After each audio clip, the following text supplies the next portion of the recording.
Hello! So, yes, hello to everyone, or anyone, or what have you. I hope you're all grand.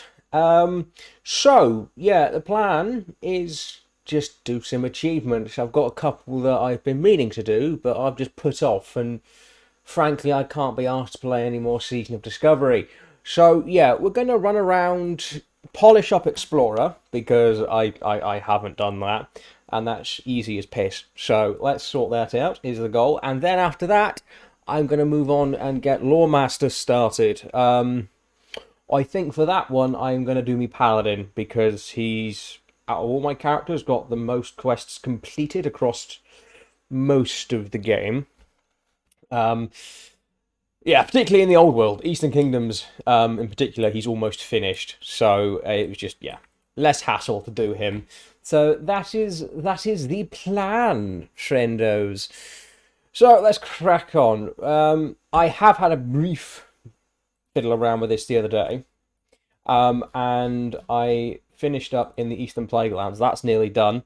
I missed Hinterlands. So we will just go and finish off exploring the Eastern Kingdoms, and then on to Kalimdor, and then, what's it called? Outland. That's the one where it's, all explodey and fell and demon-filled. So, the thing with Eastern Plaguelands, you can never tell what's actually discovered and what isn't, because this isn't, as you can vaguely tell, because the non-discovered fog of war crap is indistinguishable near enough from the rest of the map. At least on something like this, the colour difference is obvious. I thought I'd actually completed Eastern Plaguelands when I started doing this the other day. But hey-ho, we shall do that. So, yeah, got to finish off Eastern Kingdoms and pretty much the entirety of Kalimdor. Northrend I have done. I did that. Oh, I've only killed one of you. I did Northrend a while ago, so that one's done, thankfully. It's why I'm doing it on my DK, because he's just got most of that sorted. But yet, this is it. I just couldn't be asked to do any more Season of Discovery. I'm getting quite fed up with the current bracket. Thankfully, Phase 2's in its way, and we'll see what we can do with that. But, yeah. I'm not over fond of this bracketing nonsense they've been doing. Apparently they love it, so they're cracking on. Blizzard, that is. So fair enough, it is their game at the end of the day, but it's just getting a bit tedious now. And even if, the low-level bracket isn't annoying, which it is, frankly, because there's no gap really between your main and your ult anymore. So what I mean by that is in vanilla or what have you, you'd get to Vanilla Classic, you get to level 60, and assuming you hadn't been leveling your alts at the same time as a main, there'd be a decent time difference between them. So you get to 60, maybe do a bit of endgame stuff on your main, and while you're waiting for your weeklies to reset or what have you, you'd go and level an ult or summit. But given the amount of time it took to actually get a character from 1 to 60, that time isn't really there in Season of Discovery. You can do it in a couple of days, which means ults don't really feel like ults. They just feel like chores at the minute.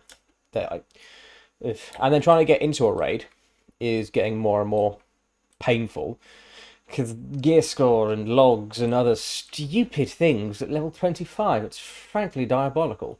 And yeah, I can't be arsed for all that. So I think I'm just going to sit back and sightsee Season of Discovery for now.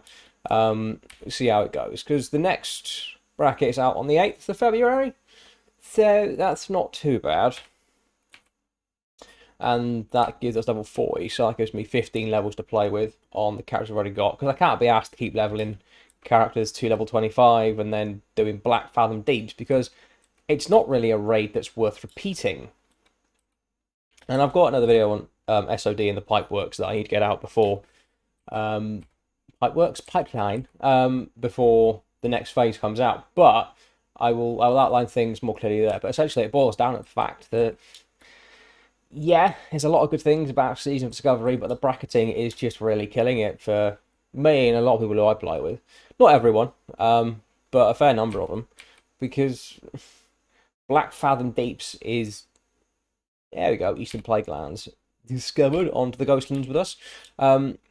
it's funky, and what they've done is pretty interesting. It's not exactly all that grand and or grandiose. It's not a massive spectacle. So as opposed to something like, I don't know, Molten Core or Blackwing Lair, the big level 60 raids, farming it every 3 days just isn't that fun. It is more akin to something like Zul'Gurub, and Zul'Gurub is fine and it works in context when compared to something like Molten Core. You're happy to go and do it every couple of days for some easy epics and blues that are pretty decent, some entry level raid gear before you get onto the Molten Core Blackwing Lair stuff that looks pretty amazing. And that's kind of why you go and play the big raids, at least as far as Classic's concerned, because it's got the cool stuff, the rule of cool. And I find Black Fathom Deeps is severely lacking in that after the third or fourth time you've been in there, because the gear isn't that fun in terms of what it does or how it looks. So yeah, I just thought, fuck it, I'd rather run around and polish up some achievements in old Wrath of the Lich King while I can. And I want to get Loremaster sorted, but I thought I might as well just finish off Explorer first. It'll be the easy one. It'll ease us in, because Loremaster is probably going to take a few sessions to get sorted.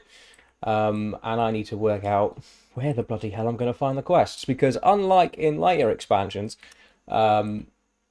the quest for the achievement, for each continent is just that. It's a continent achievement. It's not zone achievements like complete X amount of quests in Duskwood or Elwyn or what have you. It's complete 700 quests in the Eastern Kingdoms, and I've got to find those 700 quests. Luckily, I've done most of those on my Paladin. I've got to find a few more, and then do the same for Kalimdor and Outland. Well, actually, saying that, no, Outland and Northrend are, pardon me, they have it as it becomes later on in Cataclysm, where it's segmented. So that's easy to track. But yeah, no, that's Explore quests. Classic, yeah. So 700 quests in either. As you can see, my DK has done piss all in that department because he's a Death Knight. So that's why I'm not going to do it on him. I will be here for weeks. Right, let's see what I need to find in the Ghostlands. Ghostlands, Exploration. No, you're Eastern Kingdoms. I tell you what, sometimes the patch that is uncovered, it has no bearing on where you actually uncover it. When I was doing the Burning Steps the other day, I was one spot short. I think it was the Blackrock Pass, which is the pass between Red Ridge and Burning Steps.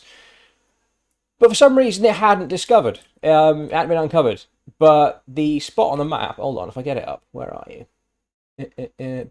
Burning Steps, yeah. So this whole patch here was still undiscovered.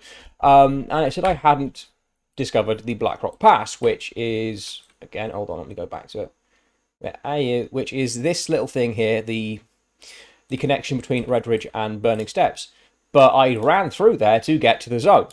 And it turns out that to uncover that patch that's nowhere near where it said it was, I had to go, again, get back to the Burning Steps. I had to go, like, here, somewhere in the mountains, to uncover the patch here that said it was here. So sometimes it makes absolutely no bloody sense whatsoever. Fun times. Ooh, I think that's the Windrunner Tower, isn't it? Or something like that. No, Windrunner Village.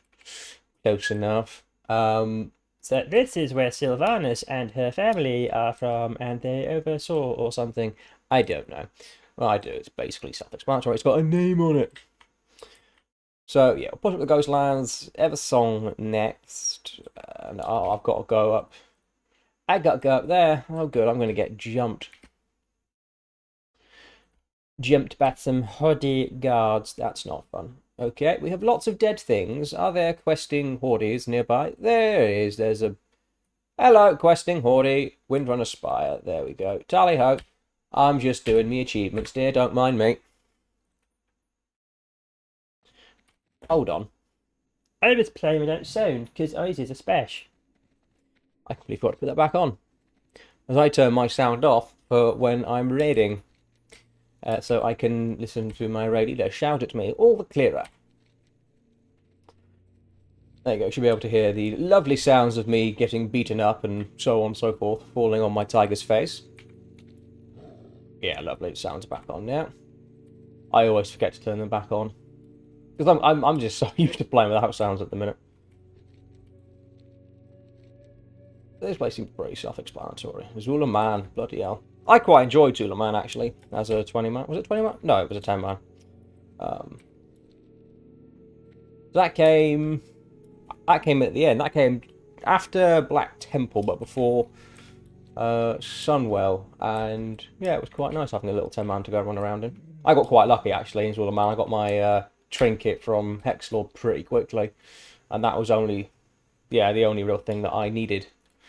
Which meant I only went back to the mount, and it took a hell of a long time for me to actually win the bastard thing. I had to actually go in and reserve it, which is a bit tragic. Right. I've honestly never been up here. I don't play Blood Elves, really. I think I've gone through this zone once, and it was in, like, Mists of Pandaria, so I didn't even complete it. So running through the Ghostlands is actually pretty cool. I don't understand why they're using the old Blood Elf model. That's a little bit disturbing. I mean, this model is tragic beyond all compare. Like, just stop moving back and forth for a minute, love. Yeah, that is terrifying. Let's move on. This would have made sense if this was a vanilla zone, perhaps, but it was a TBC zone. They'd already done Blood Elves. Why could they not have given them proper models? Again, tragic a bit. Okay. Right, what else do I need? Golden Mist. Okay, well, you've not caught up, dear. Come on, catch up. Wakey, wakey. There we go. So, the Far Strider Enclave, Suncrown Village, Dawn. Yeah, so all of that stuff. Vaguely remember that. Then we should be good. And then we go deep into Horde territory. To be fair, the Hordes don't really exist on my server. I remember last year when I was doing all of the world event achievements for the Violet Proto-Drake. And half of them are like, go and do something in an enemy city. It's quite scary and you might die. And no, Orgrimmar was abandoned. And I mean abandoned. It was empty. I was looking, I think it was for, I think it was Noble Garden, where you had to, where is it? Go and pop ears on people. Shake You Moneymaker? Yes, I think it was that. And, ooh, pardon me. And I think for the longest time I couldn't find an undead and a troll. So I literally went and just stood in Orgrimmar. And guards, bless them, they tried to kill me, but they couldn't. And there were just no hordes apart from the odd low level running around. And I was basically king of Orgrimmar for 20 minutes. That was quite nice. So yeah, the Horde aren't really a thing on Pyrewood Village. It's a bit tragic. It is nice to actually see them. But having said that, I am seeing more and more of them crop up in Dalaran. So there might be a Horde renaissance coming on this server, which would be pretty cool to actually have more than one faction. You are an actual thing, so let's not. Where was I? No, exploration, dear. There we go. Eastern Kingdoms, we need Eversong Woods. We need most of that. Oh, we've explored Silvermoon. That's because I ran up here to do the Warbear and the pre-patch. That explains that. I wondered why there was just a line carved through the zone. Right, so let's do this region first, I think. And then we can go up here. And then finish down here, and then I can Deathgate back down, do the hinterlands, and we are done in the Eastern Kingdoms. And we can move on to... what's the one to the west? Kalimdor, that's the name. And we move on to Kalimdor. And then we get the easy task of going and doing Outland. I mean, yeah, that's a fair amount of that is already done because I did my leveling on my DK. I actually leveled. I didn't go and just spam dungeons until I was blue in the face. Like some. Gotta admit though, the music in this place is pretty spectacular. Like, the older I get, the more I appreciate the Burning Crusade as an entity, especially after playing it in Classic. Because Wrath was always more my expansion, as... Ooh, I forgot about this place. A little troll village. Wrath was always more my expansion and Cataclysm as a kid. I didn't play all that much of the Burning Crusade in comparison, but... God, it's pretty. I mean, it's dated, but it's pretty.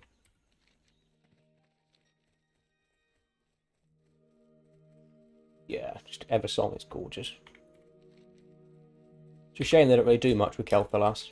Or anything really with the old world. They just make this stuff, then forget about it. Right, the East Sanctum isn't that one I've got to go and get.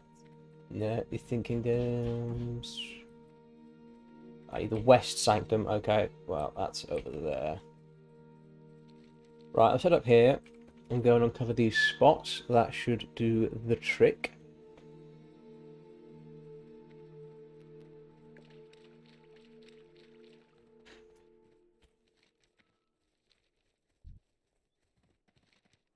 Right.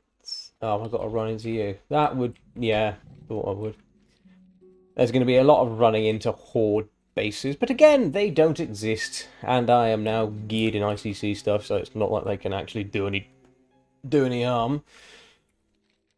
Pardon me. Again, I haven't done much in the way of Blood Elves, so a lot of this is actually pretty unexplored in general for me, not just on this character. Like, I have no recollection of this path whatsoever, in any form. It's just... Pretty cool. Okay, so we've done that. Okay, go head down there, and then, yeah, we can go up to the starting zone. Fast Strider, I think it's Fast Strider, or is it Dawn? I don't know. There's lots of Striders where Blood Elves are concerned. Apparently there's a rare down here. Let's have a nose. It's Groundkeeper Willie! Hi, Groundskeeper Willie. Okay, there's not appear to be a rare here, actually. I don't know why, but now I've got that bloody NPC scanner thing reinstalled again, because I've been hunting a Proto-Drake of the time-lost variety. Now whenever I'm running around these zones, I just have this... Oh, is that the rare? That is the rare. Oh, we found it. I just have this innate desire to go hunting for all the low-level rares that are completely meaningless to me. I'm sure there's an achievement for something like that as well. Well, there is for TBC and Wrath. Don't think there is for anything before. Oh, well. Oh. Actually, what is that place called? I will know when I see it. Sunstrider Isle, that's it. I knew it was a Strider. Just what kind of Strider? You never know. This, however, I do recognise. This is where you get the Hawk Strider mount, isn't it? Yeah, another one! There are many of you lately. Well, subs, it's good fun. Right, yes. So, oh, no, I think I've pissed off the locals. Hello, dear. Bye-bye. I mean, you're impressively speedy, but not that quick. Anyway.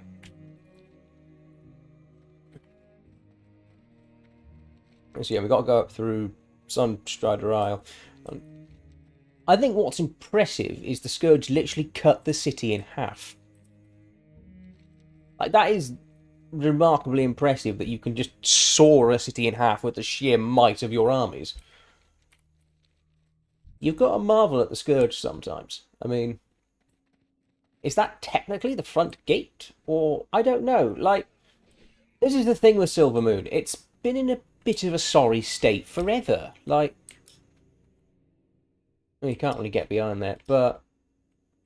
Well, the looks of it, this is the big front gate. Like, scroll in, dear, I don't see the tiger's ass. This is the big front gate, you know, the standard... Why am I gone back?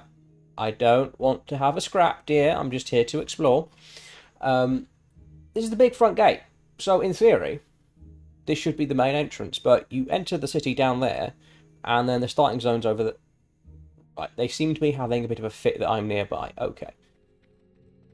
So I suppose there must have been a road leading up to Keldanas. I mean, I know that the Scourge were able to cross the seas with Path of Frost and what have you, and other magics, but my knowledge of the Sunwell is remarkably lax.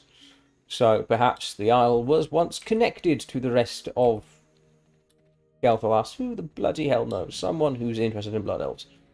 Right. Don't worry, Silvermoon Guardian, dear. I'm not here to hurt you. I'm just here to scribble in the map. So yeah, the city got cleft in twain, essentially. Silvermoon is in dire need of some repair. Get some civil engineers on it and they can rebuild. You can clean out your wretched problem as well. I think they're called wretched, or something to that effect. Withered. No, that's the Nightborn. What is it with elves and just having shriveled raisin variants?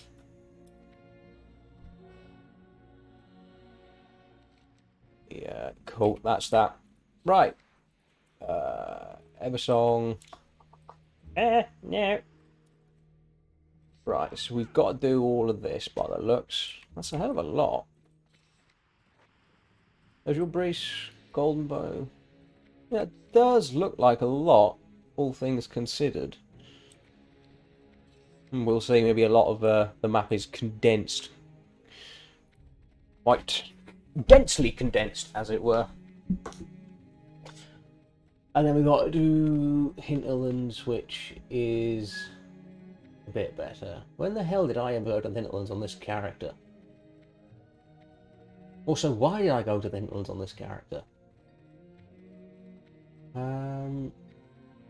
I've not got Jinthara Law, so it's not like I boosted someone on this character, but by me, at the time that would have been possible, there would have been no need, because Jinthara Law would have been de-elitified, I swear.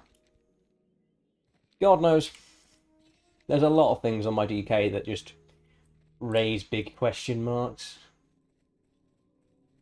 Again, I know why I've got some of these places done, because I went and did... oh, bollocks, what's the word? For the Alliance, to get the Warbear. So I know the capitals have been visited, and some places they're in. Oh, that's a bit tragic. I've not even visited my homeland. I say homeland. Starting zone. Homeland is a different planet. Yeah, why was I there? I wish I had an answer for some of this, because I just don't. Like, why was I at these places? Oh, so this is the West Sanctum. That's alright, and this is definitely split too, so. What's this then? The coast? Where are you? Eastern Kingdoms. To the bottom. Eversong Woods. Lovely. Right, so we've got the West Sanctum. What does this make this back here then? Probably it's the coast. Or a shore of some descript. Tranquil shore. Splendid. Man, they have put a lot of little areas into this map. I don't see why. Well, this couldn't just be one thing. Oh, don't worry, I won't smack you, just don't call the guards. Blood elves, such sissies. And they are. Blood elves are just ponces of the highest order. Right, this is the harbourage, isn't it? Or some... Yeah, Sunsail Anchorage, I think is what I meant to say. This should be that, because it's where there's boats. And I vaguely remember coming here at some point or another.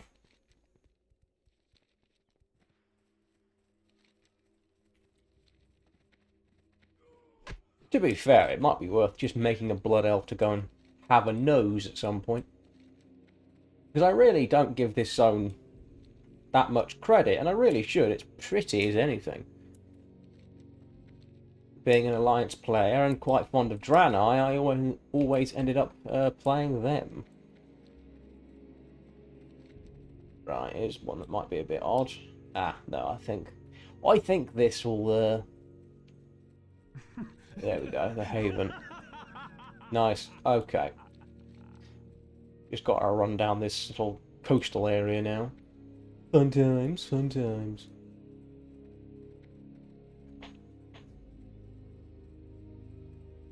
Okay, Runestone Shand. I know where that. Well, I vaguely know where that is. Golden Strand, Golden. Oh, there we go. Golden Bow Pass, splendid. So yeah, this map's just segmented off unnecessarily by the looks of it. Though, having said that, Bloodmyst, yeah, Bloodmyst really bloody is. Like when you compare that to some of the other zones, the older zones, they just put a lot of needless shit.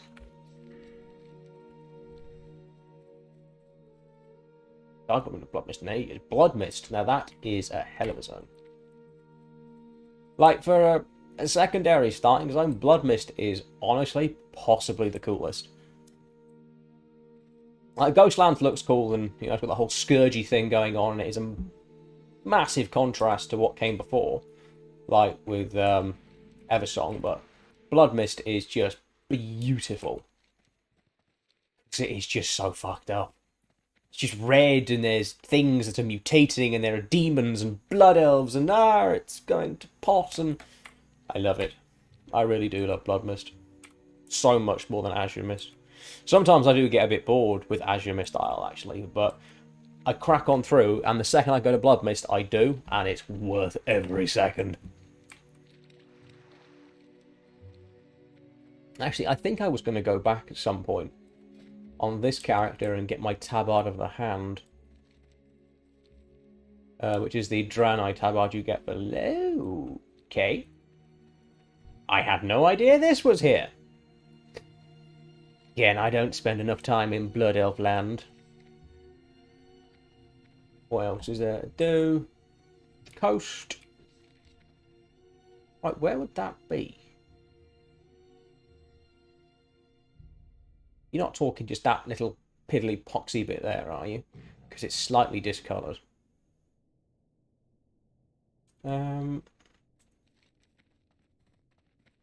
Yeah, that might be the only place. Right, we've got to find the runestone, which I think is that. Because it's a big fucking runestone. No, apparently not. That's what I was thinking of. Maybe there's another one. Because in lore, those are the things that were keeping Silvermoon protected. Oh, I think it might be that one over there. Because yeah, this I know. Because it was these runestones that were giving the old trolls a bit of jip when they were wanting to besiege. No, that's a completely different runestone. Okay. So the other runestone might be over here. And then we're missing Elrendar Falls and the coast. Yeah. So these are the runestones that were being powered up by the Blood Elves or High Elves, whatever you want to call it. And they were essentially screwing with the trolls and keeping the Scourge out. And it was Darkan Drathir. He is an asshole that I know you can find if my map wants to zoom out. Down there in Deathholm, he's I know he's there. Must be part of the quest. There we go, Shandor, that's what I was thinking. And yeah, he kind of lowered the barrier and let the Scourge in. Because he's an asshole. Right, Azure Breeze Coast and Elrendar Falls. Well, I appear to have found everything. Oh, actually, no I haven't. I didn't go down there. I discovered Torwatha, and that was that. I didn't... What the fuck did I... Did I... Okay. I pressed summit. Let's stick that on. Yeah, I didn't go down here, because I already thought I discovered it. Yeah. Okay, that might be where the coast is, then. Then we got to find these falls, this waterfall place. Yeah,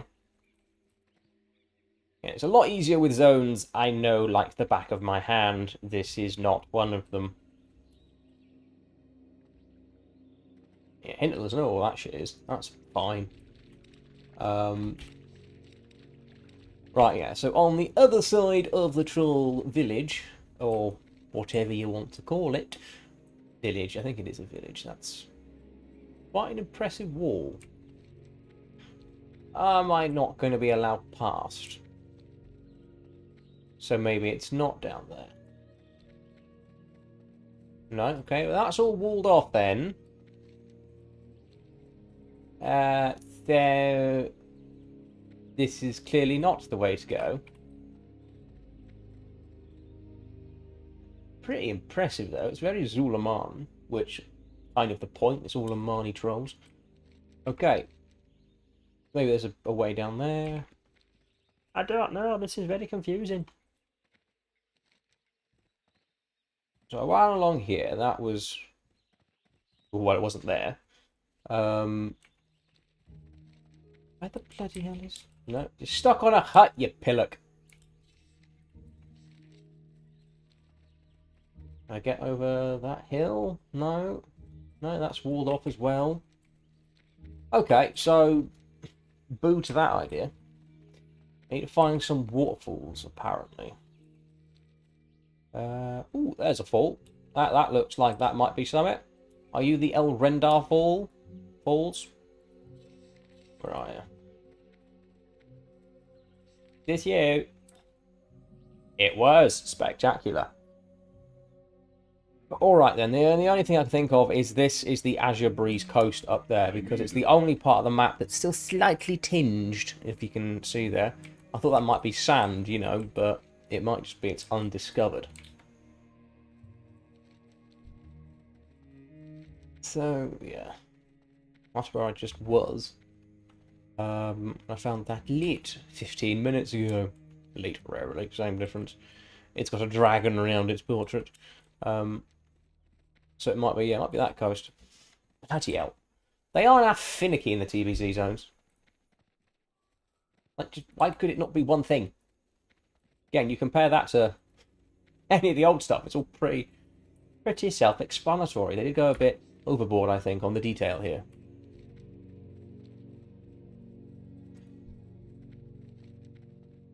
Right, please be the last thing I need, and then I can go back to the hinterlands where things are simple. See if that'll rest around. It is! Hello, Rare Elite. Goodbye, Rare Elite. Yeah, see, there is sand here, so I mean, it was both right. Ah, yeah, it was that, because that little tint is gone now. Fucking hell, that was tiny and pointless and just a little bit tedious.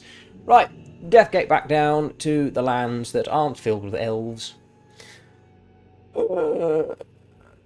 Yeah, that should be fairly easy. I gotta go around there. Maybe. Maybe I can't. I can't really recall. We'll see. Let's go and have some fun, shall we? Right, Grimwing, old boy. Give us a flight down to Airy Peak. There's a good chap. Oh. But yeah, I just want to get all this out of the way before Cat hits, because in theory this achievement will be a hell of a lot easier come Cataclysm, when you can fly everywhere, with the exception of the Blood Elf and Draenei starting areas. But I'm going to be doing other things, so let's get it out of the way. And whether or not it all becomes account wide, I know mounts and pets and all the stuff that is now will be. I'm not entirely sure on things like achievements and titles, because if they are, then that'll make my life a hell of a lot easier. But if not, I just want to get it out of the way and at least one character to say I've done it. And my DK in particular is kind of where all my titles are. My Shaman's got a couple that he hasn't got. Like, my Shaman's got Hand of Adal and Champion of the Naru and things like that, but that's because he was my main in TBC. And a few of my vanilla characters have got PvP titles. On my Hunter, the title I use on my Hunter most frequently is Knight at the minute. But for everything else, I have sort of rather done it on my DK. I did go a bit nuts this time round, I will admit. One title I have to get, actually, before the end of the expansion is the Conqueror of Ulduar. I am literally missing Freya. apparently everyone else in my guild's got it, so I must have been absent the 1 week they elected to kill her without someone kissing the ground. Where is it? Secrets of Dwarf. 25 player. Down we get. Yeah, I'm just missing Freya. Like,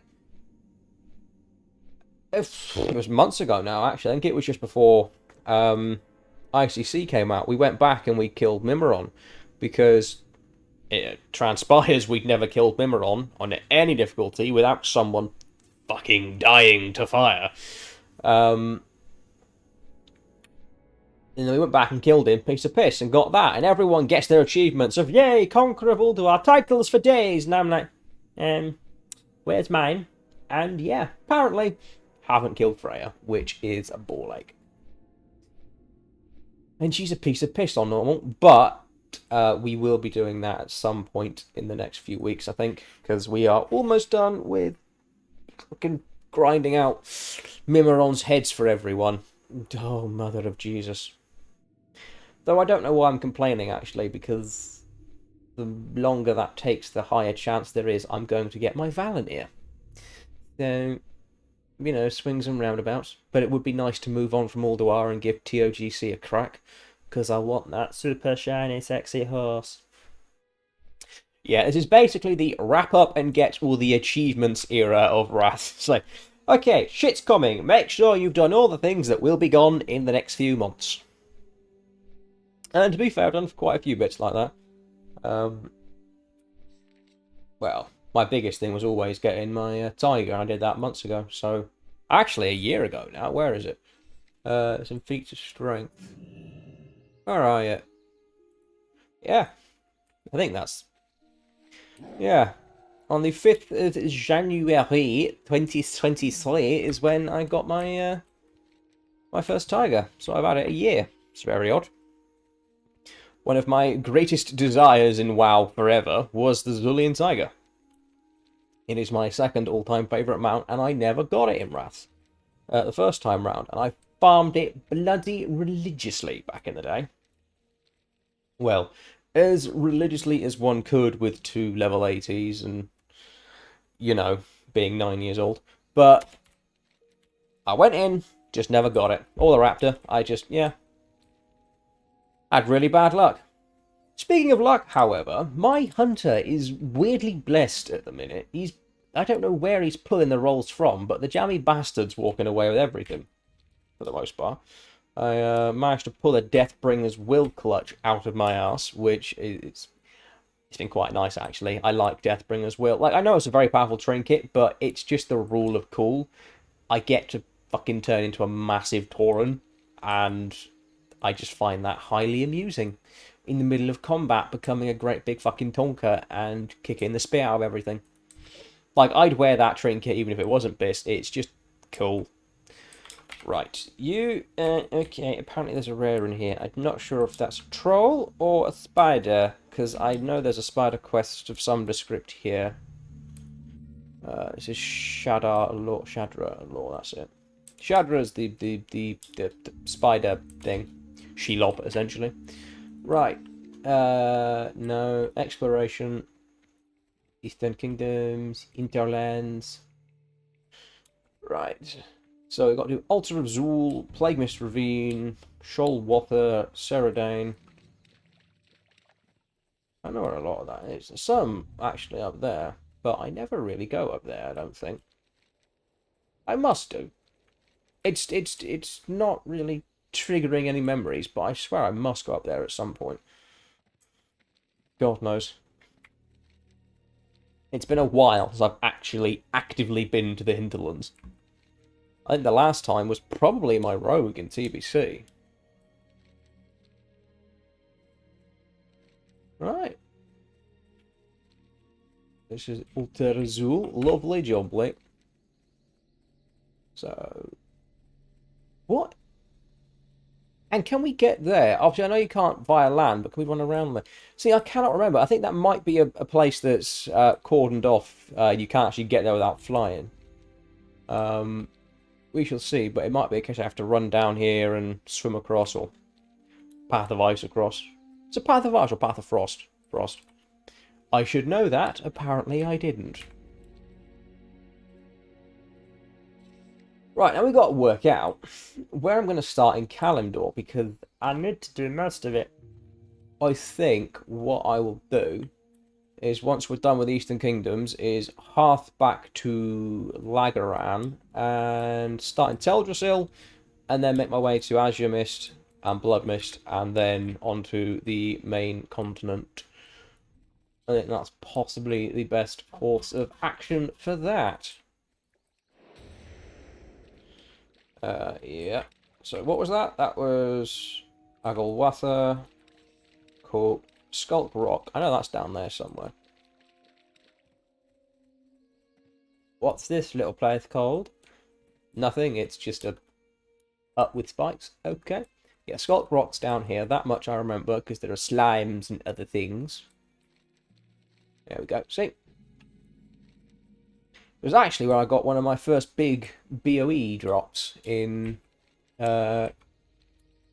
I remember it because I got it twice. I got it on my Paladin first time. It was some plate gloves that had pretty good stats on. Yeah, I don't remember ever coming this way. Huh. And what's down here, I wonder? Oh, I know what's down here. Yes, it's the big fucking tree. Second I said that, I realised what it was. This is the green dragon thing. Oh. I mean, he's up. Now, this character can piss on TBC raid bosses. I'm not entirely sure if it will have any luck with this one. Shall we give it a go? I vote yes, because why the fuck not? Right. Actually, does he drop anything cool? Just for shits and giggles. Right, yeah. You there. World bosses. Lethon. Deviant Growth. Skullcat. Gauntlets of the Shining Light. Hammer of Bestial Fury. To be fair, the Staff of Rampant Growth I have severe issues with, because I lost it twice on my druid. I killed several green dragon world bosses, and it dropped a couple of times, and I came second on it every time, and it was an amazing healer staff to have. I am probably going to get my ass handed to me, but I also just want to see if we can do it. I need to get closer. We're getting closer. Well, let's see how his friend does in terms of ouchies. Alright, well, the non-boss elite we aren't having issues with. This is going to go really badly, isn't it? Let's just give this a go. Why the fuck not? I don't fuck around enough these days. Oh, I guess. Oh, I'm fucking dead. Oh. Well, I should not have done that. I wonder, I might get away with this. If not as Frost, I probably could get away with this as Blood. But watch your step. I appear to be unconscious. There we go. That's not good. Have we got to move out of the fog, haven't we? Yeah, I forgot how this boss works. Ah, yes. That's why you can't do it. He puts you to sleep. Well, that's just fucking rude.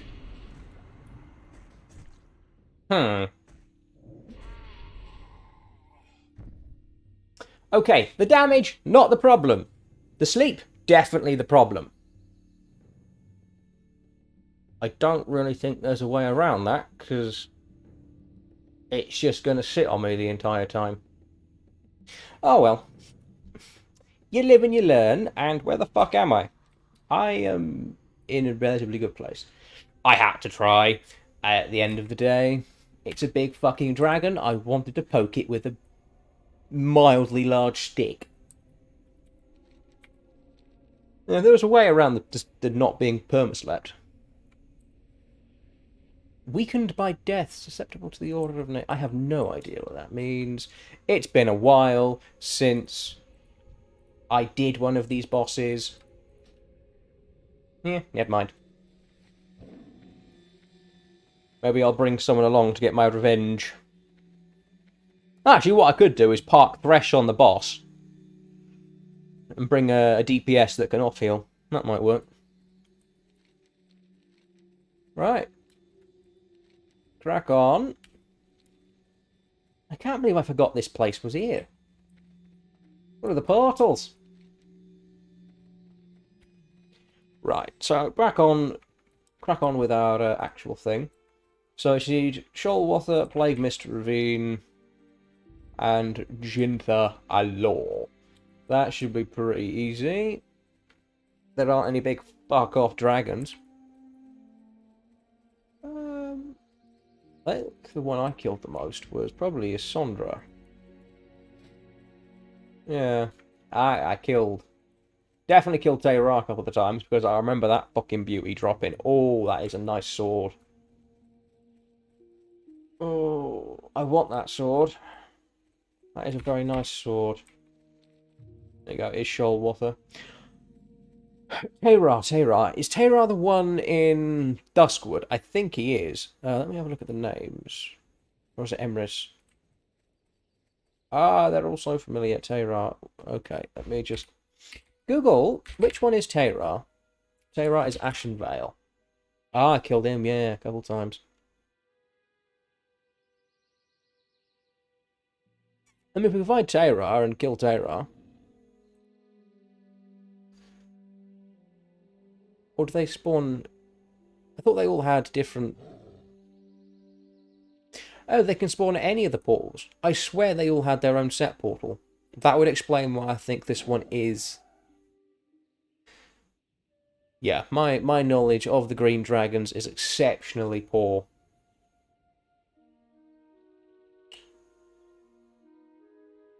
And they all do that, right.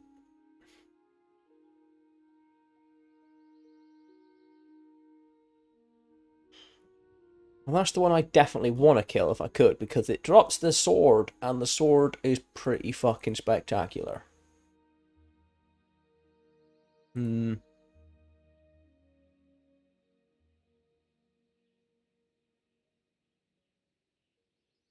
Oh, well.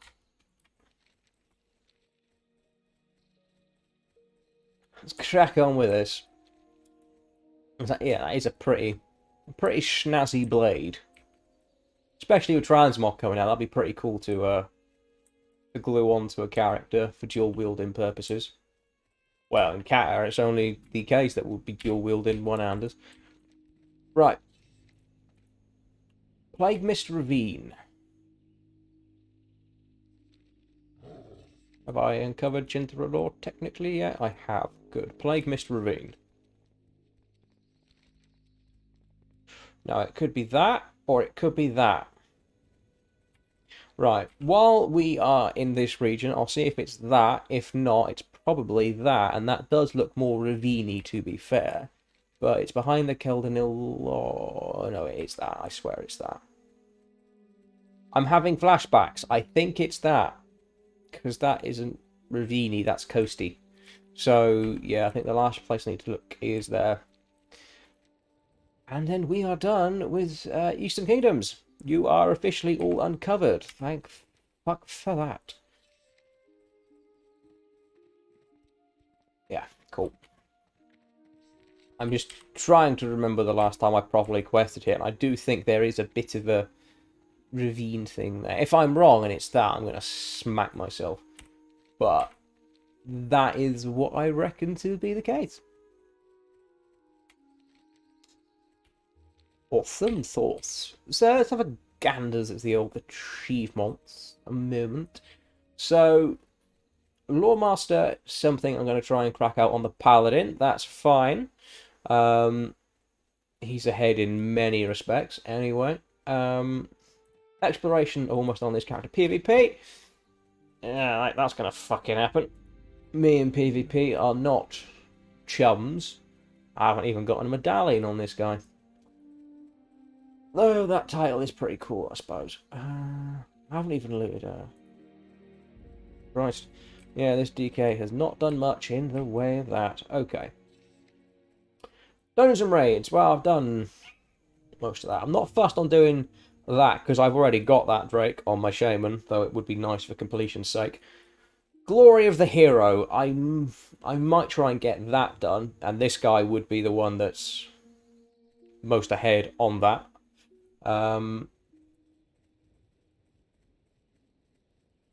Done Defense Protocol Gamma. I've already got the pet for that, and got my Paladin during the early days, and that one. I've just got to do the metas for the 25-man one, which, frankly, that's the hard part. I mean, the easy part, sorry. Apart from Full House, because Full House sucks titties. Wait, hold on, I better run up there. Yeah, Full House sucks nuts. Honestly, that is not a fun achievement. But everything else would be fairly doable. Right. Nah, I think I might have cocked this up. I swear there's a ravine of the plaguey variety around here somewhere. I remember climbing into the mountains and doing things. I think it might be over here. I swear there is. Either that or I have just gone fucking mental. Can I assist you? Yeah, point me in the direction of Plague Mist Ravine.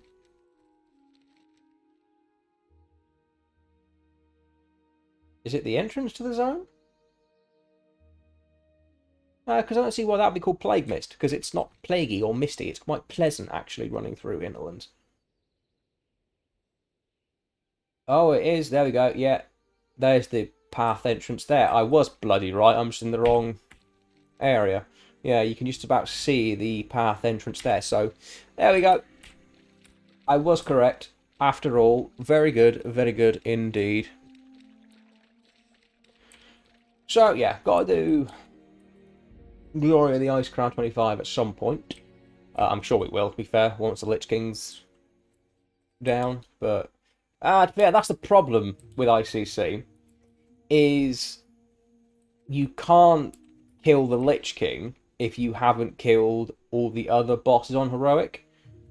Which I suppose makes sense, but when we were doing the Ulduar achievements, we could just skip the ones we didn't need, do it on easy mode for one reset, and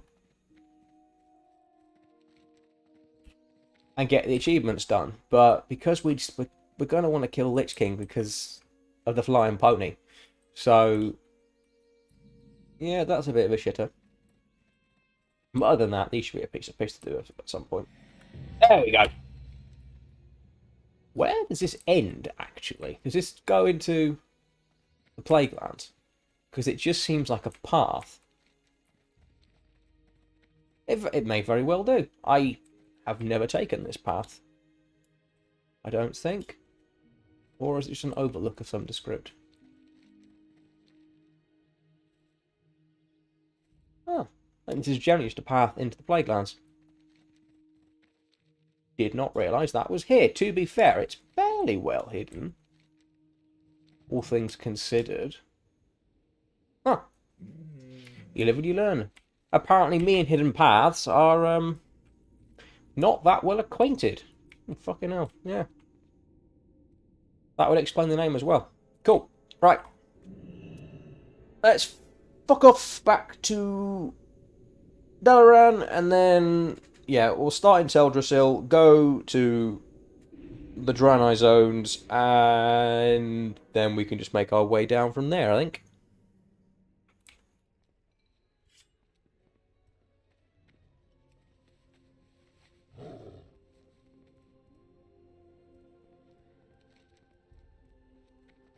Right, where are you? There you are, Darnasius. Let's go to Hordeland, because that's basically what Kalimdor is. Exploration, Kalimdor. Right, Teldrassil, cool. So, Yeah, okay. Again, why did I run... I know why I ran down there now. Yeah, it was for... I think it was for a... an achievement for pilgrims. What's it called? I never remember that. Oh, Pilgrim's Bounty. Yeah, it's just that. I think it was Turkey Lurkey. Yes, it was. I couldn't, for the life of me, find a Night Elf Rogue, so I made one on the Thresh account and just went and blasted it in the face with one of these turkey blaster things. Actually, I think I did that for Horde ones as well, because, again, the Horde doesn't really exist on my server, so getting a lot of these achievements done is actually a pain in the arse. I'm grand, mate. How are you?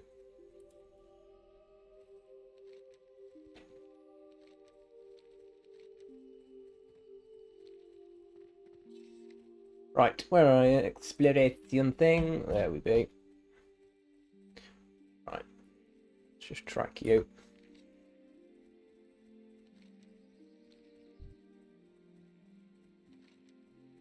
Fury shoulder. What the fuck even is... Oh, it's a harpy. That makes sense.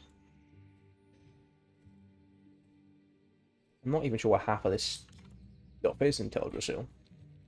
And I should. I've done a lot of Teldrassil stuff in recent months. Oh, there's a night elf. Why is there level 15, 16 night elf in Teldrassil still? That seems a bit counterproductive. Right. Thing is, this doesn't update properly. It seems a bit laggy. Right, Oracle Glade, that should be done. Yeah, it is. Cool. Alright, so if we find that bit and then circle round and go around the back, that should do that. Then we can get back on the path, straight back to Dionysus, get the boat over to Azuremyst, sort that place out, go to Bloodmyst, and then we can just stay on the main continent for the remainder. And then to Outland and having flying again. Oh, how I miss my dragon. Is this Gnarlpine? No, this is not Gnarlpine. Gnarlpine holds down there, I think. But... Fine, I blood boiled for some reason. Not the first time on that today. That should be this area done, I think. Yeah, it is. Cool. But yeah, okay, the rest I know where those are, so I'll just follow that round.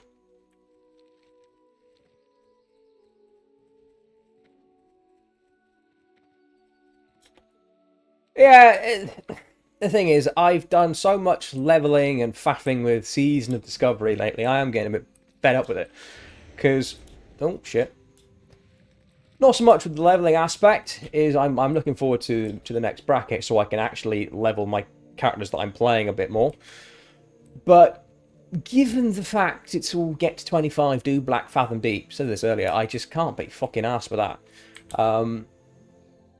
But I have got things to polish up here. I mean, in the grand scheme of raiding, all the raids I do are all sat at the Lich King now. So it's just... yeah, most of my week is just progress Lich King Heroic, and then what else is there to do? So I thought, fuck it, I'll run around, grab me achievements while I can. It kills some time, and you know what, it's quite nice running around and seeing the zones again.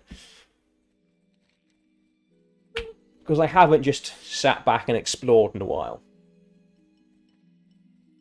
Like, properly, for no reason, just wandering off the beaten path and seeing what's there. Alright, this should be the pools of them. What's it called? Arlithrian. There we go. Yeah, we found them. So just Gnarlpine, Starbreeze, and the big ass lake south of Dolinar.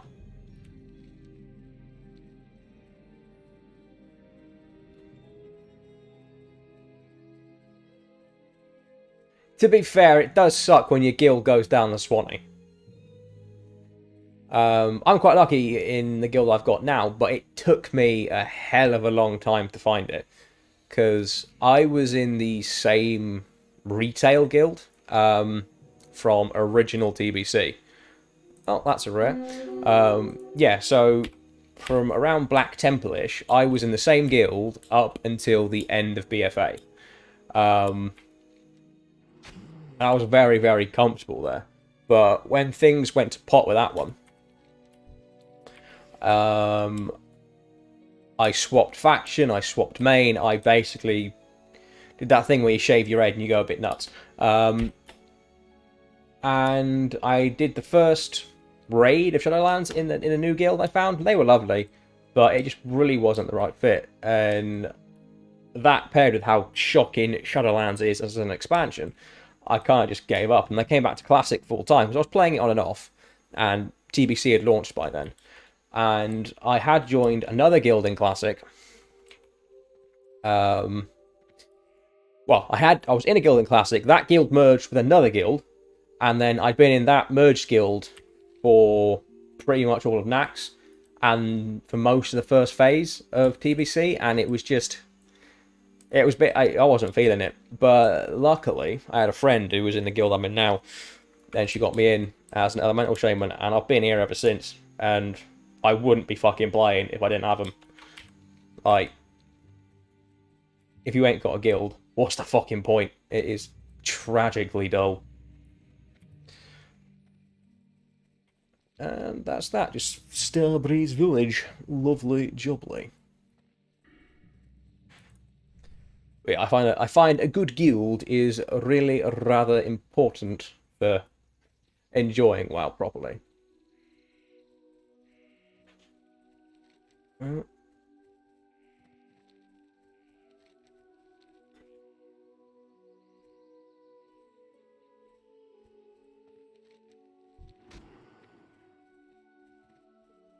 Right.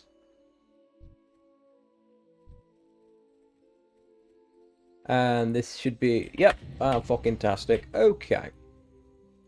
Right, Azuremyst. How bloody awful are you again? Where are you?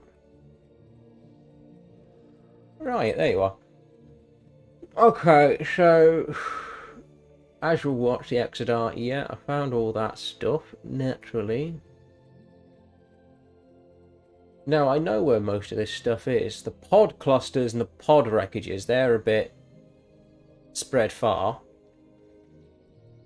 And it's not always easy to tell which one's which, because there are several knackered escape pods.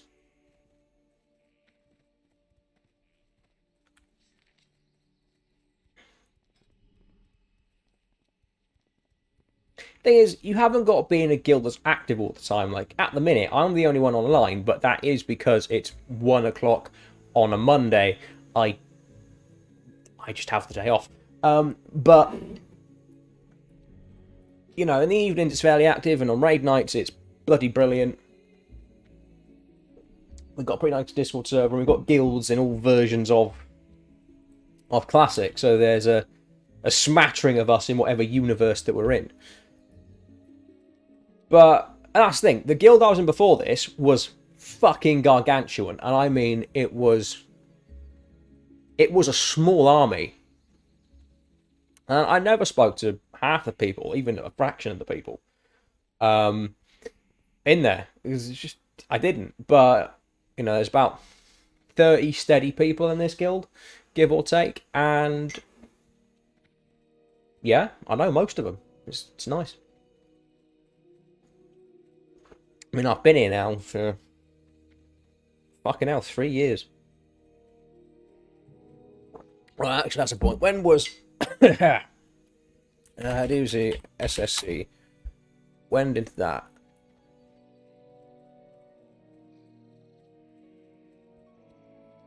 Yeah. Right. So, come on. No, reject that. When did SSC hit?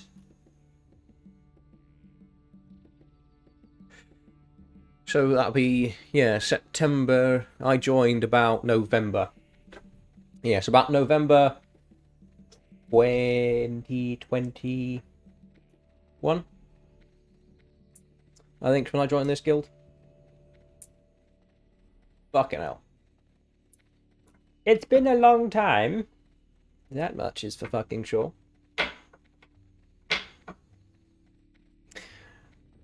Actually, it's one thing I wish they do in the guild that my old retail guild used to do, is basically they just put in your notes how long you'd been there.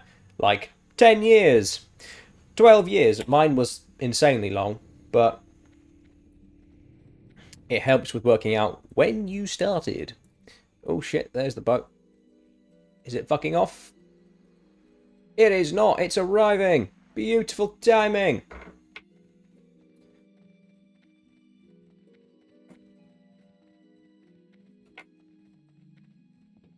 There we are. Oh. It is nicer to be doing stuff that isn't kill all of the things for 5 minutes. Just to hang up the axes and go and have a wander, go and sightsee. It's like a walking holiday for my DK. Well, sat on the back of a tiger holiday, more likely, but either way, nice and chill.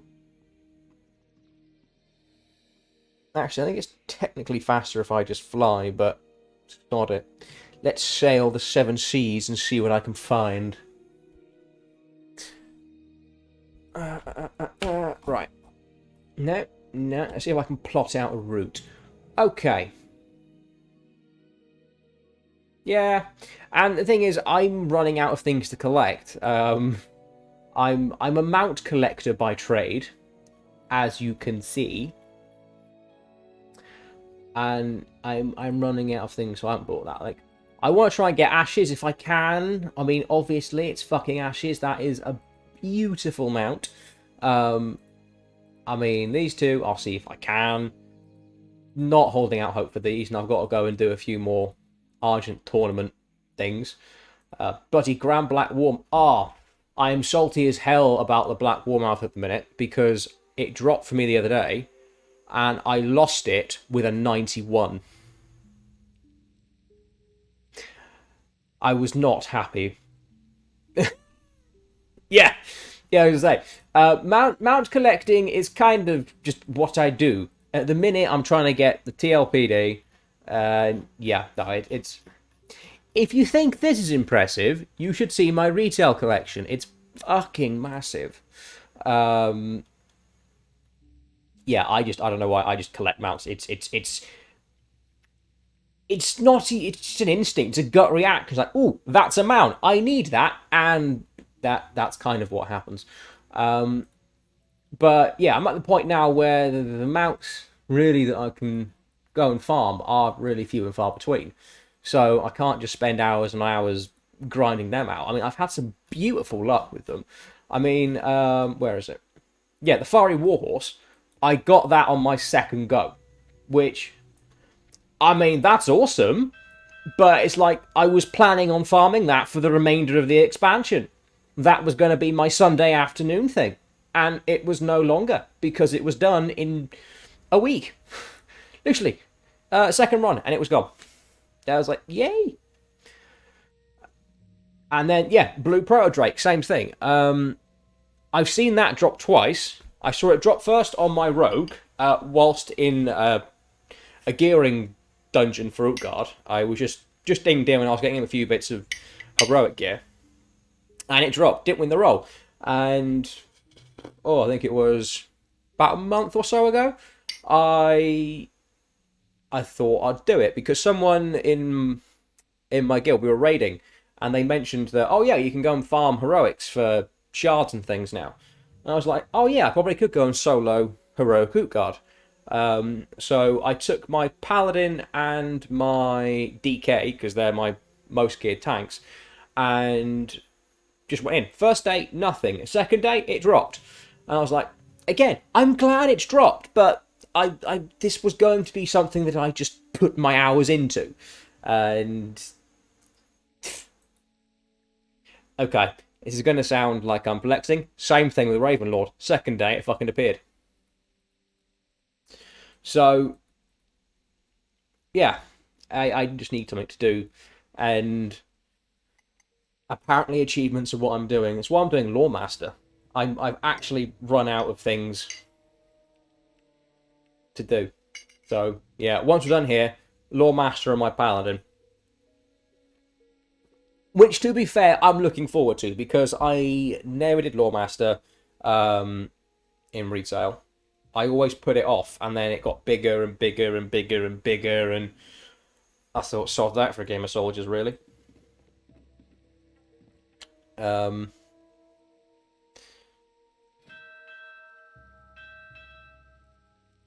the same, actually, in Classic and in retail with regards to... Where is it? I went past it. Yeah, the Violet Proto-Drake doing what a long, strange trip it's been. I don't know why. I've just put that off for years on retail. And I only need, like, 2, maybe, I think 3 titles. And even then, it's only, like, 2 or 3 achievements within each title. But I just never do it. I always meant to, I just never did. But when Wrath hit, I think it hit around the same time we got Brewfest. Not last year, the year before? When did Wrath come out?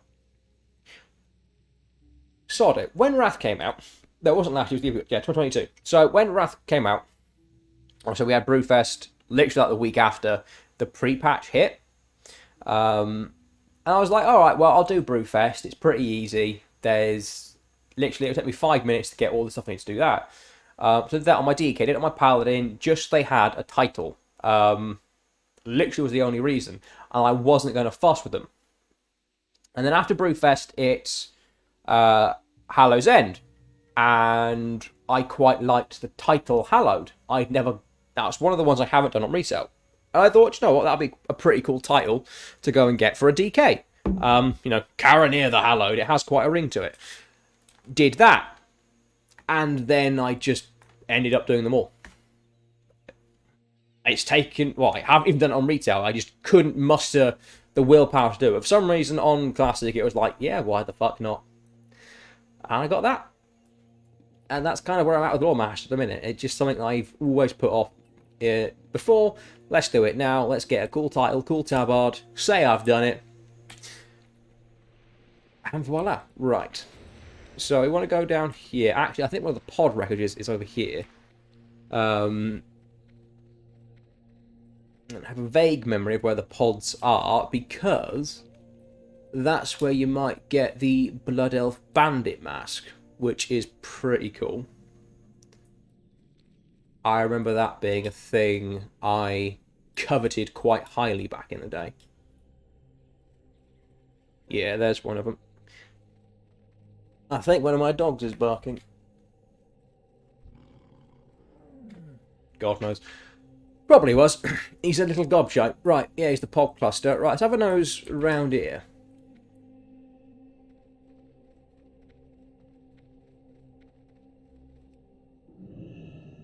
Because sometimes there is a Blood Elf spy here who can drop the mask.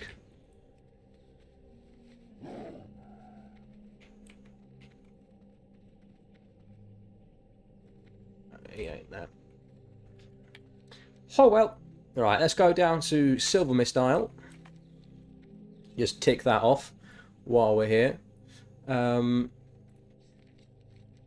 then we can just make our way around nice and neatly to Bloodmyst. I do love when things come together.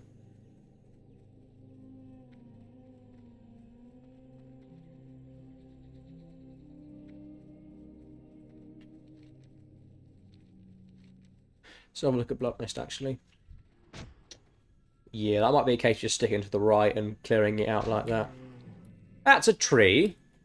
And that is a very brave level 9. Like, let's be real. If you saw what amounts to a heavy armoured, 7, 8 foot tall alien with tentacles and hooves riding on the back of a great big bloody tiger, and its weapons are glowing with an otherworldly, unnatural energy, and all you've got is a wooden stick, why would you run up to it and then start trying to smack it? I mean, I know they're furbolgs and not necessarily the smartest of creatures, but sometimes it amazes me just how dumb the NPCs are in WoW. Right, that should have that ticked off. No, maybe, yes. Yes, very good. And that gets us to Decius's Landing, and then we can go to Ashenvale.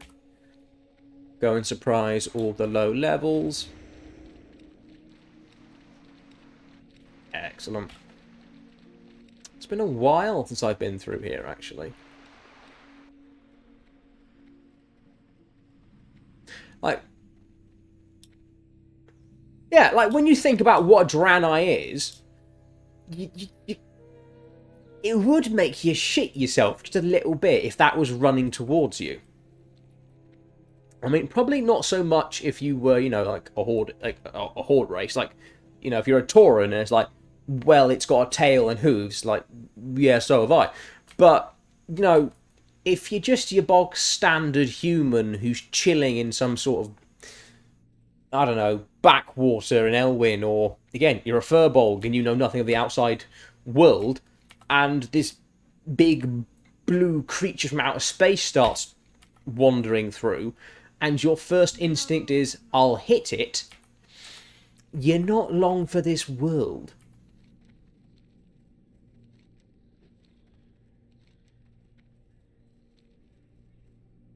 I mean, never mind the bloody Draenei, there's giant-ass tiger.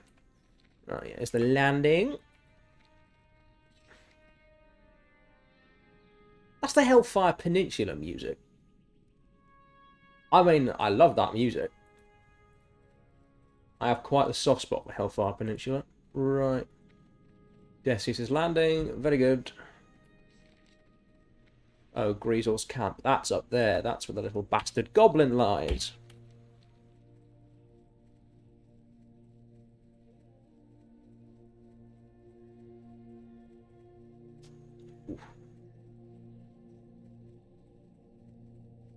It is the camp, isn't it? Yeah, I think it is, because, yeah, Griezel's camp. Superb. Gisela is around here somewhere, I think, and you've got to batter him. Possibly, maybe. Oh, there's an undiscovered thing there. Let's go over there. That cannot remain undiscovered. I don't think that's a pod wreckage. I think the pod wreckage is up here, because... No, that is a pod wreckage. Well, yeah, there's other pod wreckage up there. That's mean there's several pod wreckages. It's hard to know which one's which. Right, let's see if the Blood Elf spy is here. Hello, Blood Elf. I can't cast that yet. Mr. Spy, I want to kill you. I want your fancy mask.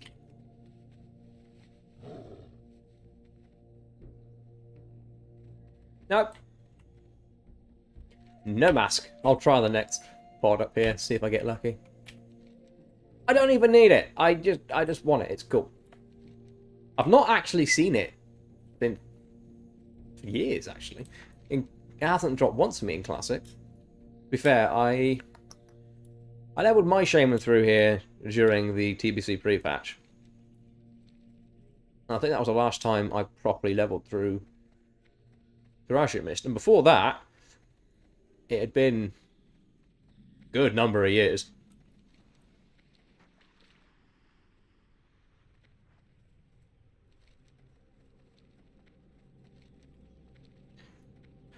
So it's actually quite nice doing a bit of a final hurrah and going through all these. Oh, this one's going to be unchanged, but, you know, like the rest of Kalimdor and the Eastern Kingdoms, they're going to get exploded in a few months. So it is nice to kind of walk through and be like, hello, everyone. Take some photos. Let's put an album together before a dragon comes and shits on everyone's day. Yeah, so there's a pod along that coast there, so I will go and see if that poxy spy is hiding away. Oh, there we are. Oh, stop your moaning, you'll be fine. Tiger boy. Yeah, see, another pod. I'm not sure that's even on the list. Oh, yeah, come on. Uncover yourself. Yeah, so that's not any of that one. There's even some up here as well, actually, I think. There are quite a few places you can find yourself a Blood Elf spy. Totem of TT. That's a cool quest chain, actually, I think. Because that's the one where you start an Azure Watch and you go basically all the way around the map to Bristleton Village. And I think what always stuck out to me about it is the last quest in the chain. So, well, it's all pretty much, because when you start here, you go here, then you fly down to there, then you swim down to here, and then you get given essentially a panther form, and you run away over there. And for some reason, that last quest always just sort of stuck out to me. Like, yeah, I'm a panther at level 6. Right. So, Fairbridge, Emberglade, Silting Shore. That's all up there. Okay, wonderful. What we'll do is we'll finish up Azuremyst, then I need to run to the loo, and then we'll crack on with Bloodmyst.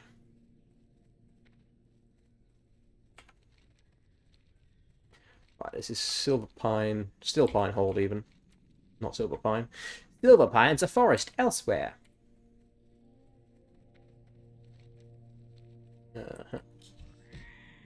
Emberglade, Emberglade. Emberglade's up there, that's where all the fire elementals are. Oh yeah, I remember the Emberglade, because that's where the... Oh, hello. It's an angry boy. Proper-sized hero. Yeah, been here, done that, battered him. Okay. Still Pine Hold. Yeah, the Emberglade's around here somewhere, because it's where young Draenei Shaman go and get their... what's it called? Fire totem early on.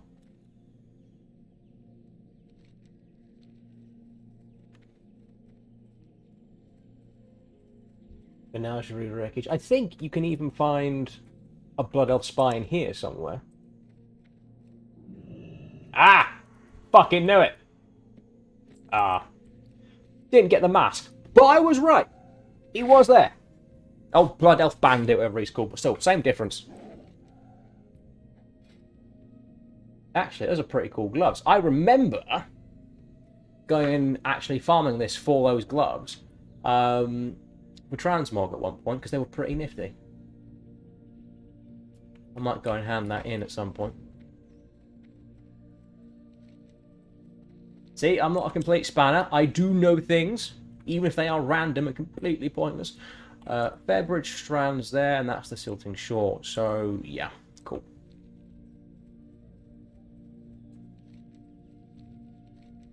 And then we can wander forth onto the Bloodmyst Isle. Benissa the Assassin. Oh, I remember her. Him. I think it's a her. Either way, I remember getting jumped by some angry-ass rare elite when I was coming through here on my shaman.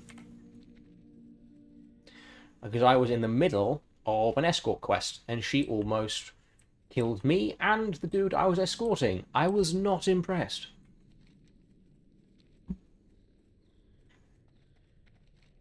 Right, yeah, cool. Go get the Silting Shore, and like I say, I'm going to go bugger off to the toilet very, very quickly.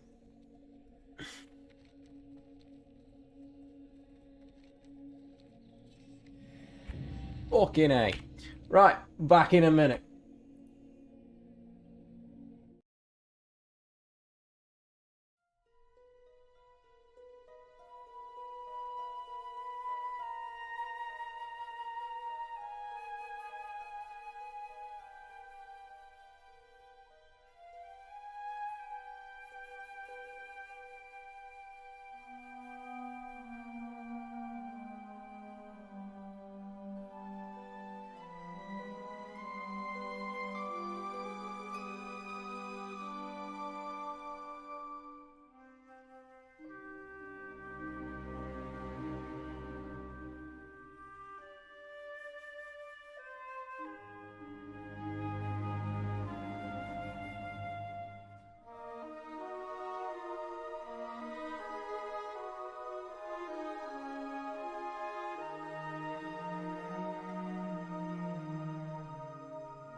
Hello.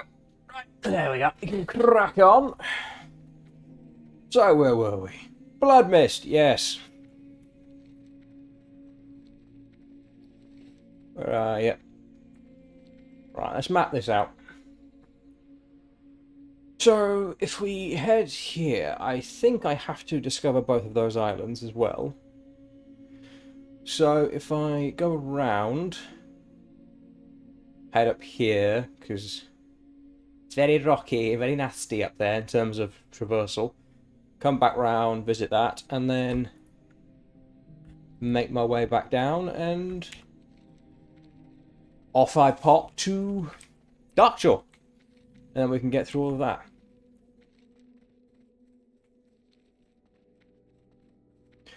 Tell you what, the quest from this bloke, the Castle Run, Star Wars reference, if you didn't know. And I didn't twig this until I was about 19. Bear in mind, I'd been playing this game in one form or another since I was about that big. Yeah, 2019, so BFA. What's been BFA? Yeah, about then. That's how long took me to realise that was a Star Wars reference. Never twigged it. I am also a very big special idiot. Yes, that island... One of these islands is covered in fucking dragons, so... There would be some big bastards there. I think it's that one. I know there's one with a night elf on it who is not best impressed. The Kessel Run. So, it's the thing in Star Wars. It's what Han Solo's famous for. Doing the Kessel Run in 12 parsecs, basically. It's what we see in Solo. But that's his claim to fame. Because the bloke's called Alec Lord Kessel, so it's the Kessel Run. This is the Naga Island. Yeah, took me fucking years to realise that.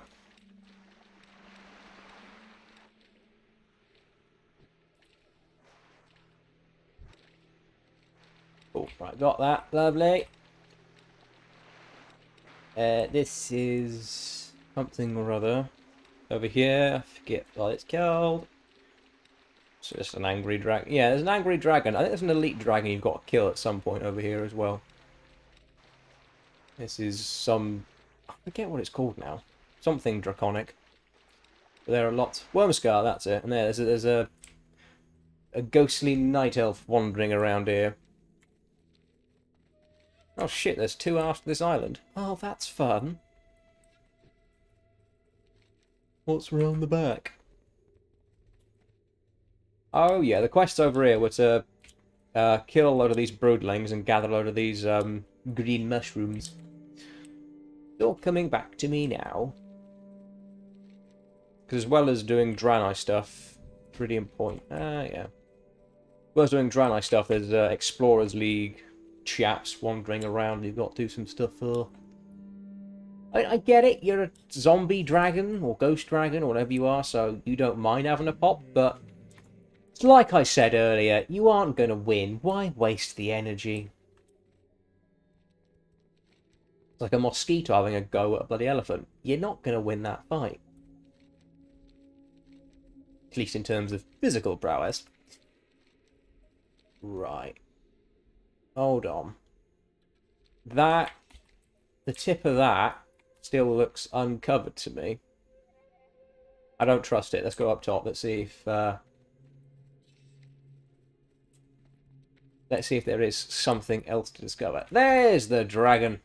I knew there was a dragon around here. Maybe it's like Razormore's nest or something. I don't know, but can't understand. I was right. That would have bugged the balls off me if I missed that.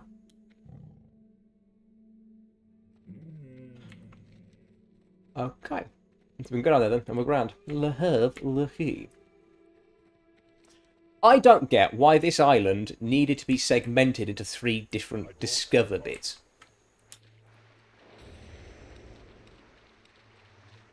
said it earlier, I don't know why when it came to designing Burning Crusade zones, they had to mark every little thing on the map. It seems a little bit anal.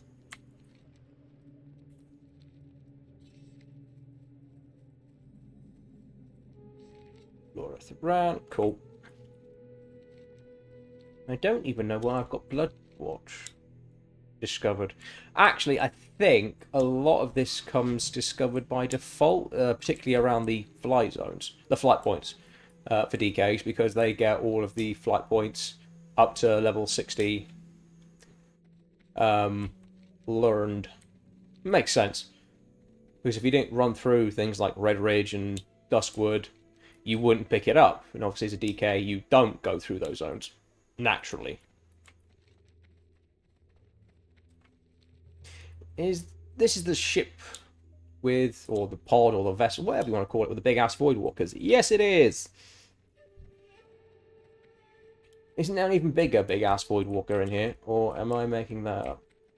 I could have sworn there was a big angry Voidwalker.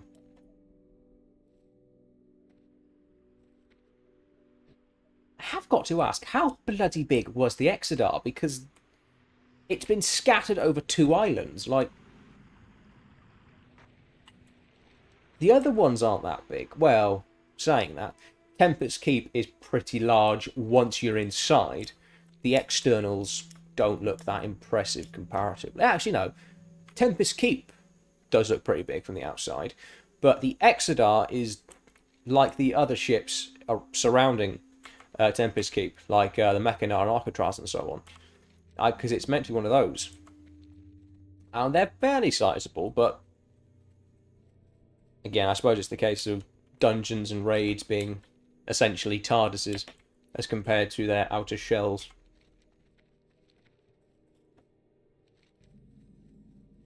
Cool, right. Oh yeah, this is the level 18.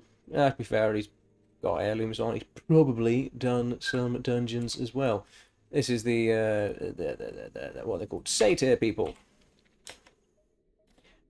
Well, actually, I think, what is it with elves? They just seem to turn into different things. Like, satyrs were once elves. There's, you know, Nightborn and Blood Elves, and there's the Valderai, those spider things in Suramar as well. Like, what is it about being an elf that means you can turn into pretty much whatever you bloody please? It's a little bit disconcerting. They're like Play-Doh, but with pointy ears. And today, children, we will be Spider Elf. Now that's just a mental image of Spider-Man with a Legolas's hair.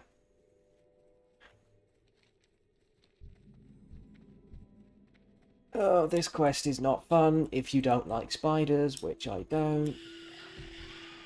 Oh, this gives me the heebie-jeebies. And what's worse is these spiders have got a nasty noise. They just screech at you. Ugh. Yeah, I am not fond of arachnids. They're just horrible looking things. Well, I like this time of year. We don't tend to get them in England when it's cold and wet and gloomy, which admittedly is most of the year. But for, you know, the 20 minutes of the year when it's boiling hot, they don't have to come out in force and scare the piss out of you. And at ridiculously large sizes in recent years. I need to target something. Cool. First. Right, now we've got to run up top and go and say hello to a scantily clad Eredar woman. Which, you know, depending on your preferences, might actually be a good thing.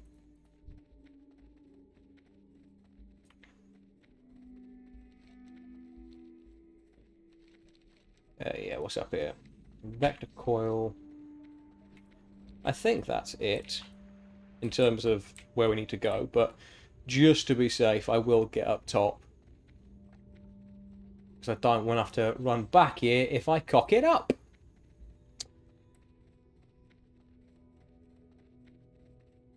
Oh.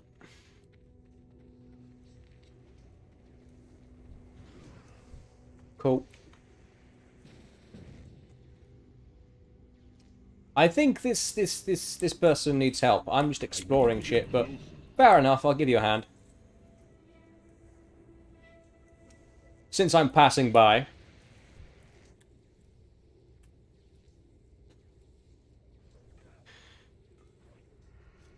Garanir, saviour of low levels.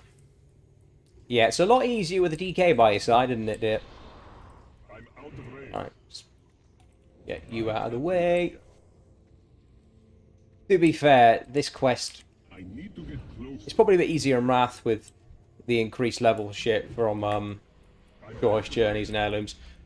I remember doing it on my Shaman when it was fresh. Oh, it was an asshole of a quest.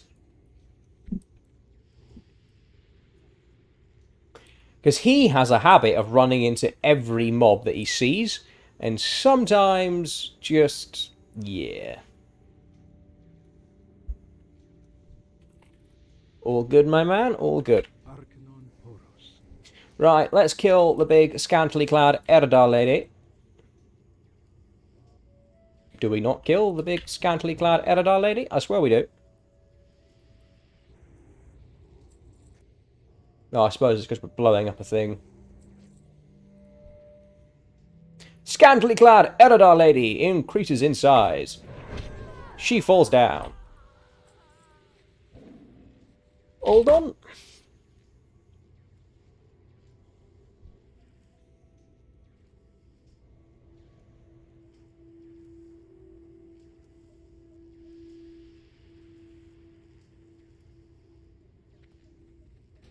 Right, away we go with our journey.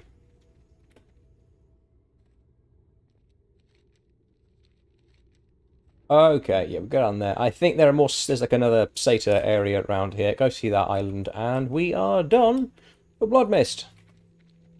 Gotta admit, it's a pretty cool island.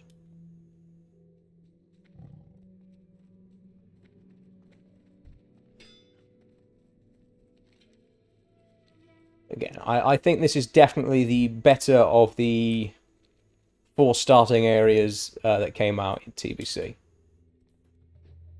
None of them are bad by any stretch. Azuremyst is great. Eversong and Ghostlands are spectacular, at least visually. But I really like just how fucking broken this place is. Like, it does feel like something has crashed and exploded and all gone terribly, terribly wrong. Like, with the Ghostlands, it's all, you know, it's all dead and there are zombies and Scourge, and yeah, we're kind of used to that at that point. We'd seen the Plague Lands and Naxxramas. Zombies are pretty par for the course where WoW's concerned. Great big fucking spaceship, not so much at the time of TBC. Especially not one that's just gone kaboom and knackered an entire ecosystem.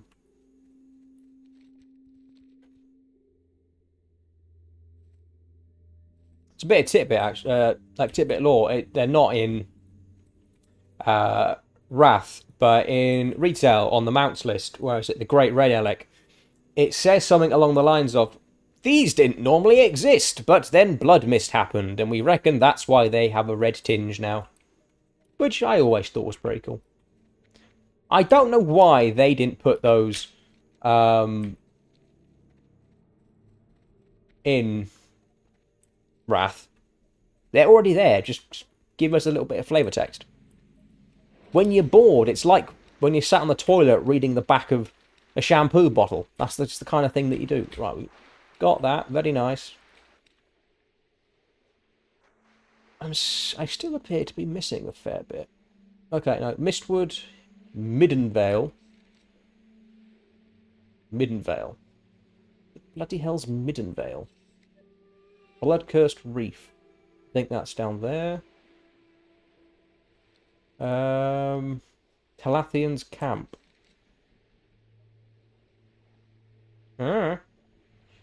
It looks all fairly explored. Right, okay. Cartography and just geography has never really been my strong point. In theory, we should have passed it by. Hidden Reef, Bloodcursed Reef. Oh, is it up there? Have I got to go back up there and go swimming? That would be a bit of a bollock ache, I'm not going to lie. That's what I was saying earlier about the TBC zones being needlessly finicky with regards to what you can explore and what have you. It's like every little nook and cranny needs to be investigated. This is the Black Slate Shore.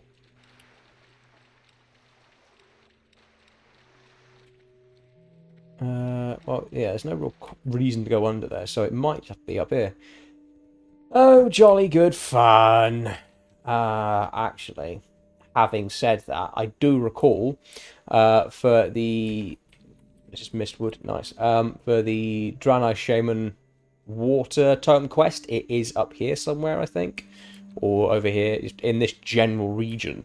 You've got to go swimming in Sea Elemental, so it might be all over there. Right. Another pod wreckage, Middenvale. Okay, there's a bit over here that has yet to be explored.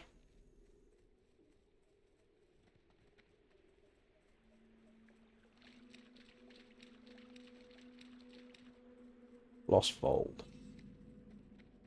Right. Come here. Sort yourself out. So, Talathian's Camp, Bloodcursed Reef, Hidden Wreath. Wreath? What? Wreath? Reef. Well,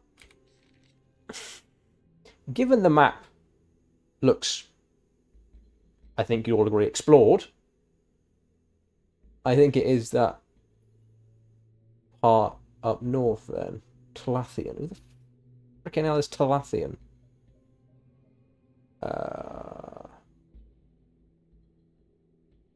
Well, I know there is an Explorers League thing up on that shore as well. Oh, bugger it. Let's go up there. That's the only place I can think of.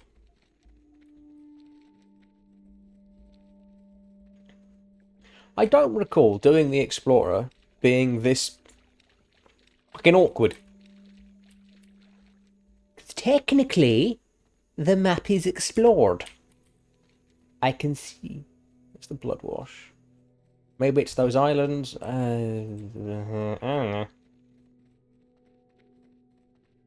Oh, well. At least I get to see my tiger for 5 minutes for once.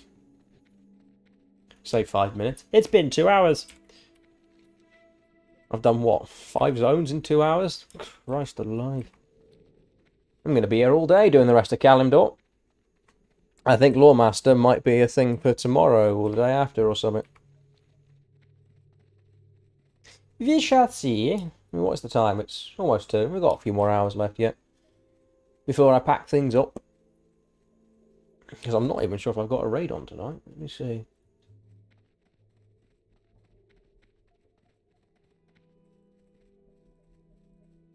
Okay. Yes, I think I do. Sometimes I sort of just get summoned to raids. Like, we need you. Come along. Okay. That's basically my life. It's like that thing Reinhardt said. I have been called. I must answer. Right. I assume this is the Bloodwash, but I've... Right, but... Right. Where's the turtle? There's the turtle. Is that the camp? I don't know. Not exactly. I swear there's a... There, see? Well, he's not Talathian, he's just a gnome. Pilfered equipment. I like pilfering things. Right. Let's go and have a nose.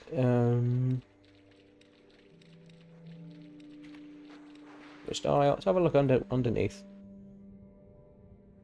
Again, I know there was Something along these lines.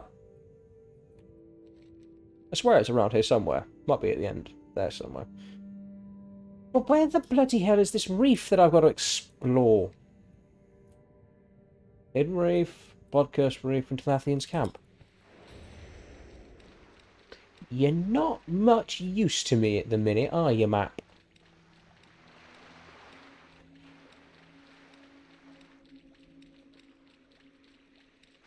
How am I literally stuck in the Bloodmyst Isle?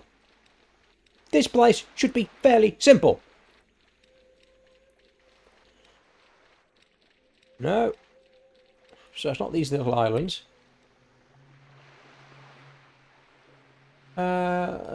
That's where all the chickens are. Ruins of Loretharan. Is there something along here, perhaps?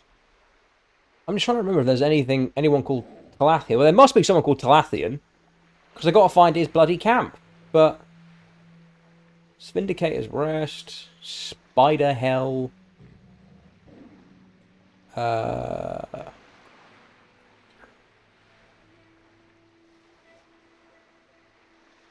Yeah, that's Furbolg's. Osfold, Kessel's Crossing. So I genuinely have no bloody clue.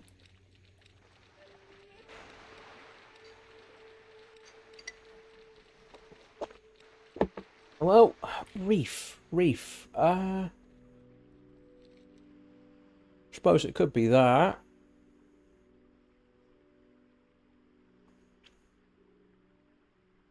I ran up there, ran back to there. So yeah, I suppose it could be down there, a reef of some descript. It looks like a drop off into the water. Bloody hell, who thought I'd be bogged down with bloody Warcraft cartography?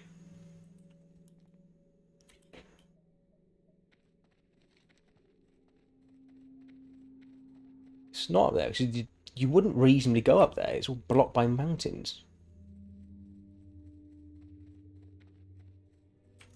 Right. Talathian. Right, there is something vague that's ringing a bell as far as Talathian goes, because I know there's a quest in this rough area which rewards you with a bag. You go and find some poor dead bloke, I think. He might be called Talathian, but Talathian sounds elvish. Hidden Reef is in the water in the northwest part. So up there. Oh, fuck's sake. I think the Hidden Reef is where you go for the Shaman quest. Right, there's a human paladin, that's odd.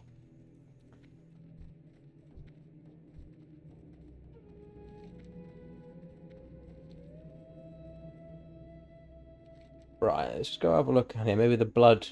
What's it, reef? Blood Curse Reef, maybe it's over here. Right, so you're saying the Hidden Reefs are around here somewhere? Assuming that I can actually... Yeah, ooh. Maybe this helps. There's red. Blood. Cool. Okay, well, I'll pop back up there in a minute. Thank you kindly, sir. I don't have a target. Right, no. Okay. Where the fuck is the rest of it? I don't even know where Talathian's camp was. Oh my god.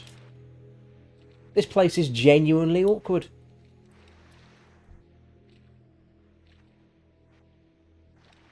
See, I ran across it earlier, so it's probably not here. Reef. Ah, I didn't go over here this bit, so... Oh, it's the Crimson Reach, so... Son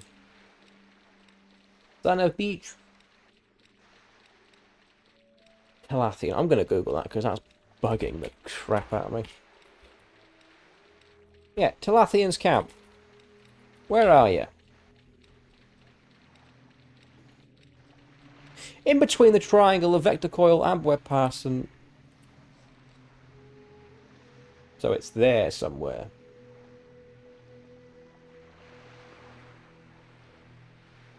Right, okay.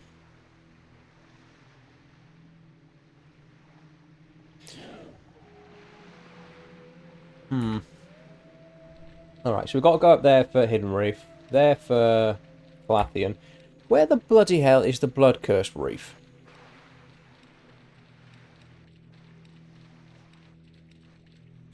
Blood-Cursed... Well... Now I say that, that is called Blood-Curse Island. So it's entirely possible I'm just a complete fucking idiot. And I missed it.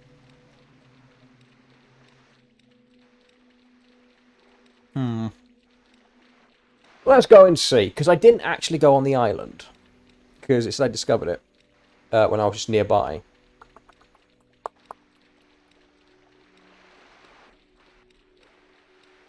Yeah, that might be it. I mean, it's the same name. If it isn't, then... I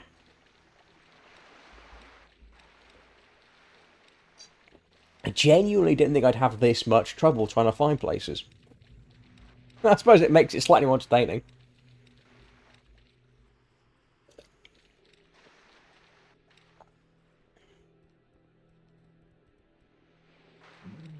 Oh, here, look.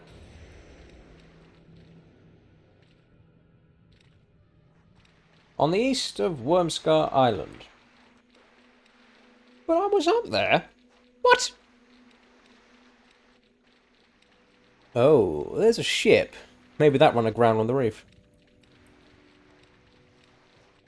Right, if the thing called Blood-Cursed Reef is next to the island called Wormscar Island, and not the island called Bloodcurse Island... Okay, there it is. We've discovered it. What the fuck? Whoever named that must have been smoking something pretty bloody potent, because if you're going to call it the Blood Curse... Ah, see, yes, a little ship has now appeared on the map. You finicky bugger.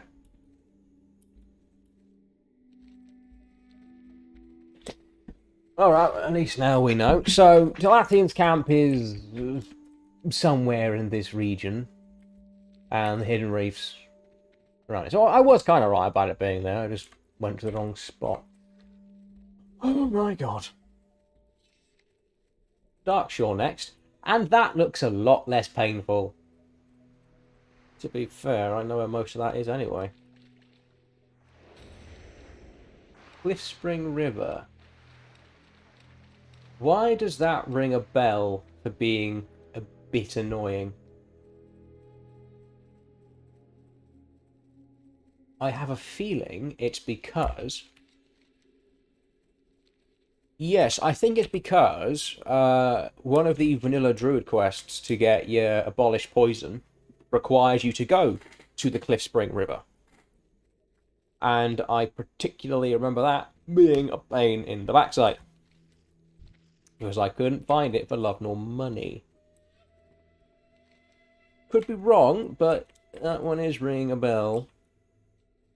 But Grove of the Ancients, Master's Glaive, Tower of Alphalax, yeah, all of that seems pretty self-explanatory if you know even a little bit about Darkshore. It's not as finicky as this bloody place. I swear he was an elite at some point. He must have been. He might have been. They did downgrade a lot of low-level elites, didn't they? No, on the water. Thank you, dear. Oh, here's the hidden. Oh, yeah, and we get a little hut and a fish. Bloody hell, Hidden Reef indeed. Right, at least that one's sorted. I went that way, not if I went left, I would have found it. What a prat. So yeah, apparently Telethian's camp is around here. And if I look closely, it does look a little bit undiscovered there. Oh, they are indeed finicky when it comes to these places. Right, let's get round this little hill bit. I could have gone that way. Oh, never mind. Like ever, I've gone the long way round because I am awkward.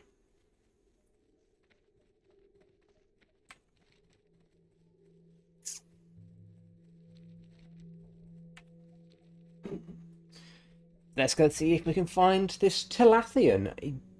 He sounds like a night elf, so that's what I'm going to say he is. Though he could be a Draenei, because they both have weird names. And then we can move on from these bloody islands. Fly back to Bloodwatch, fly down, hand in that quest that I got. No other reason than to say I've done it. And then, yeah, off to Darkshore. Now, I've done Moonglade, that's fine. But Kalimdor, particularly Northern Kalimdor, is a bit... this looks a bit camp-like. Well, I don't see anyone called Telathian, and I ran past here earlier. What a ball ache. Fun. Okay. Right, let's run around here.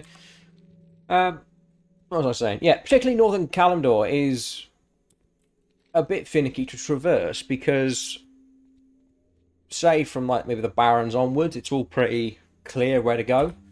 But because Darkshore's right next to Felwood, it is kind of bordered off quite heavily. So, suppose we can go through Darkshore, Ashenvale, Felwood, Winterspring, and then Zara. And then we can just sweep across quite nicely. It is a bit back and forth, zigzaggy. To start in Kalimdor.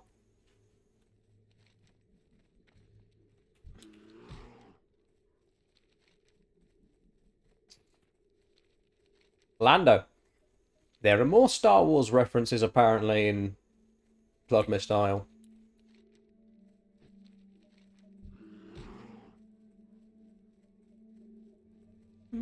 Just Lando.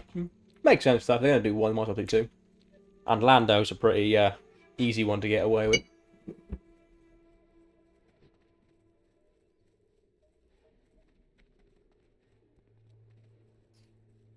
I honestly can't believe how long this is taking. I did not think it would take this long to do as few zones as I've done.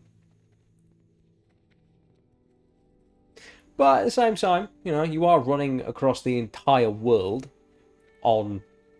Oh, it's a ground mount, but still on foot, I suppose. You aren't flying over at ridiculous speeds. The Naru have not forgotten us. You're right, Lando. Take us back down, dear. There's a good chap.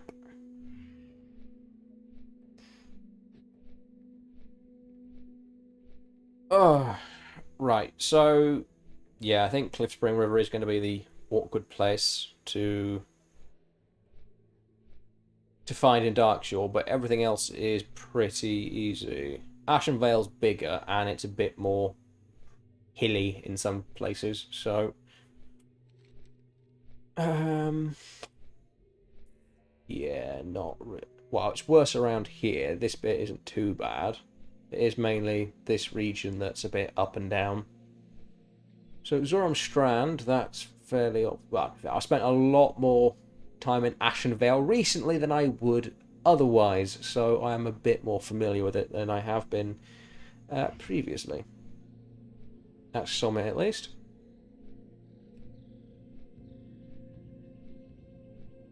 So what? It would be so easy to fly through here, but I'm kind of glad they never did give this place flying, because the Exodar would not be nearly as impressive if you could just go and sit on top of it. It is quite imposing and majestic, smashed into the side of a mountain. Just crystals everywhere. And... yeah. To be fair, I think the main reason Azuremyst and what have you don't have flying is probably less to do with these zones, but Silvermoon is basically just cardboard and pixie dust. Like the way the old world was designed. Oh, perfect timing on the boat. But Azuremyst seems pretty sturdy in its construction, but I think Silvermoon is mainly just smoke and mirrors. Actually, yeah, no, it pretty much is, because I remember when Demon Hunters first came out, one of the things I did was I made a Blood Elf Demon Hunter on just a random server that I had a character on. Because I've worked in the Alliance. My main Demon Hunter that I made when in the Legion pre-patch was a Night Elf. But I wanted to see what a Blood Elf would be like, and I went and fannied around in Silvermoon with just a couple of randos I ran into, and because of obviously all the jumping and the dashing that you can do as Demon Hunter, we did get to places that the average Blood Elf would not see. And yeah, Silvermoon is just... it's a fantasy. It's not really there. It's an illusion.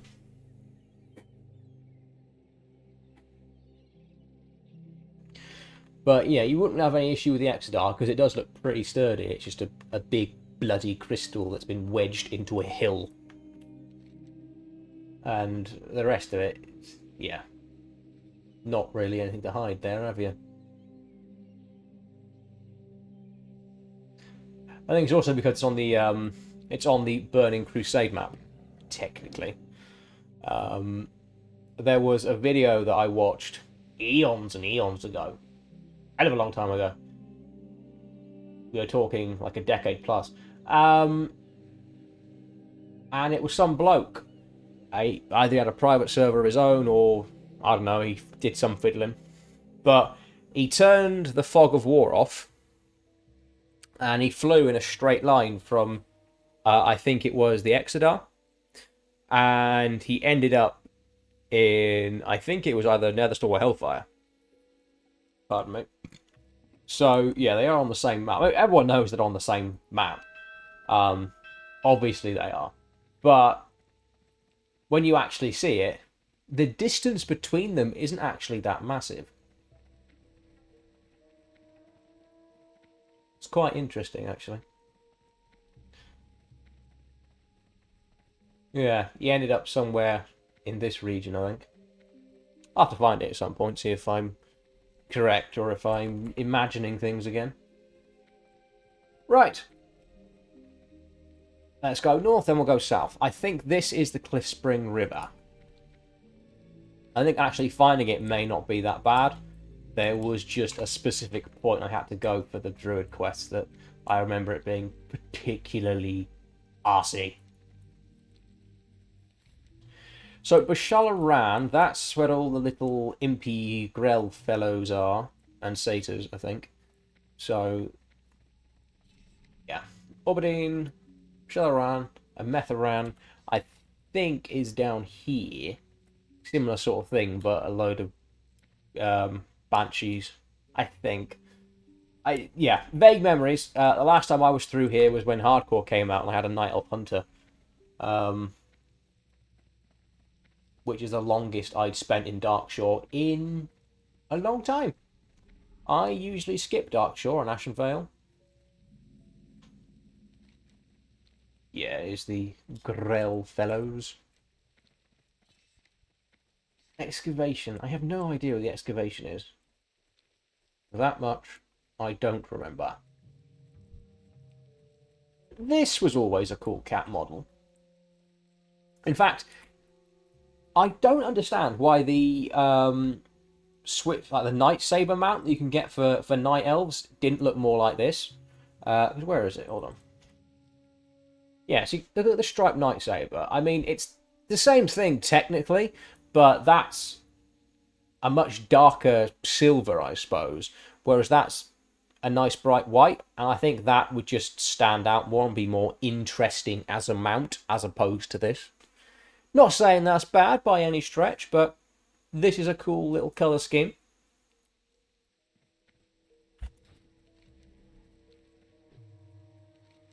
Excavation. I think it's a dwarven Explorers League thing, but I have no clue where it might be.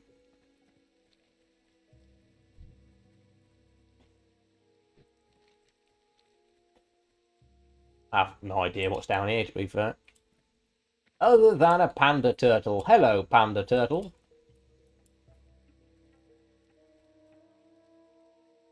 Do you know what? It is pretty cool, with hindsight and what have you, the context of finding something like this. Because it's evidently Pandaren. Just look at the architecture, and we know that Pandaren have a thing for riding turtles across the sea. It's fairly self-explanatory. But obviously back in the day, you wouldn't really have known. You'd be like, what the hell was with the giant turtle? And the weird saddle thing strapped to its back. But with the context of Mr. Pandaria, this is quite a cool thing to see. Especially if you know why it's washed up on the shore, dead.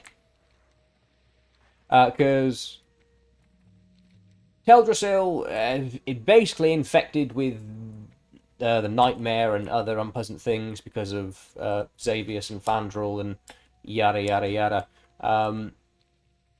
Drove a few of the locals a little bit loopy, primarily the wildlife in the waters surrounding Teldrassil.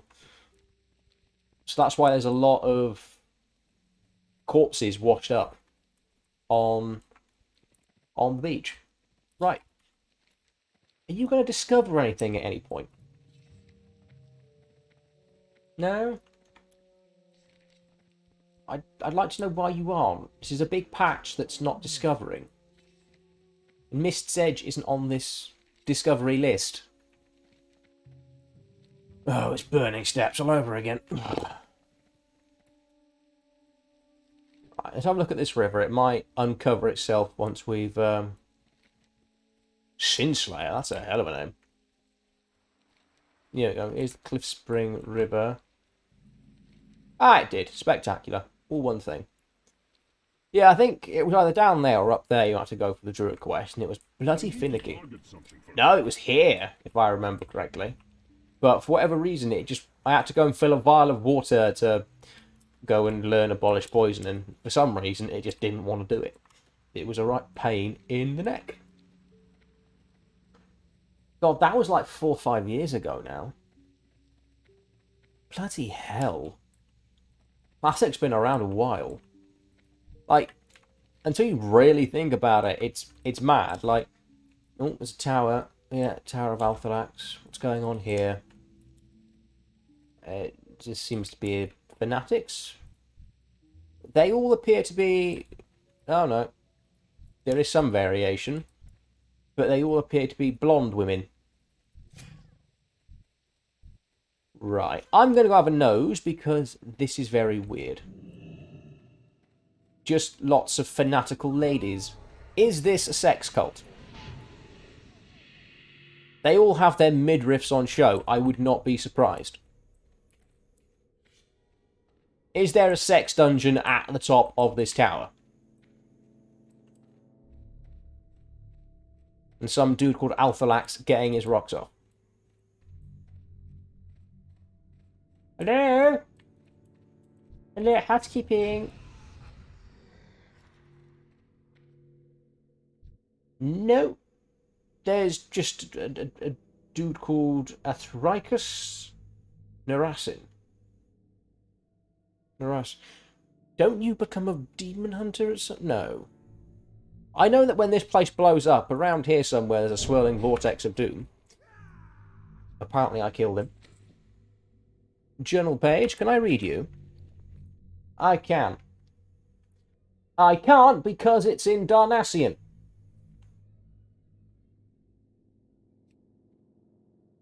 I mean, it makes sense. Why would he be writing in the feeble common tongue? But, I mean, I haven't kept up with my Darnassian lessons. Why would I? Okay. Well, there was just one night elf in a dress surrounded by human ladies and nothing else. It's definitely a sex cult. of some descript. This place, however, I might come and visit on a hunter at some point, because this is where you can get the ghost leopard pet thing. You've got to find like a little statuette on the ground somewhere, and it has a chance to spawn the ghost leopard. Let's see if we can find it, shall we? At least I think it's round here. I've not done that in quite a while. Oh, pardon me. And that's where you've got to find like a little statuette of a cat. And some particularly peeved frost saber spirit appears and starts biting your ankles. That's a chest. Yeah, having all this foliage on probably isn't helping. This reminds me of hunting for the camel in Oldham, which I'm probably going to start doing when Cata comes out, because I cannot help it. Seriously, I go to Oldham, I just instinctively start hunting for that camel. Was that it? No.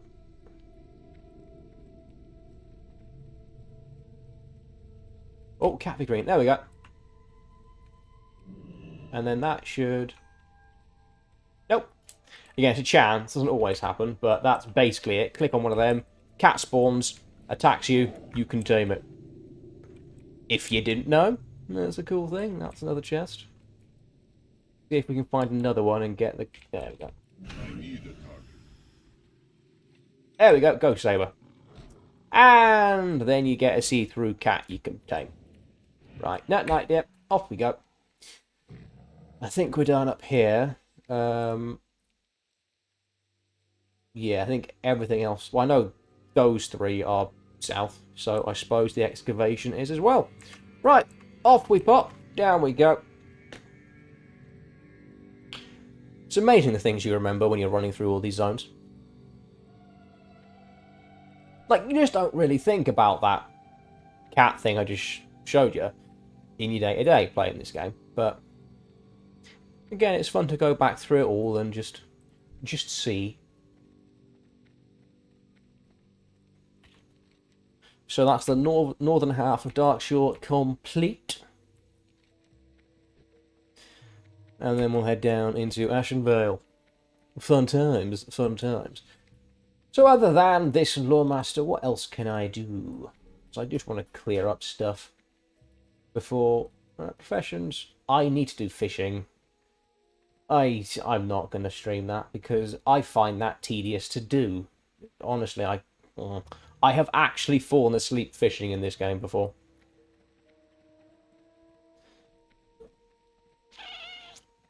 I mean, I could try and do that, but it would... Yeah, I think that would actually kill me. I do want to get the turtle mount though, just because it's a mount. That is a mount I haven't got. Yeah, I might do this in my own time, because fishing is just dull. Have I not done all my triage on this character yet? Cooking. I was going to do chef at some point, I think, wasn't I? Yeah. I've got the hat. What do I need for that? Sous chef is that the recipes? Yeah. Second that in motion. I've got all of those, so I can make them. Outland gourmet. Cook each. Holy shit, a brick. Complete each of the rocks. Do I need to do that one? No, because he's the guy in Shatrath City. Yeah, I'll give this a crack, I suppose. That is a...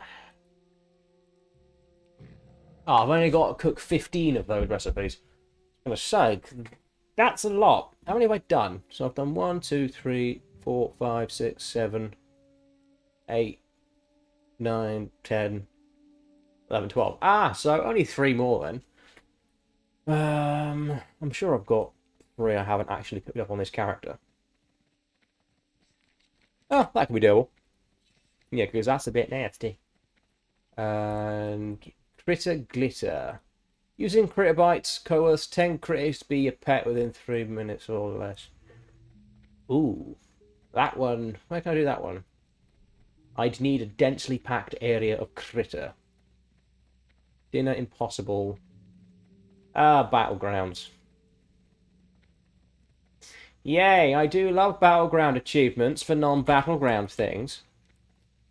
Actually, I'm so bloody glad they removed the battleground achievement for Children's Week, because I did that. That is one that I had done in retail, and oh, bloody hell, was it a ball ache.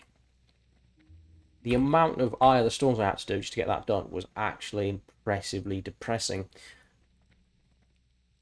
Apparently there's a rare over here. Does he just spawn there? No, he could spawn anywhere. Well, I'm a nosy bugger. Let's see if he's there. Doesn't appear to be. Oh, well. He's probably elsewhere.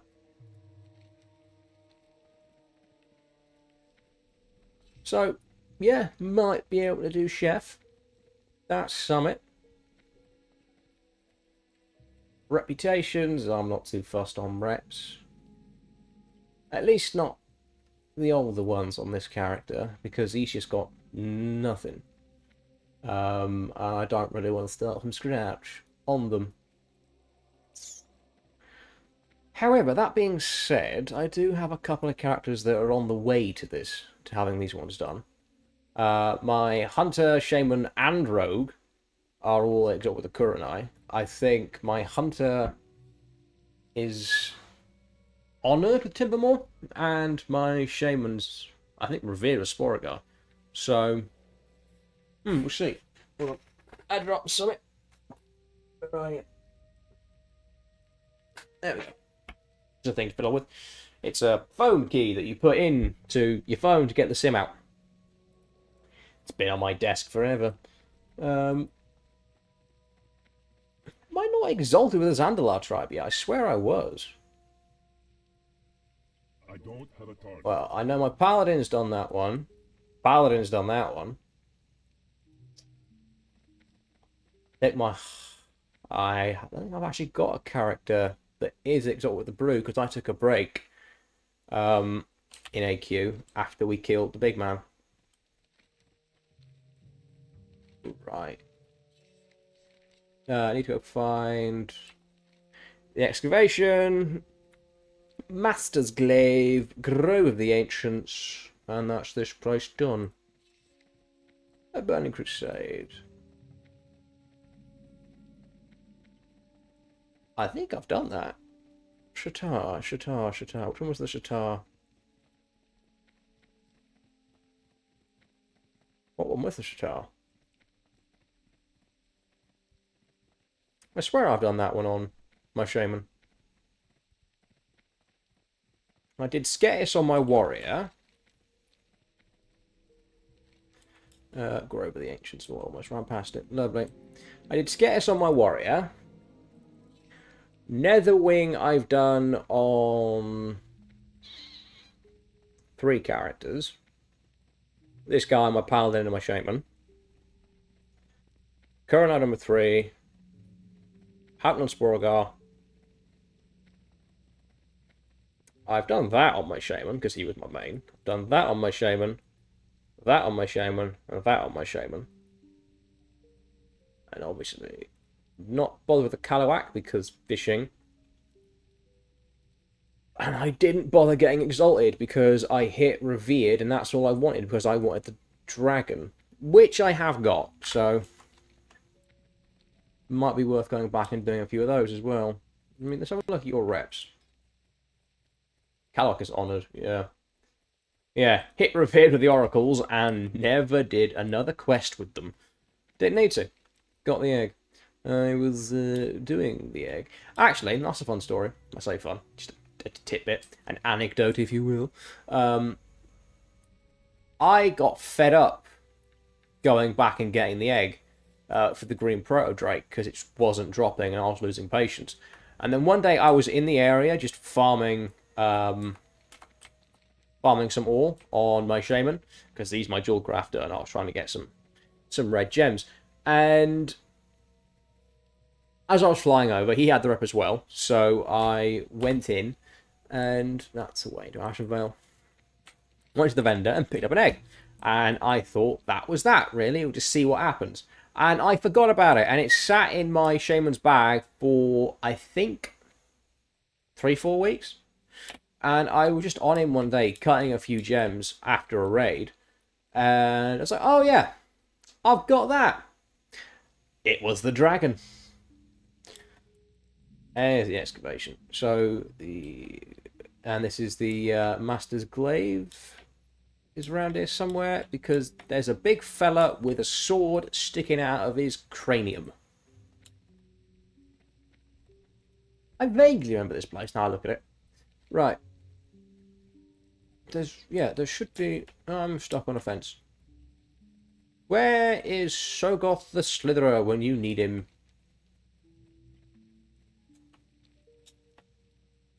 There he is, I think. Yes, there he is.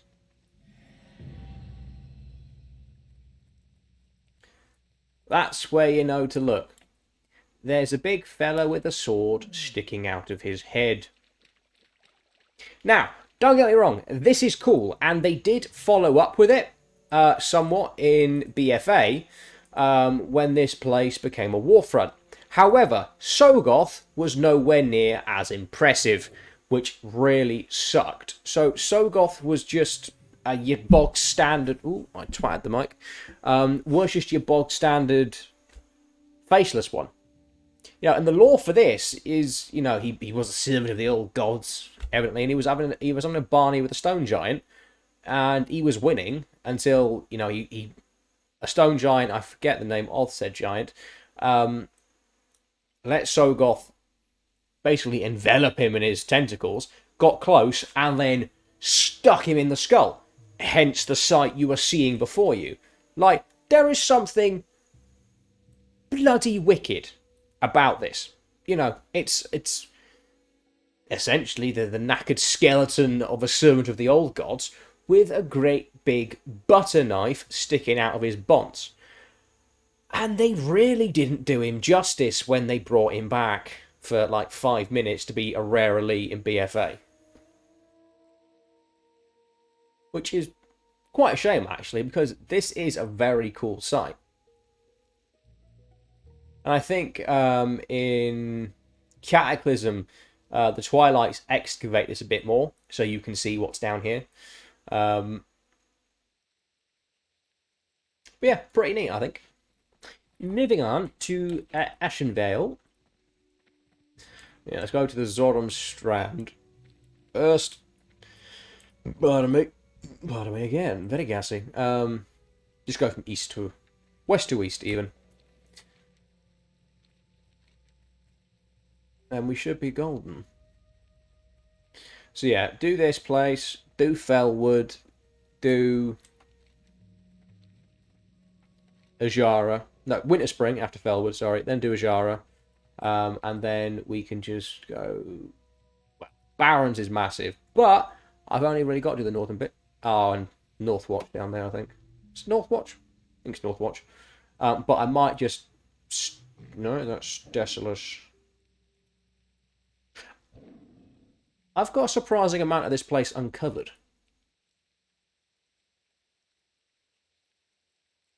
To be fair, actually, when you fly, because I have flown to Dionysus from Booty Bay before, you do go a really long roundabout way to get there. So it might just be that those are the places I've flown over. That would make sense.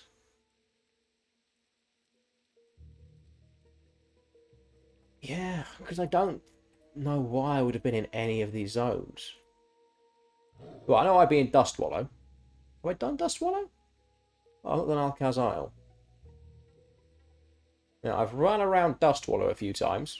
because of Oni, but very odd. And I ran through here a few times with cameras at a time, but yeah, weird.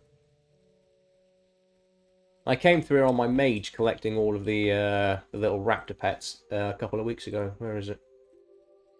Hatchling. Yeah, went and got all of these.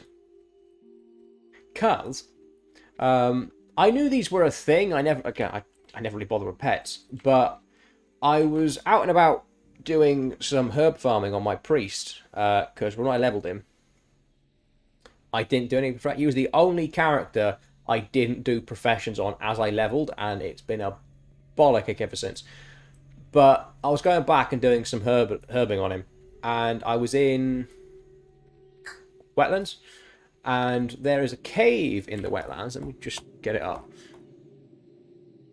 Yeah, there's a cave up here. Yeah, you see that rare there? Razormore Matriarch. I had no idea this cave was here. Honestly, no idea at all. And ended up there, and in the days of old, the Razormore Matriarch dropped the Razormore Hatchling. But it turns out, in Wrath, all of these hatchling pets that were associated with a rare mob of some descript were given to a much less rare nest that just spawned. So I ran around gathering all the ones that dropped from nests. There are still some that drop from kills. But, yeah, I went and got all these little fellas. I thought they were cute. And then went and did that for some reason. Because I've never done the Sprite Data quest. Just didn't do it. Ever. And yeah, that was good fun. As you can see, I'm in a collection clearing up achievement-y sort of mood lately. World events, they're all done apart from that. When is Pirates Day? Not for a while, it seems. September. I really didn't notice that. Okay. So I've just got to be fair, it's in Booty Bay, and my DK is currently on very rocky terms with the goblins of that region, because I went and got myself, where is it? Oh yeah, the Blood Sail Admiral title. I'm rather fond of that title. I just haven't been bothered to go back and repair relations with the goblins of the Steamweedle Cartel. And they try and bludgeon me every time they see me.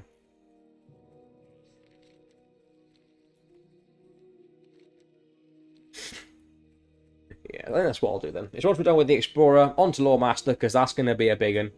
That is going to be a gargantuan task. Luckily, my Paladin has made fair headway into most of it, so it'll definitely be on him. All the TBC and Wrath stuff is fairly easy to just go back and do. And because you got flying, it's quick as well. Make a bit of gold at the same time. Pardon me, I am gassy today. It's all the talking, that's why. When I keep wittering on, I get incredibly gassy. Right. Well, that's Darkshore. That's not helpful at all. I thought going through this pass would, nope. Oh, though, I think it's in this region. There is a tree, I think it's called the Heartsbane tree, where you go and get a piece of it. I think it's that tree there. Because you go and get a piece of it for a, not a quest, for the Succubus quest. If I recall correctly. Yeah, I think it's around here somewhere.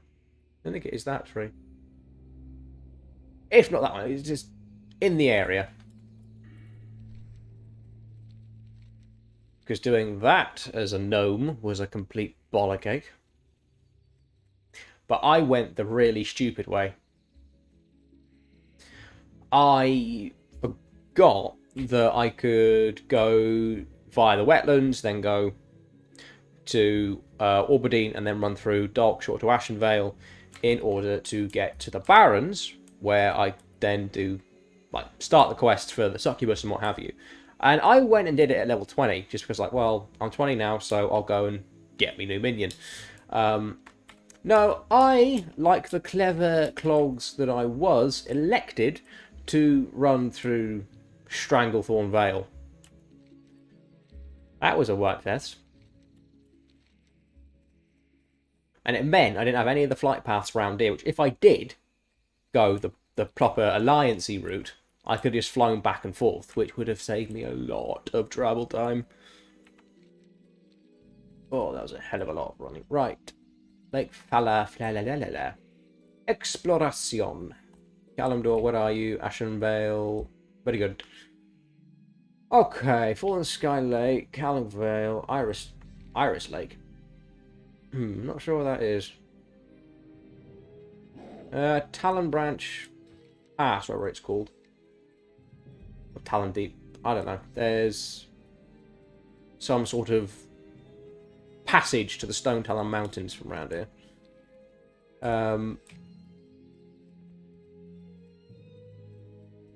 Right. Firescar Shrine. I think I know what that is. Satanar's there. Bellfire Hill. That's where Manaroth got clobbered, I think. Cool.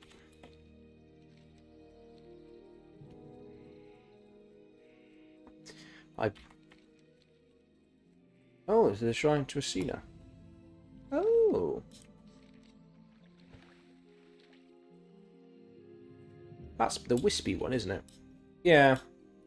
Because I'm trying to recall from Hyjal questing, when you go and awaken the ancients. You do Goldrin first, then I think you do... Then you do Asena, then you do Aviana, and then you do Tortola. And then I think that's it. I can't remember a specific... I know Goldrin's the first one, because you literally polish up the first quests in Hyjal, and then you just get sent to go and deal with Goldrin and his Lycanoth Vandals, whatever they're called. Bunch of angry, ravenous werewolves pissing on everything.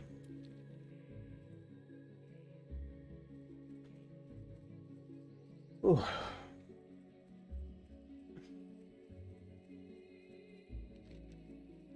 Right. I dismounted because I'm a rat. You know what? They didn't half know how to make things look cool back in day. I mean, there are exactly 3 polygons to this entire thing, but like, you can't deny if you were going through this place for the first time, like a level 20 night elf, and you just stumbled across this magnificently large statue buried in the ground, you would wonder what the fuck happened. It does make you want to see, like, the Kaldurai Empire at its height. When, you know, this wasn't in the ground and it was an actual statue. But bloody hell, it must have been massive. Oh, bugger off, you 8-legged menace. Oh, ooh, we got some demons. So this is... Hey, what? Oh, hello. You're dead now. Cool, so there's that. Yeah, so that is where Manaroth got his ass handed to him then. Few lakes down here. Well, no. I think actually what I'll do is I'll go up and around Astronar and then come back down and then go down that way and then finish up here, because yeah, that's where all the theatres are.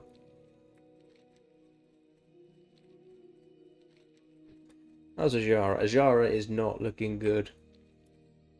That has not had much be fair, getting around classic Azara is a ball ache. Like, it was not a well-designed zone, geographically speaking. Like, it was missing a few bits and pieces in terms of, you know, actual quests and having, like, 3 of them. But that aside, actually traversing... What's up here? Why don't I remember this? Actually traversing classic Azara is god-awful. It's like it just wasn't designed to be traversed. Thistlefur Village. Okay. I don't remember this being there, but fair enough. Whatever you say, game. We can head up here. There is something up here, I know. What's it called? Shadumbra? Something like that. I know as a hoarder, you kill it, and then you take its head back to a Tauren in Splinter Tree Post. I think it's around here somewhere. Ah, this is Iris Lake. Okay. We did not know that, see? I think this is Fallen Sky Lake. So we run down here, and then go along like so. Splendid.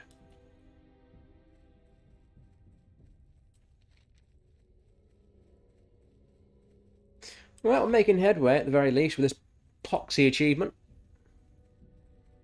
Get this place done, and then we can move on to the speedy and a much more efficient method of flying from point A to point B.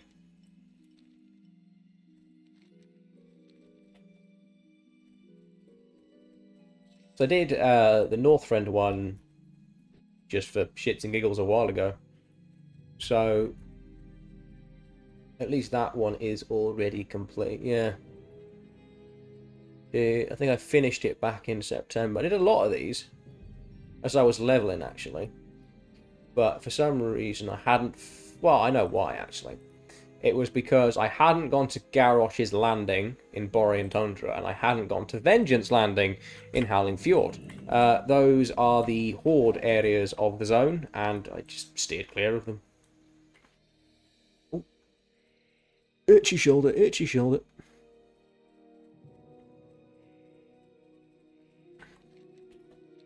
What's down here, then? Hey, I know there's a lake somewhere around here, but... Oh, yes, I remember this place.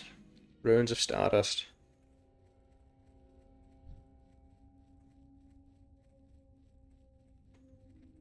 I'm out of range.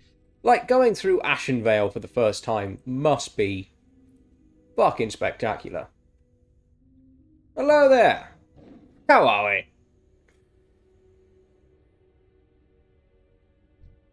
Like, yeah, this place is just gorgeous. There is no doubt about it.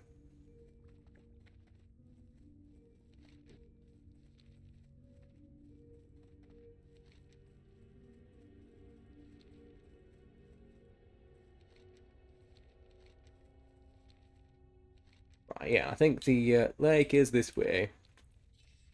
No, I got Kalimdor, Ashenvale, where are you? Howling Vale, and then Fallen Sky Lake, I think, is this direction.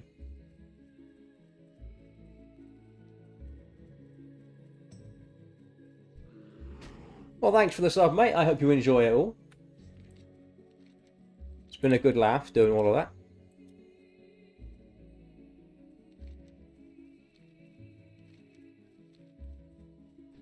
I need a target. Sagefish. Echelon. Isn't that a big... Not sure what that is, because it makes me think of a Murloc, but I think it might just be a massive-ass elemental. Or it was a massive one, just a funny-coloured one or something, I don't know. Well, he don't seem to be here.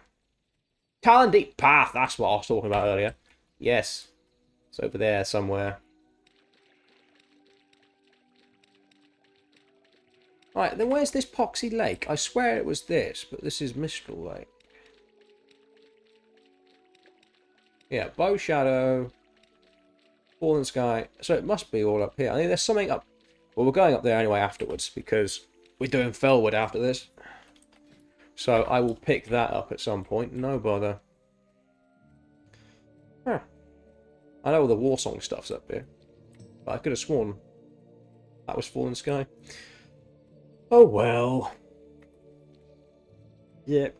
You do confuse things after a while.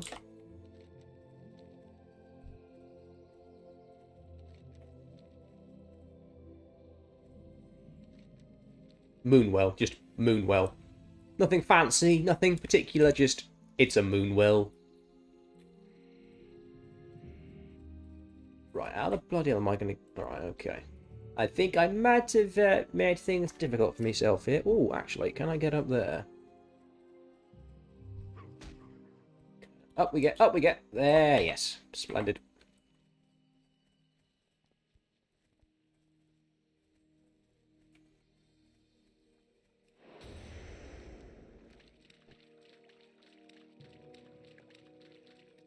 I know that, Aaron, but part of the fun is just trying to guess if I've got it right. I guess that's the lake, but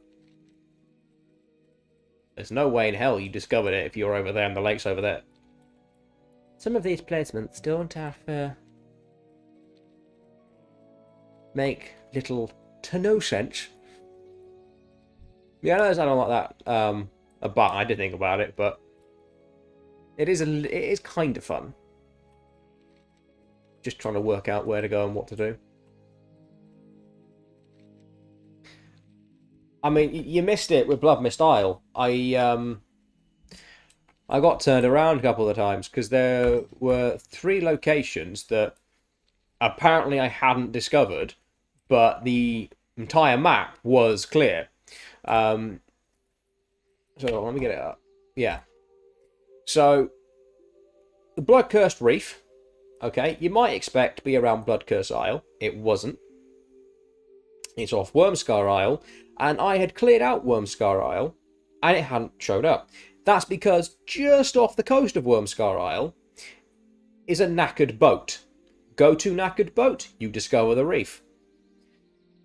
And the boat appears on your map. And then there's the hidden reef up here. I thought it was, but I ran in this general area and then ended up going right, not left. But all I had to do was go here. And all it added was that little shrine thing and a fish. And then there was some bloke's camp here. Yeah, like the camp there, Talathian's camp, I ran past to go to the spider area and went past. So I was like, well, surely I've discovered the entire zone because I can see the entire zone. No, I hadn't discovered a boat, a fish, and a knackered camp. Fucking TBC zone design. Actually, no, the zone's fine. Whoever thought that this achievement needed all of the teeny tiny little bastard places in Bloodmyst needs a slap. And I had a similar issue, actually, in Eversong Woods. So I discovered this area, right? And it seemed all clear. Turns out there's a waterfall here, Elrendar Falls, that I had to discover. And I'd ran past it. This entire area was green. Apparently I hadn't discovered that. And I ran down here, because the Azure coast is one area that I just couldn't find. And I had to discover something here. And this entire area became green. Apart from a really teeny tiny little sliver of brown that I didn't notice immediately. So I cleared out the rest of the zone, and I was like, I'm still missing the coast. And it was literally just there. That took the most egregious piss. And yeah. Luckily, the zones in Eastern Kingdom and Kalimdor that weren't added in the TBC aren't as finicky, which is nice. So, Bow Shadow, I don't know where that is.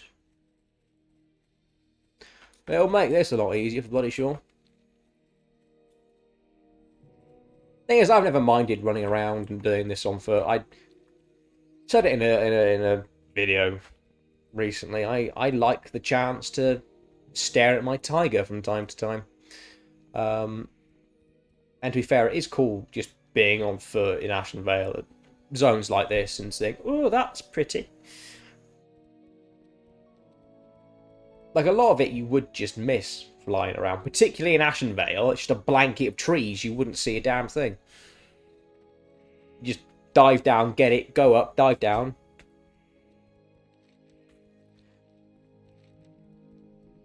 Right. What's up there? Howling Vale.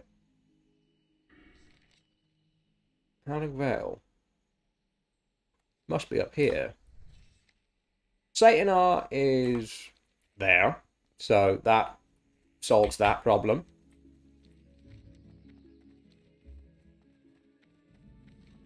There you go.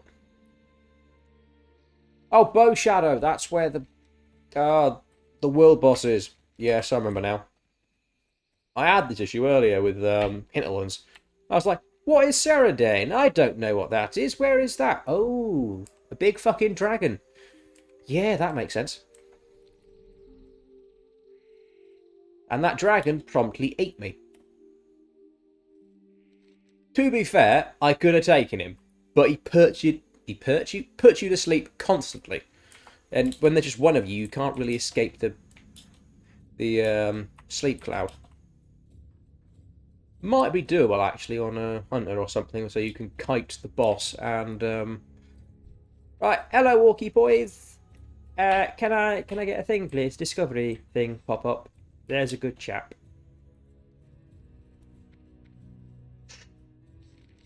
Right, that might be the Howling Terrorwolf Packlord. I mean, Howling Vale Wolf. Yeah, that's. Well, that was very stupid of you, wasn't it? Yeah. So do Bow Shadow, then head up that path into Felwood, and that should cover that.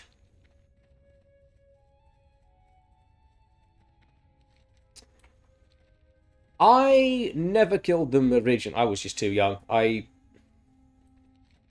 was a sproglet in vanilla. I just ran around on characters, taming animals, and like, oh, that's a cool mount. I want that. I was one of those children. But in Classic, I did quite a few green dragon kills. Never did Azuremyst. I did Kazakh a couple times. Never did Azuremyst.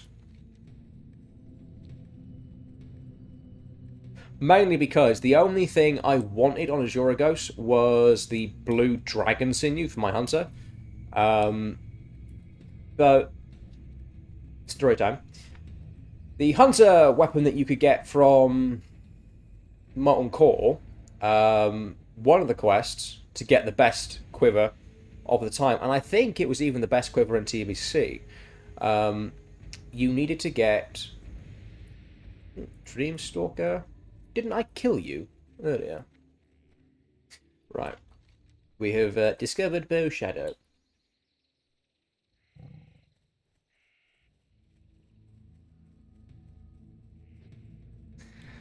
Yeah, I'm in much the same position. It was my old man that got me involved in WoW. And he'd boost me, he'd help me out, give me gold. The tables have well and truly turned now. It's like, oh, can you help me out with this thing, please? Yes, fine, dear. The apprentice has well and truly surpassed the master in my household. But as I was saying, hunter weapon, Molten Core, Rock de la. One of the quests to get the best quiver, you had to get a blue dragon sinew, which either dropped from elite blue dragons in Winterspring, which I farmed religiously in Classic. I mean, if I wasn't raiding, I was in fucking Winterspring. No, not there. Where are you? Yeah, there. Yeah, there's a cave here, right, full of a bunch of dragons and wormkins and shit. And if you kill them, there's a very, very, very rare chance that it will drop it. Or you can kill Azuremyst, who is a world boss in Azara. with a 100% chance drop. However, the sinew itself is not a bind on pickup hunter only item. It's just it's like a BOE thing, basically. You can just sell it. So even if you kill Azure Ghost, the chances of a hunter actually winning the item are very, very slim, unless it's a guild kill and they like give it to a hunter. Because most people would roll on it to sell it because it was worth thousands.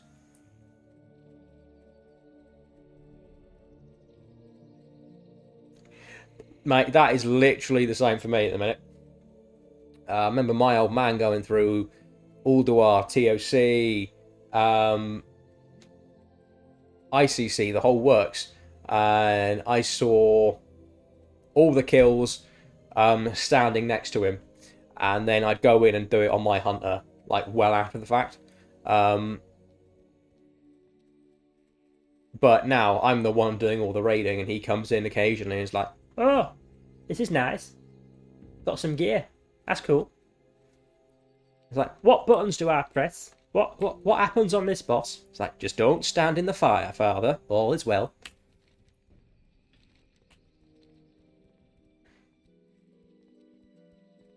Yeah, honestly, with the blue dragon sinew, that was the worst thing about it. So I never did Azure Ghost because I'd never win it. And a lot of, well, at least was the case when I did them. A lot of world boss kills might do a soft reserve or something. And I was watching a friend, like via the streaming thing on Discord, kill the boss.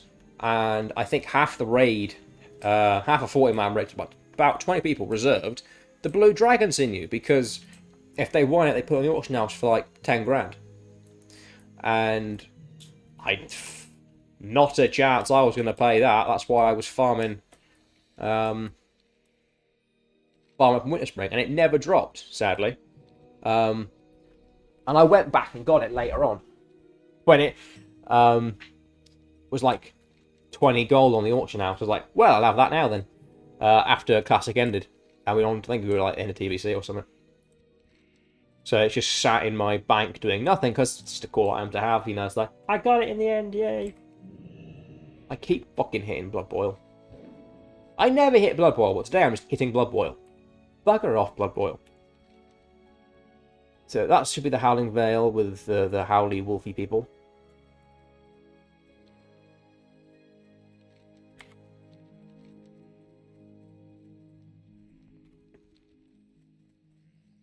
Yeah, I'm quite a sentimental old fart when it comes to those things. At the minute, my bank slots are filling up with expectant transmog items, but for the most part, it's just pointless items that do nothing, mean nothing, other than the fact I think they're cool. I'm like a magpie. I just collect shit.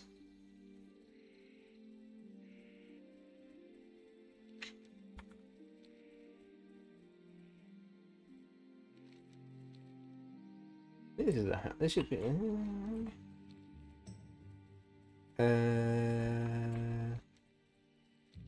Maybe it's around the corner. Yeah, I think we go down there. Perhaps that would make sense.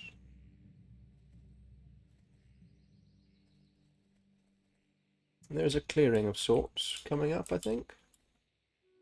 Oh, there appears to be a path. Let's follow the path. That might take us to where we want to go. Oh, yes, they're a Worgen. So this should definitely be the Howling Vale, because you have literal half-naked werewolves.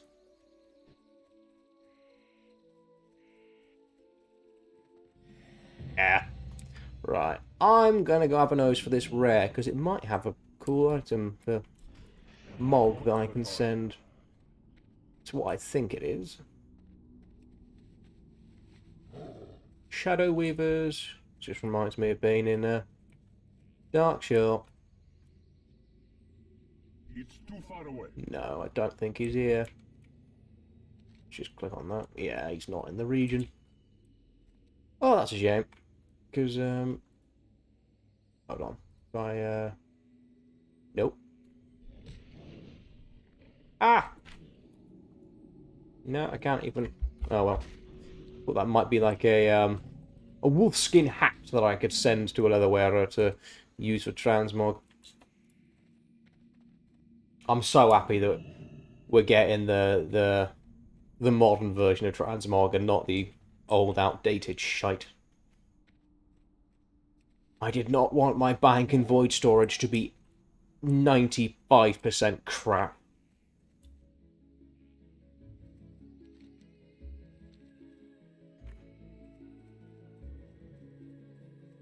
Yeah, I remember my Warriors bank in particular back in Cata and Mist. It was just full to the brim with nonsense, just because it looked cool. I think I had every tier set in one form or another, from Rathnax Ramus on. Even, actually, tier 6 as well. I had the tier 11, tier 12, like... I was running out of space rapidly and a load of weapons. But I liked the way it looked. And at one point I wanted to replace... I wanted to get a new set, but I was full and out of space. So I sold all of my Dragon Soul gear in Mists. And bloody hell do I regret it, because I have tried to get some of those pieces back in the years since, and just haven't got them. Been a right old palaver on that front. Because I had the full purple set, and it looked amazing. Well, I thought I did. Anyway, but yeah, I'm just glad it'll be a wardrobe system. It makes sense. Like, they've gone through... Oh, hold on. Yes, that's undiscovered. I'll go do that bit while I'm here. I've always been in favour of changes where it makes sense. You know, there's a lot of changes they have made that I think are a bit, like, you know, the WoW token and so on. I don't think anyone with half a brain thinks that's a good idea. But, I'm out of range. like, UI updates, well, not UI, because I don't want them to put a Dragonflight UI in, because I fucking hate it. I am a boring old bastard. I like the classic look, as it were. And things don't break every 5 minutes in that case. But, you know, when they updated this, I kind of get it. It's just the options menu. It makes sense. And things like that. You know, it's, at the end of the day, it's a system with Transmog, that they are going to add. And doing it the old-fashioned way is clunky and needless.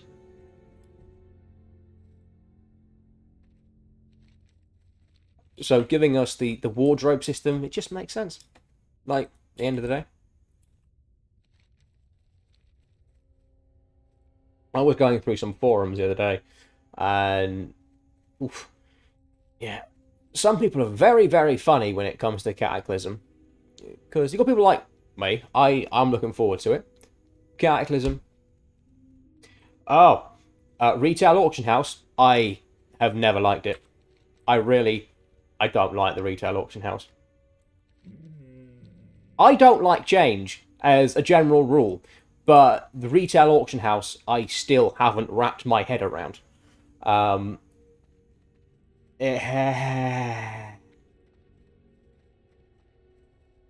Like, I get it basically does what I just said. It's an updated system in a way that doesn't fuck with the game. It's just, here's how the auction house works now. Fair enough, but I've never liked the... I don't know, I just can't get on with it. Like, when Dragonflight came out, I played it for about a month and a half. Like, properly played it. With a couple of mates. And... okay, I missed something, but... yeah, it just... the thing is... I suppose if you used it regularly, and you were a goblin, basically, and, you know, the auction house was something you played with any degree of regularity, you'd probably get on with it very, very well. But I don't. I use the auction house when necessary, in terms of making money off of it. And the way the old-fashioned auction house works, I'd like it just, it's simple. There's a search bar, I type in what I want, and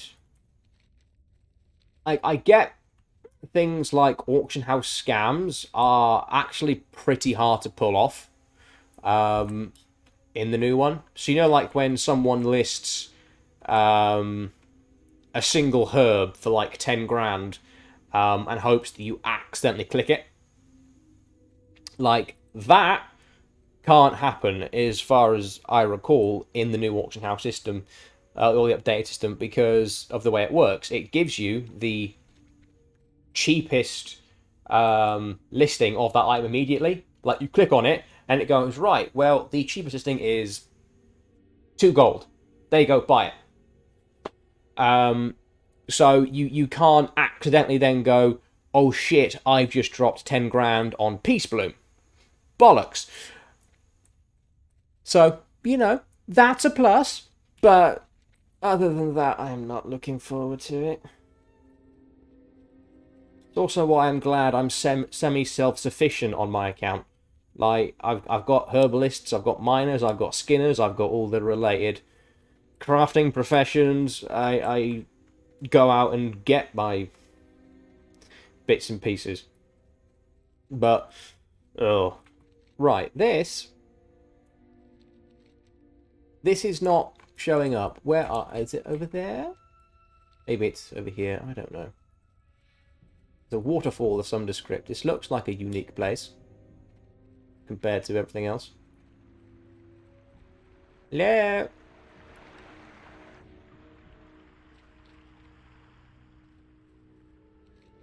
But yeah, I'm just not looking forward to it. I imagine people who play the auction house a lot, they will. And that's fine. It's not really for me. But as a casual user, I'd rather just use the old one. Right, this isn't showing up. Why are you not showing up? Where would you be?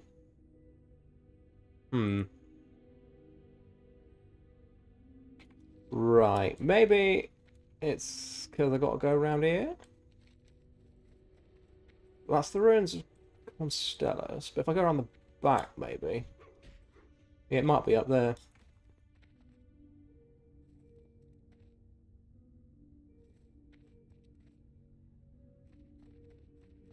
Ah, yes. There we go. Got there in the end. Yeah. Super. To be fair, I'm wondering what else they're going to add to Cataclysm, just out of sheer curiosity. Because I am looking forward to Cataclysm, but I have concerns with it as well. And it's not even to do with Cataclysm itself, it's to do with what Blizzard are doing with it. And it's the whole increased content cadence thing. Like, Cataclysm hasn't got that many patches you can fuck with anyway. Because the first patch, 4.1, which would be, I suppose, Phase 2, is the Zandalari patch, which is where you get the revamped Zul'Aman and Zul'Gurub. Now, in any other expansion, that would be a raid patch, but it wasn't. It was two, supposedly, hard-as-balls dungeons. And, in fairness, I remember at the time they were definitely more challenging than your average 5-man, but I never felt they were a stand-in for a raid. Our first raid patch will be Fireland, which is 4.2, I suppose, Phase 3. Now, those two patches, if you have a look at the roadmap, are set to happen really quickly, one after the other, which, if 4.1 was a standard raid, wouldn't be the case. So they, and even in original Cataclysm, they had a very short, space between them, as it was. And And then after Firelands, there was a decent gap, and there was Dragon Soul, and that lasted forever. So I get if they're cutting down space in regards to content drought, but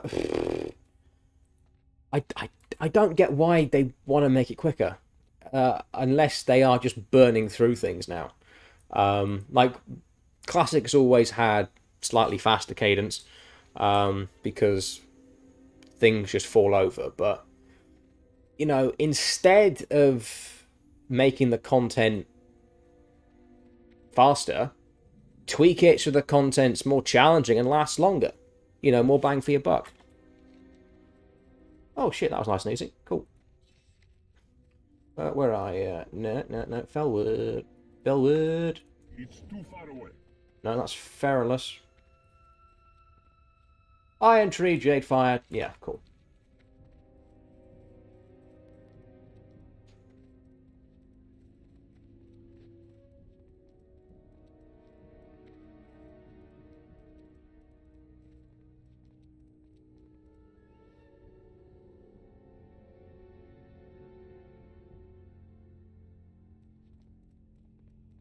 Where?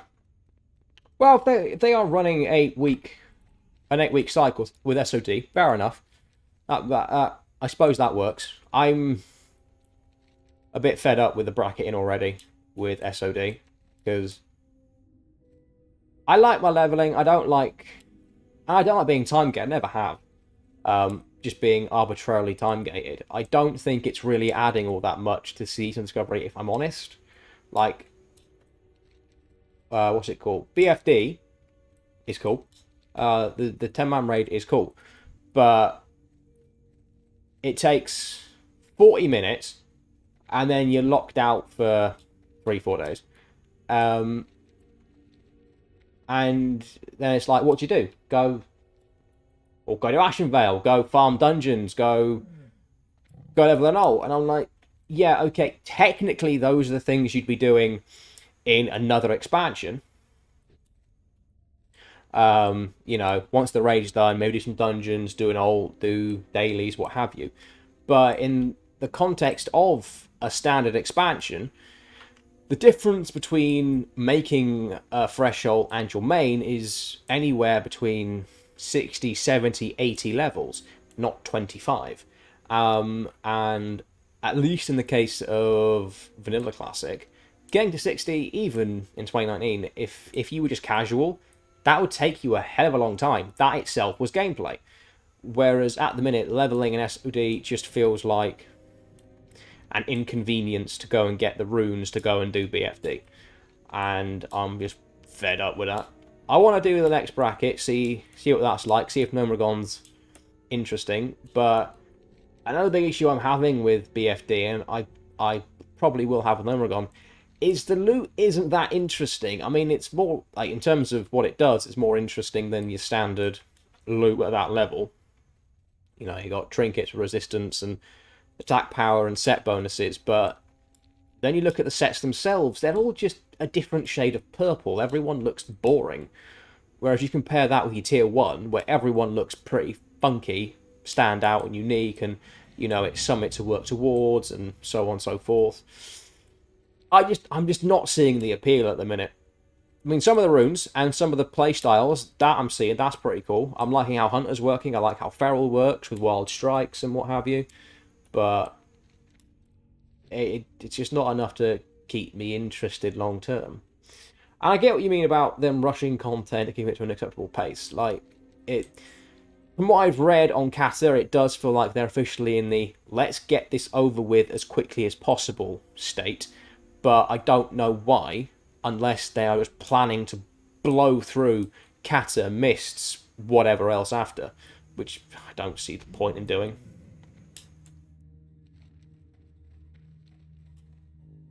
SOD, it's just a season, mate. If you remember Season of Mastery, where it was slightly harder raids, increased leveling, just classic with a bit of a twist. It's another one of those. So it's a seasonal server. It will be here for 12, 18 months, maybe 2 years, and then they'll close it down again. Which is another reason I'm not all that fussed in getting invested. I don't want to make a character for it to be deleted in 2 years. And I read a thing where they were like, well, you know, you'll be at the end of the season, you can transfer your character away. It's like, yeah, but what's the point? I've got all my characters on Wrath and on Classic. Feels a bit redundant.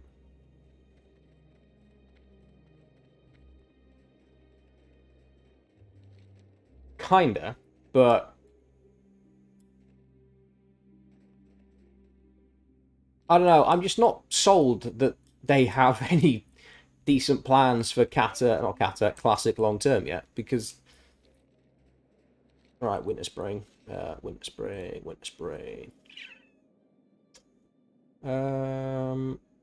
This is the hot springs, isn't it? Let's go up here and clear out these zones. It's not so much filling the gap between expansions, it's just another thing to do. I mean, SD is fairly popular at the minute, that's for sure. But yeah, I suppose it depends on the kind of player you are. If you like quick and fast and potentially throwaway characters, it's going to be great for you. Because it's, I think, really to be invested in long term. And that's kind of why I play an MMO, because I want to be invested long term.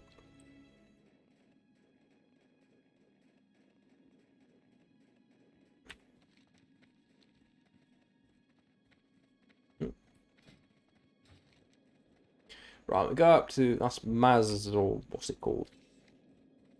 Mazthril, that's it. That. And we go down here, there's a bunch of furbolgs and other such unpleasantness. And then we get into the really shitty stuff with the dragons and the giants and other things. Yeah, I think Hardcore's also getting a new mode next month as well.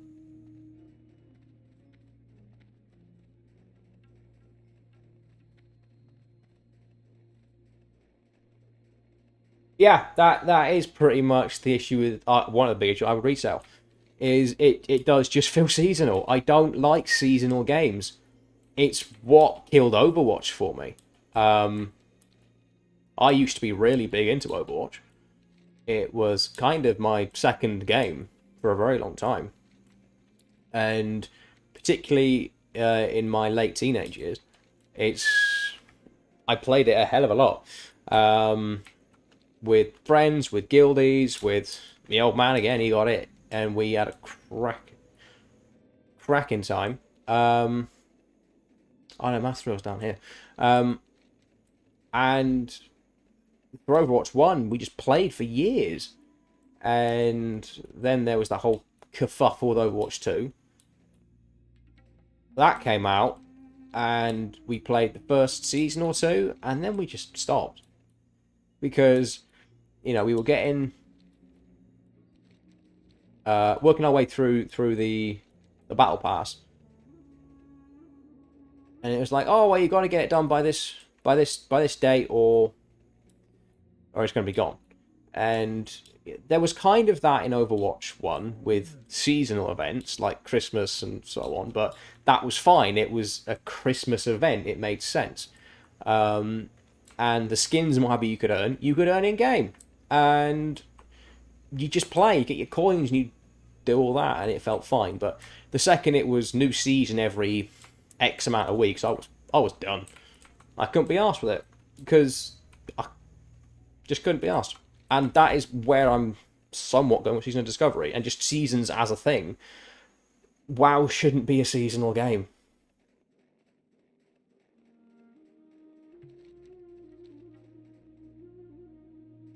Well, I say that. WoW does have seasons.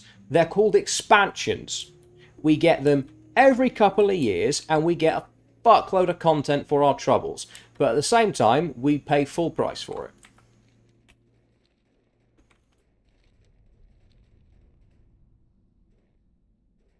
Hey, Devin. Thanks, man. Appreciate it.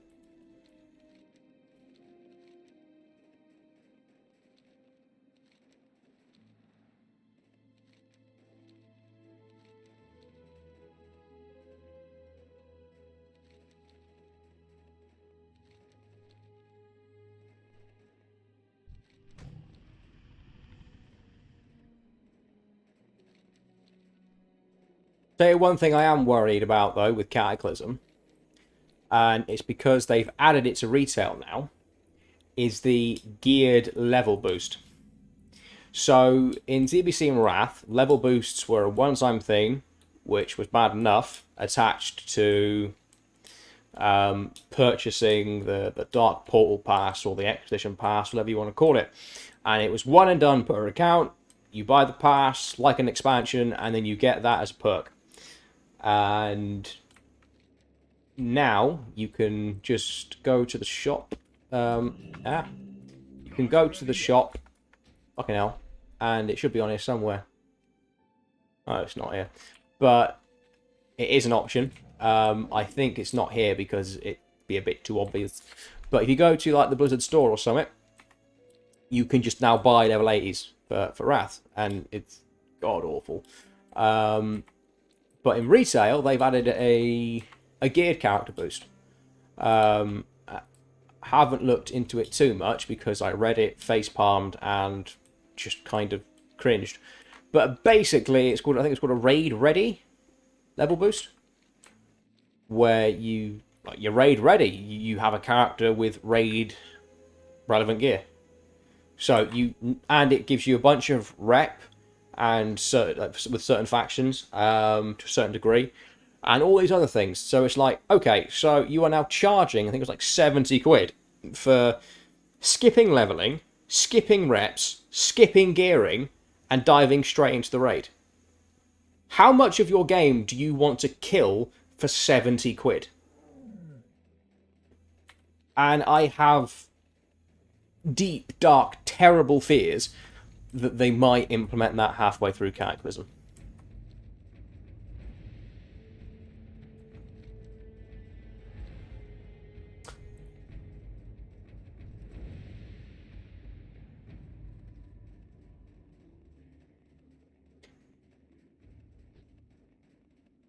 Yes, mate, I'm on firewood.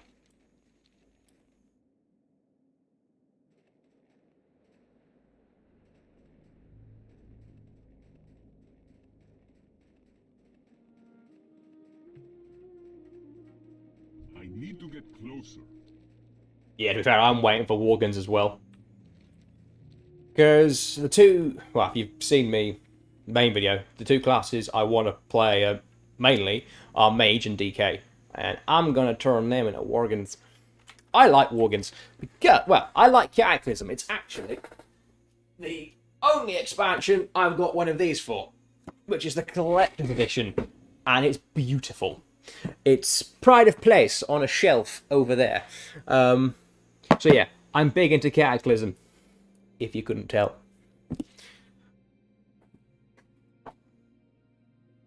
Oh, shit.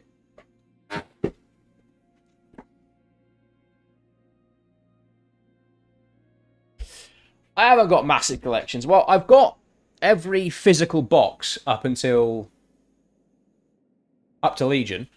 And I've got a few of the old collector's guides, and I have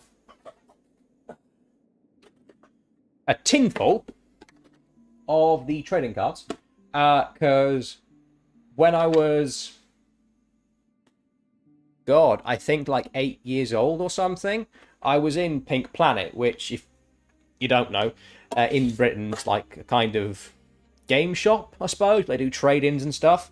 And this card tin was like on a shelf. And I was like, oh, that looks pretty cool. And then my nan, who was with me at the time, got it for me for my birthday. And then over the years, I filled it with an arseload of cards. It's split in half, like, yeah, I've got loads of cards. And I've not got it on me. It's in my wallet, because it's my lucky card. And my wallet is downstairs. But I got the woolly white rhino card, and that's like one of my favourite things. So I've got a few bits and pieces, but yeah, not like a whole collection of collector's editions.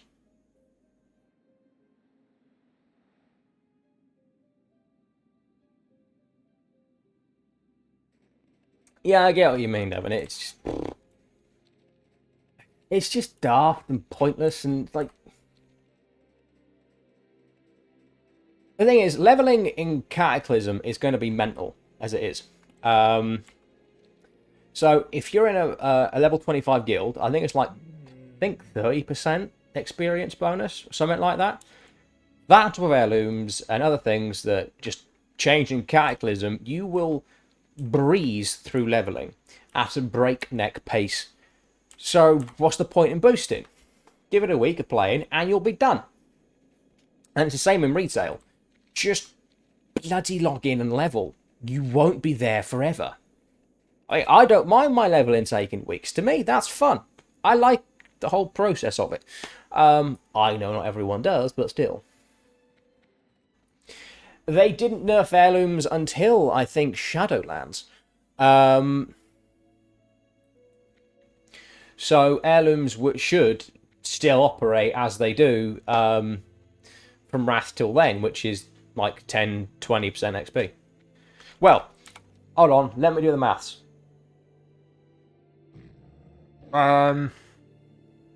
So shoulders, chest, and legs, I think, do 10%. Because remember in Cataclysm we get heirloom, head, cloak, and legs. I think the head does 5 and the cloak does 10, or vice versa. Well, they stop at 80 at the minute for Wrath. And I think they either get automatically updated to 85 in Cataclysm. Yeah, I think so, because I think it was Warlords of Draenor where they introduced the heirloom upgrade system, which is where you went to a bloke in Ironforge or Undercity, paid a few thousand gold, and you could update them.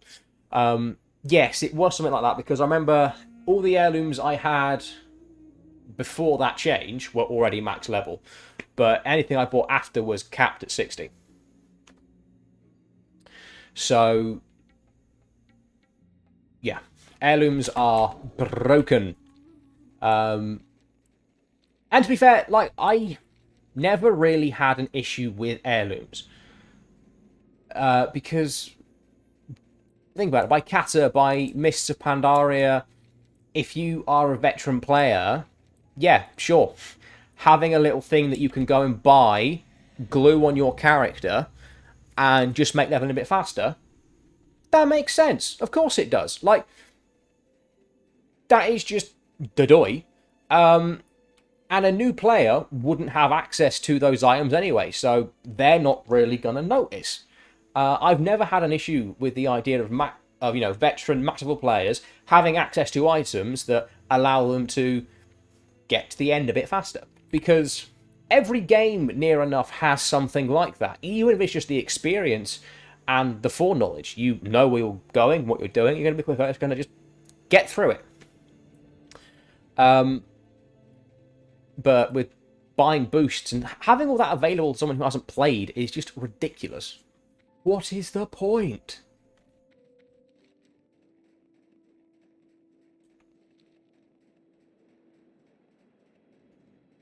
Yeah, I think that is the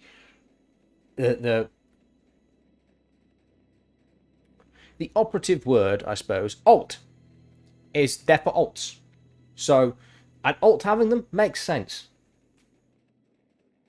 But again, it is for alts, because if you are a new player in Wrath and you haven't bought a boost and you just log in and start playing, you're not going to have access to your heirlooms.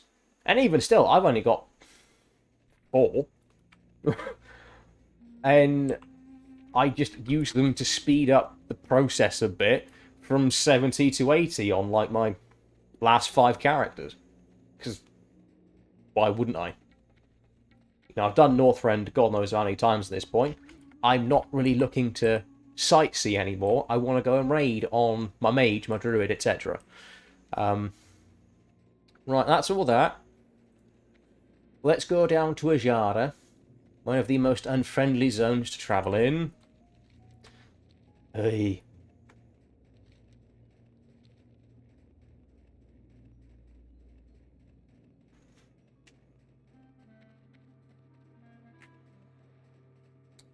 But yeah, I am worried they will add the raid ready boost to Kata. It doesn't need it, but Farewell. Once something dark and terrible rears its head in retail, it's only a matter of time before Classic gets screwed with it. I think it's bad enough we're getting the bloody 6-month stuff.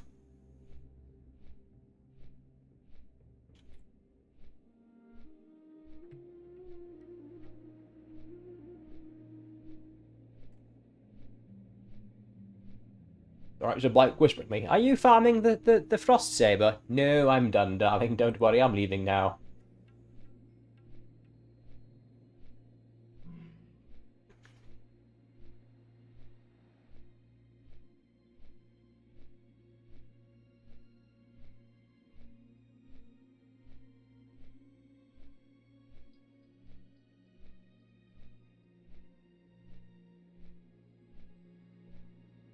Oh. Bloody hell, we've been at this for 3.5 hours. So, let's recap what we've done today then. We started here, finished off Eastern Plaguelands, did Ghostlands, did Eversong, and then did Teldrassil, Azuremyst, Bloodmyst, done Darkshore, Ashenvale, Fellwood, now Winterspring, down there. That's not bad, I suppose. Oh, mate. I'm doing the TLPD as well. It's fucking ball ache. I got very lucky with the Time Lost Proto Drake in retail. I got it, I think it was around 2014. And I hadn't been actively farming it at that point. I hadn't. Hadn't really had the time. But I had just received a PlayStation 4 for my birthday that year, and I just got down to Game and got in a few second-hand games. Game is a game store in Britain, if you don't know, and they had a deal on, like, it was like 3 games for £10 second-hand,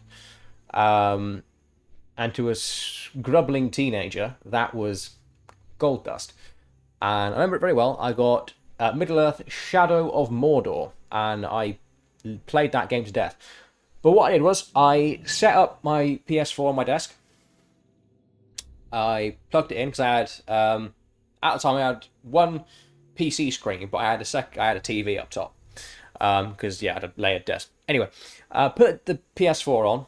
I parked my druid in the crossroads where you normally park your character for the TLPD, and wasn't expecting to find it, but I thought, do you know what, I might as well just see what happens. Parked it there, cracked on playing Middle Earth, and I was there, feet on my desk, just kind of like this, pretty much just and then my NPC scanner went off and I shat myself. I saw it fly by. And that was about 4 hours after I started. And I don't have a PlayStation on my desk anymore.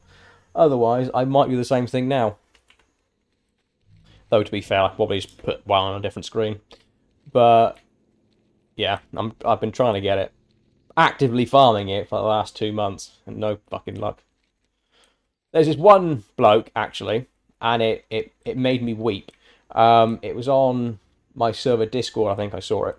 And it was not long after Ulduar came out. He was flying to Ulduar for his guild raid, and he just found it. Killed it. Didn't even have fast flying. So he couldn't even use it. I was a bit weepy at that, because I had actually flown through to go to my guild raid about 20 minutes beforehand. Fuck's sake, he can't even use it, and he found it.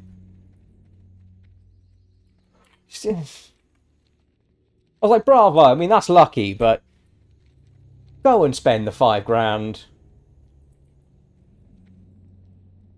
Oh, getting it whilst leveling, that's just jammy. Like,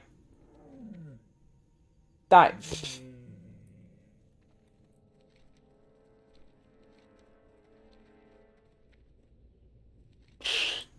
Getting... Actually, I say that. I remember when Cataclysm first launched. Obviously, the TLPD of Cataclysm is Aeonax, the phosphorescent stone drake. And I haven't got that on retail. I've tried. But I was leveling my hunter, who was my main at the time. And I found his corpse. And I was like, oh, that's a rare elite. I wonder what that is. At the time, I had no idea. It wasn't until like several months later when I saw someone on the dragon and asked, hey, where'd you get that? And they were like, oh, it was a rare elite called this in Deepholm. I was like, ah, I've seen his corpse.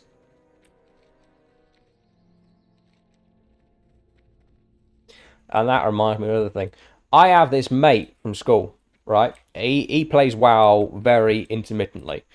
But there was a period around Legion time. I think it was end of Legion, start BFA, where he really got into it for a brief while, and he really wanted the TLPD.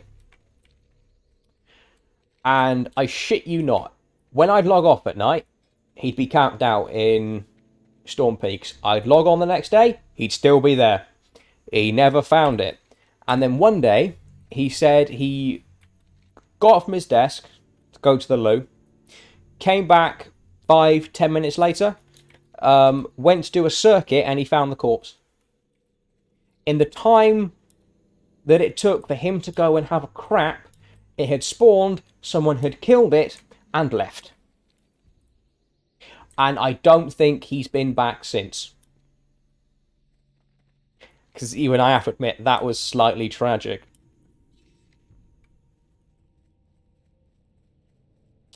Right, I'm just running around. Let's, okay, this seems all clear. You've got to go down to the shoreline down there, which is brutal. Again, Azara is not friendly.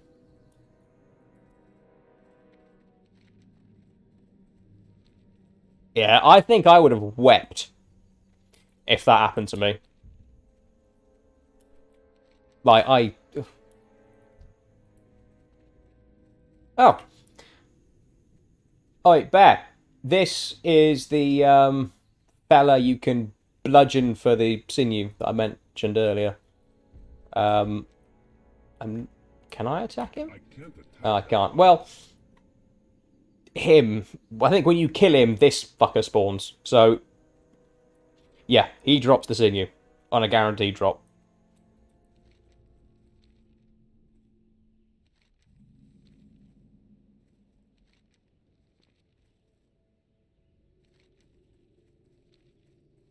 Have you ever done the anniversary event on retail?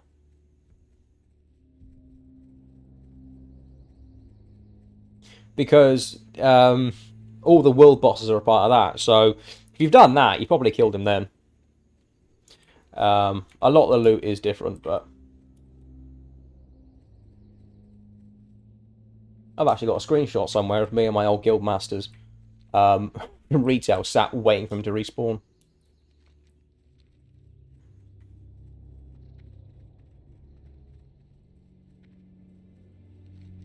But yeah, he wanders around here and pop him on the head and the spirit spawns. It's because the reason a spirit spawns is because originally, well, he's part of the Scarab Lord quest chain, you see. You've got to actually speak to him. You've actually got to do quests for him. But obviously you can only interact with him whilst he's alive and not being ganked by the locals. And a problem early on was if someone's trying to do the Scarab Lord quest and a hateful band of Hordes rock up and start molesting him, you're going to have trouble because then you got to wait for him to respawn and so it was hotfixed that once you kill him, that spawns so you can still interact with him and do the quest.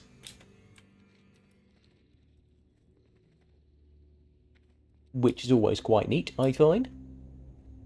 But it's a very original vanilla thing to do. You have to speak to a boss in order to do a quest, but that boss can be fiddled with by anyone, not even just enemy faction, your own faction who want the loot. And by doing so, it can completely screw you. Oh yeah, I imagine the spawn camps were supreme. Though to be fair, people set up fucking spawn camp parties for them in Classic. You'd set up and wait. Again, I never did that because I hadn't the patience for it. I'd be wandering along, be like, "Hey, we need help killing this boss. Will you come?" Sure.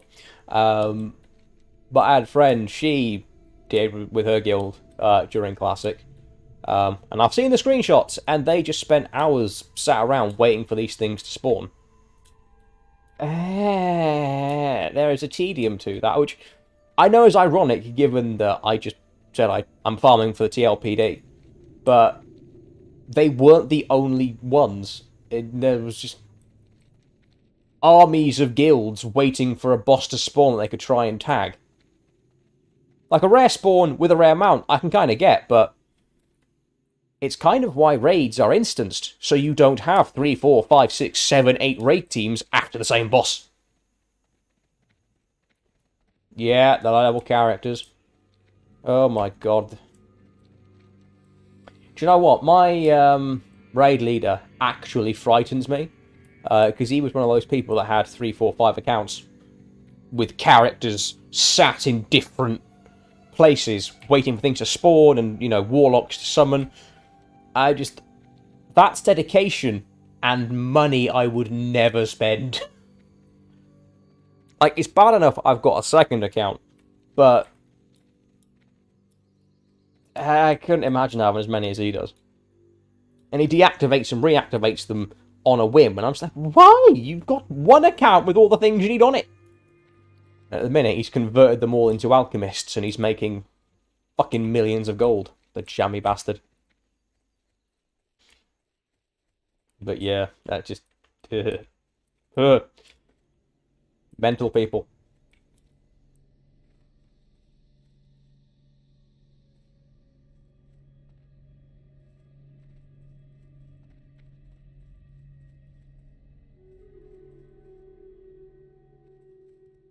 Oh. I bloody hate Azara. It's not friendly to move in. Like, good God, you're just in a crevice at all times. You can never get out of unless you go a very specific route. Right. What am I missing in Azara? A lot. Oh, there's a reef. I don't like it when it says there's a reef involved. Those bloody things are awful.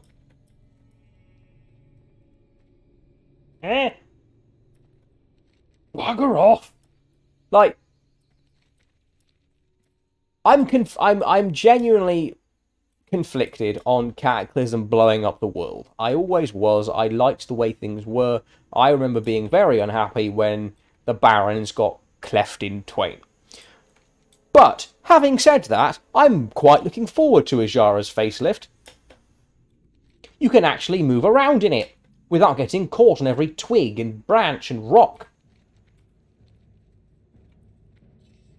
And there isn't a great pit full of Naga that you get stuck in.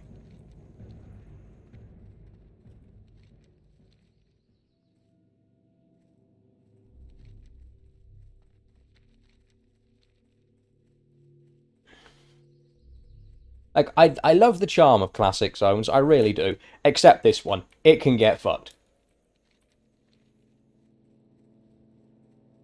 I forget what I had to do here, but I had to... I think a lot of quests had to come here for the Sunken Temple quests. But I had to do something here on my Hunter, and it was a ball ache. I think it was collect some Hydra giblets or something. Oh my god, it took me like 4 hours for that one quest. And most of that was running around trying to A, find them, and B, get back on land. Yeah, mate, you really didn't miss a thing. Like, there is a grand total of 3 quests here, and most of them take place there.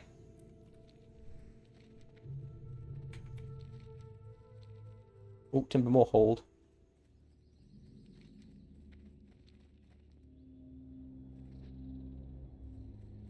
Like, Azura's got some cool shit in it. Like, this is pretty cool. Where would this lead? Well, Winter Spring, but you get what I mean. It's pretty cool, but it leads to nowhere. It's just a gate in a brick. It's like the old Greymane Wall. And again, like, you got the ruins over here, and, you know, thematically, it's pretty cool. Like, you know, the Elven ruins and other such bits and pieces. But good God. It is a bastard to get around in. Right, what am I? Haldar encampment, Tale of Eldara, Lagash. Well, most of that's up here anyway, because demons and elves and other such unpleasantness.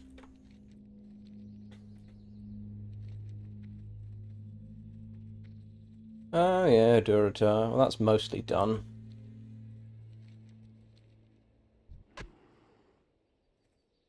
Yeah, I think I did that once and was like, yeah, I'm good.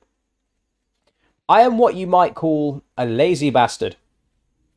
So I had the rep, and when I had enough rep to go and get the Eternal Quintessence, I went and got that.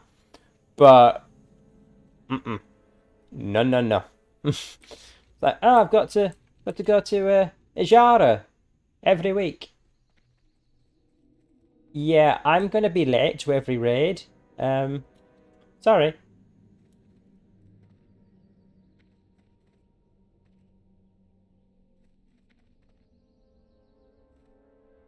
Yeah, sadly, I was one of those slackers. For Horde, it ain't that bad, because your main city is there. But... Ooh, that was not bad. Okay, that saved me a headache. Right, Bay of Storms, Thalassian... Yeah, I think all of this is over here.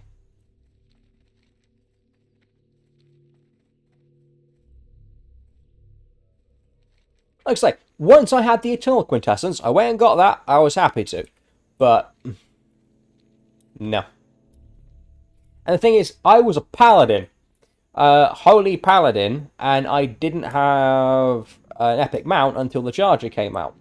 So, it was a little bit of a slog if I did want to get her anyway. Because I wasn't going to fork out a grand on a fast horse to then go fork out another 600 on a charger. I just wait for the charger, which I did. But, yeah. I'd rather send the hunter or the warrior or the priest who went and got their fast pony.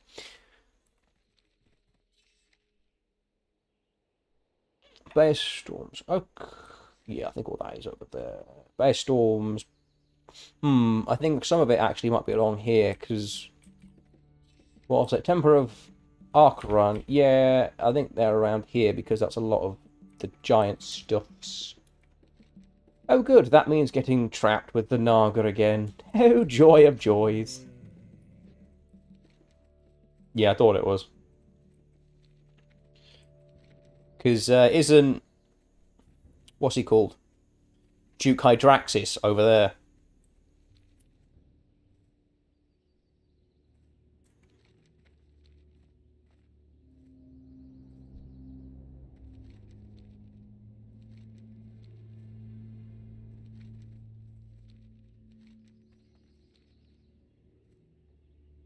Well, during Classic, I was still going back and forth between Classic and Retail. In BC is when I went fuck Retail fully and stuck with it. I think I would have been in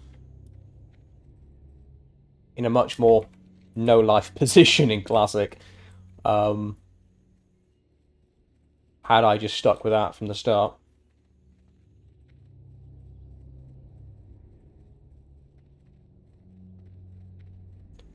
What server are you on, Bear?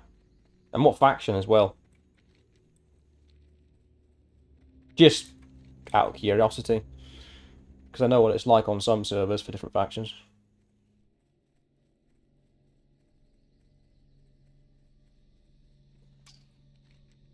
Right. Oh! You're one of mine, are you? Fair enough. Well, what guild were you in that died? Because, to be fair, I know a few that have. That have just fucking corked it recently. So what guild are you in that passed on, shall we say?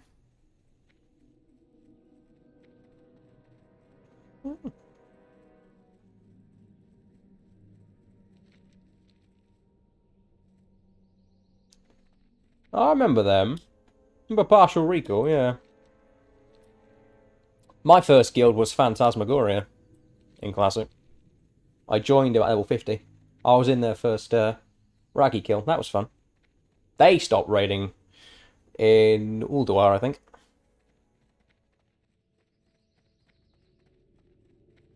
But a lot of the older guilds have stopped. I think Time Lord's still going. Coffee Addicts is running around partially.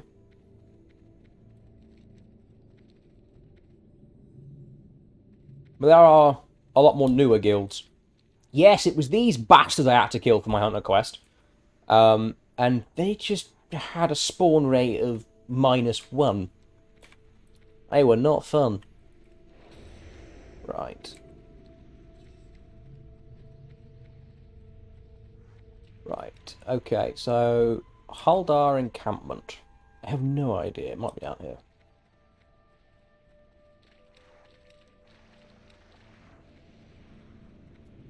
To be fair, mate, though, gearing at the minute is a piece of piss. Like, getting to a state where you can go and do ICC is pretty doable.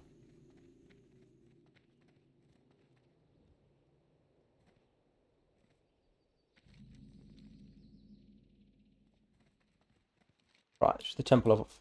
Yeah, Archeron, as I thought. Right, Beta? Can't you get into Gamma? Because then you can get your Defile the Scourge Stones. Which, yeah, fair enough. Can be a bit of a ball ache in and of itself, I suppose. Ah, fair enough. Well, to be fair, my priest can get into Gammas, and he ain't the greatest kid. A lot of that was just prayer and good luck. That's the way it storms. Right. So, where's this Haldar encampment? Have a look on the map. Is there anything that doesn't look discovered? This is the issue I have with Bloodmyst. This thing looks cleared.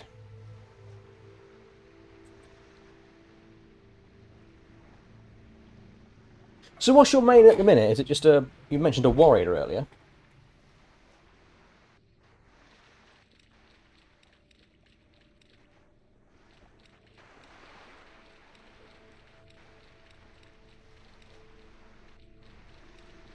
And yeah, Dan.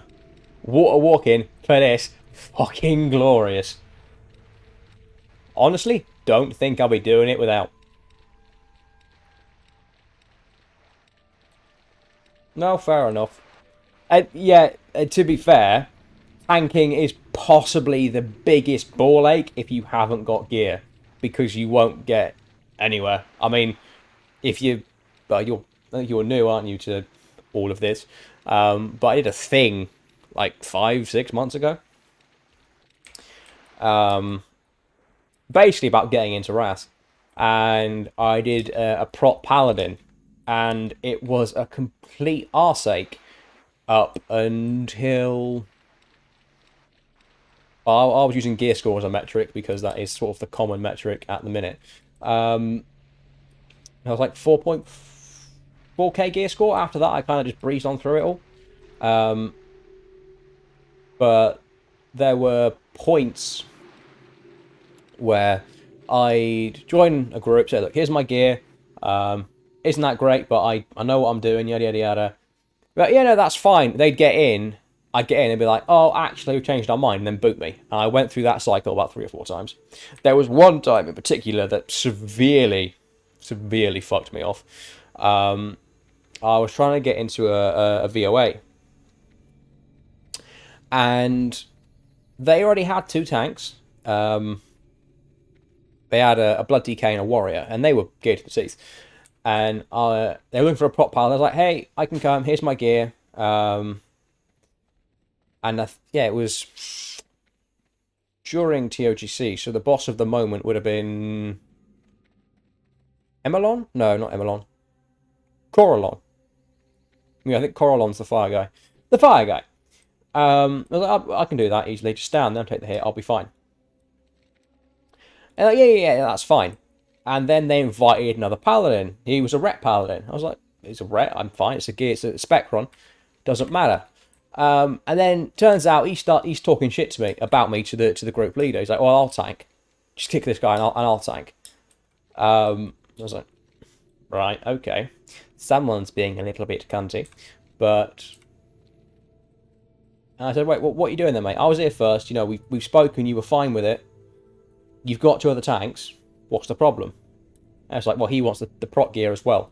It's like, well, he doesn't get to pick and choose. You know, demand both. He came here as rare. He doesn't then get to boot out the prot and get both. It's like, yeah, but I think you better go find another group. Now, had I been a DPS, wouldn't have been a problem. And some of the comments that I got on those videos were, you've had an easy time of it, you were a tank. And I would really beg to differ. Oh, mate, I was fuming. I went outside. I was not happy. But some of the comments I got on those videos were, you were doing it as a tank, you had an easy time of it, try doing it as a DPS, as a healer, as this, as that. And I'm like, mate, I could do it as every class under the sun, and for the most part, the experience would be the same.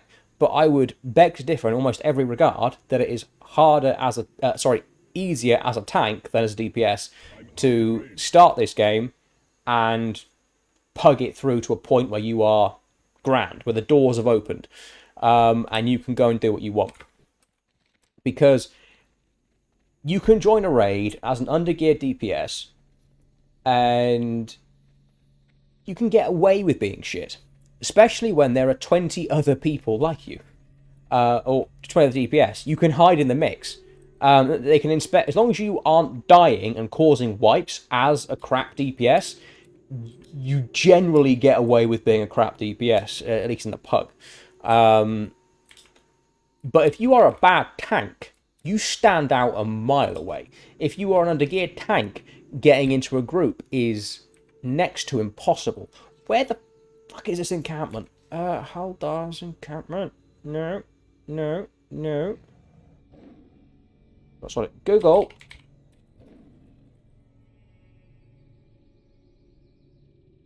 Right, Haldar.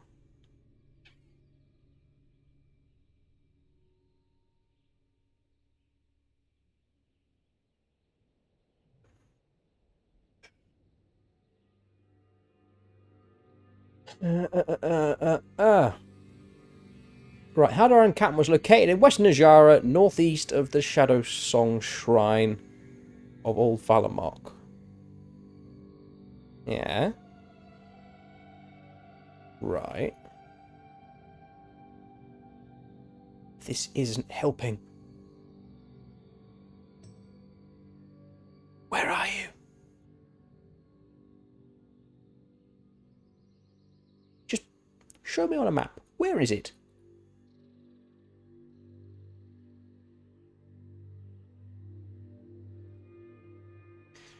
Oh, it's down there. Oh, bollocks. I know where it is.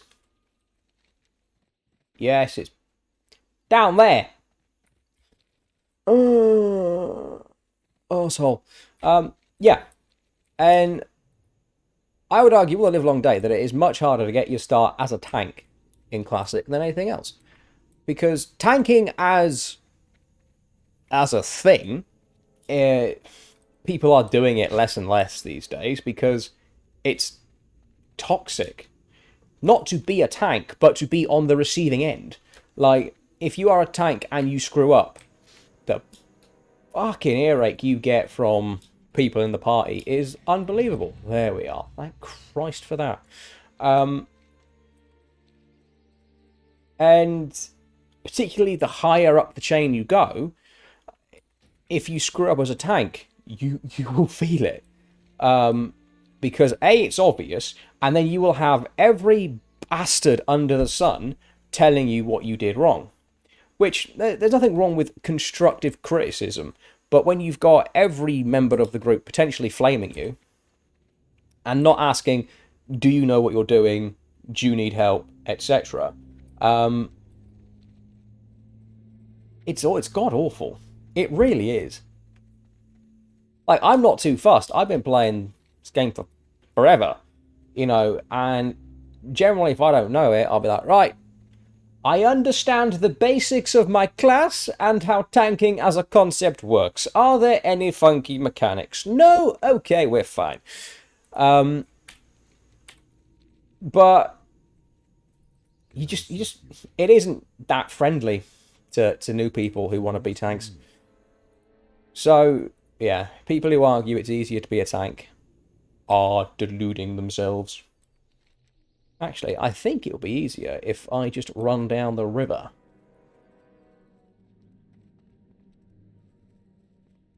Haha! That's right, right. And this is where Path of Frost comes into its own.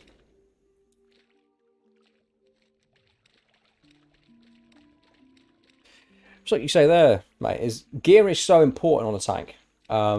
Gear is more important on a tank than any other role in the game.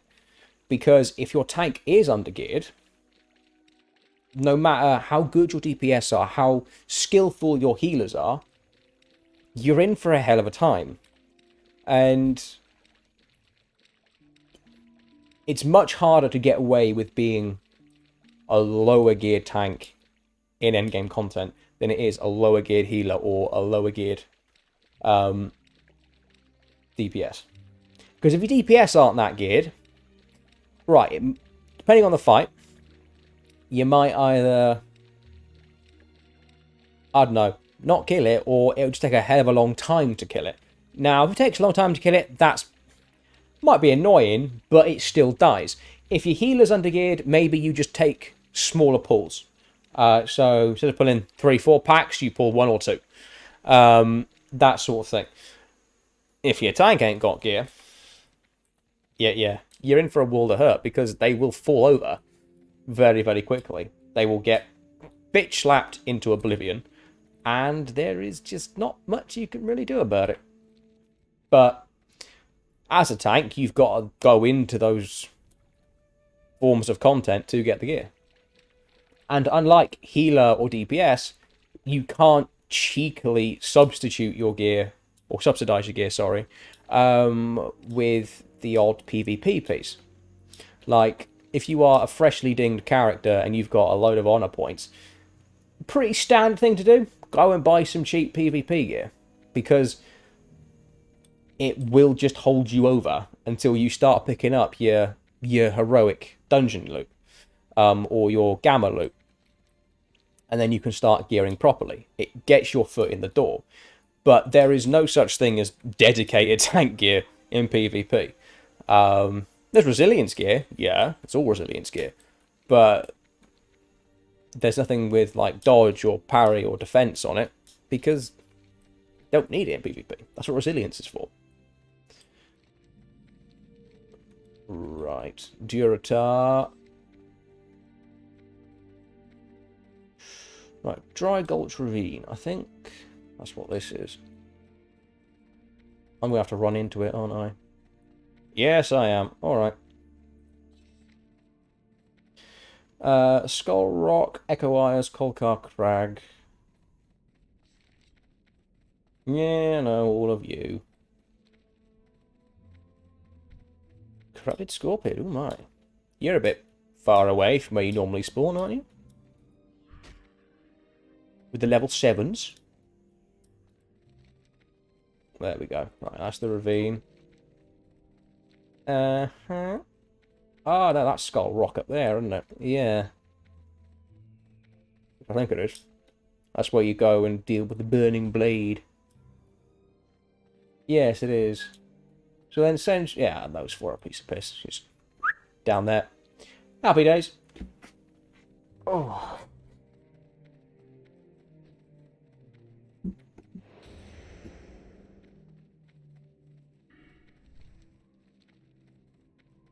Well, I can't believe we've been here for 4 hours. And we've still got most of Kalimdor and the entirety of Outland to do. Yeah. I think, Loremaster might wait for another day. And get on with that. Oh. Maybe I'll name it another week. We'll see. Okay, Skull Rock is done. So, down to Tiragard Keep. I'm just going to run along the coast, actually. It's probably a lot faster. Oh, actually, no, I can go down... No, down the coast. Down the coast. That's probably my best bet. And I can just turn in there. Echo Isles in there. And then into the Barrens.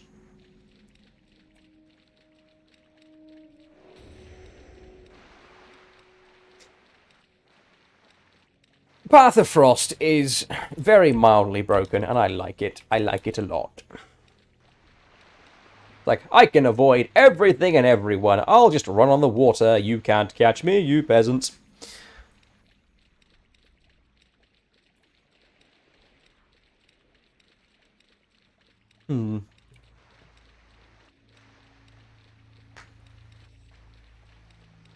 Right, let's have a look at Kalimdor a minute. So, Chilithus, right, almost on Ungoro, that's Summit.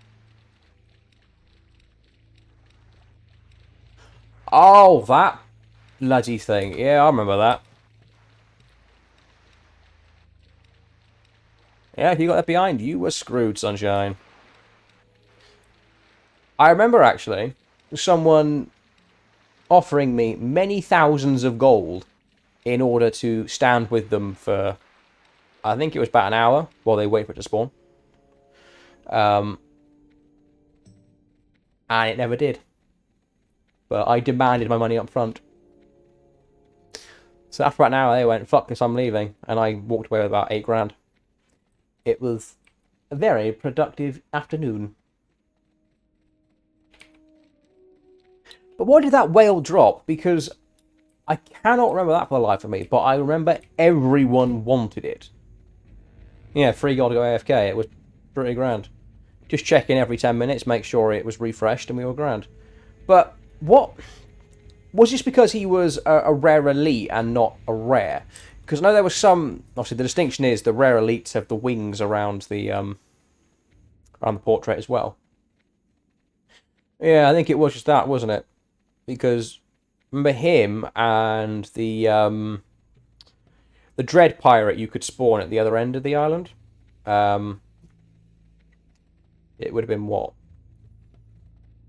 South west corner? Yeah, I remember you could spawn the pirate as well, and he would drop some good shit. He dropped a toy as well, the Lament of the Time Lost Mariner or some such malarkey. Turn you into a Skellybob. Timeless Isle was great. Like, legit, I quite like Mists of Pandaria. Don't get me wrong. I'm just not sure that I'm all that fussed on playing it again, because there's just... It's too far removed from what I like about Classic at that point. I'm happy with Cataclysm, because there's enough of Cata there, of Classic there, sorry, that I still feel fine with it.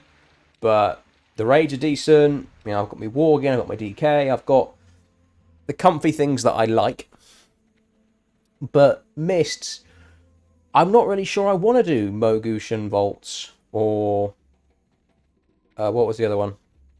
Terrace of the Endless Spring. Was it that one? And what was the other one? It was the Shah, well, the Bug Palace. What was that called? Oh my god.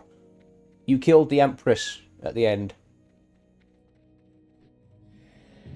Oh my god, what was that place called? I can't remember what that was called now. Anyway, because those are the 3 first raids. Heart of Fear! Yes, Heart of Fear. Thank you.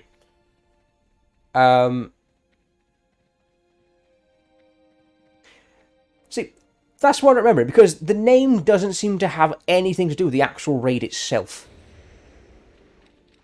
It was like, I don't know, Palace of the Bug People. That would make more sense, because it's a Palace of the Bug People. They're all bug people.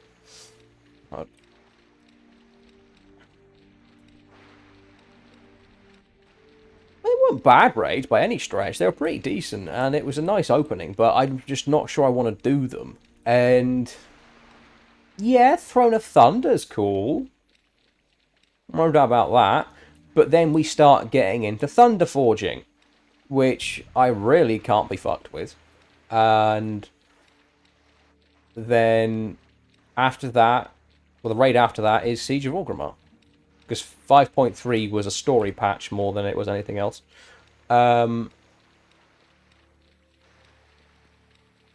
Just, yeah. Nothing about Mists overly intrigues me. I like Monk. To be fair, Mistweaver Monk is my favourite all-time healer. So, you know, I look forward to that, but that's about it. I'm really not fussed. I'm still holding out a little bit of hope they will eventually make a proper Classic Plus. And not a seasonal thing with 20 different gimmicks or, you know, shit like that, where it's bracketed and I've got people asking for gear score and logs at level 25. Good God, that boggles the mind. Bad enough putting up with it in bloody Wrath, let alone dealing with it at level 25 in Season of Discovery.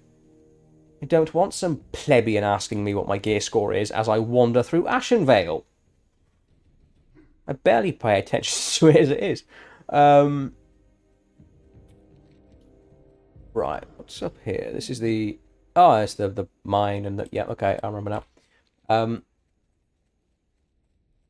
But yeah, nothing about Mists is overly intriguing. I'd rather just have proper Classic Plus, where they tweak a few things need to be tweaked, they implement new content where relevant, and they make sure that some classes are viable. Like, if we got a proper Classic Plus where, not all of the runes, but some of the runes that have been added to Season of Discovery, and I'm not even saying the big ones like Shaman Tank or Mage Healer, but just things that make maybe Enhancement more viable, or Elemental more viable, or Boomkin more viable, or Rep more viable. You know, just those small things that can actually help the class. In some cases, it would just make the classes play like they did in TBC, and it probably worked just fine. Let's just scoop through here. And we get some new content up to 60. We clear all the other stuff, Molten Core, Blackwing Layer, Anchorage, Nax, etc. And then we get some post-60 stuff. And then maybe they expand upon that with Classic Plus expansions and, you know. But at the same time, I'd also think it'd be cool if they added DKs from the start. And if not, Draenei on Blood Elves, so everyone's got Shaman and Paladin. Give Shaman to Dwarf, or Paladin to Undead, or... Oh. Hello. Don't you drop something. Well, you used to. Anyway, just batter the poor fella. He's a rare elite, which he probably would have fucking hurt if you were an appropriate level. Oh, there's his nest. Oh, yeah, that drops the thing. So this is where you get the raptor pet. I already know that. Well, I'll just, I don't know, give it to someone. Right, I've got to find, I think it's the mine. You got to go get the cat's eye emerald from this mine. What's it called? It's a Venture Co. thing. Boulder Load Mine. There we are. Good chat.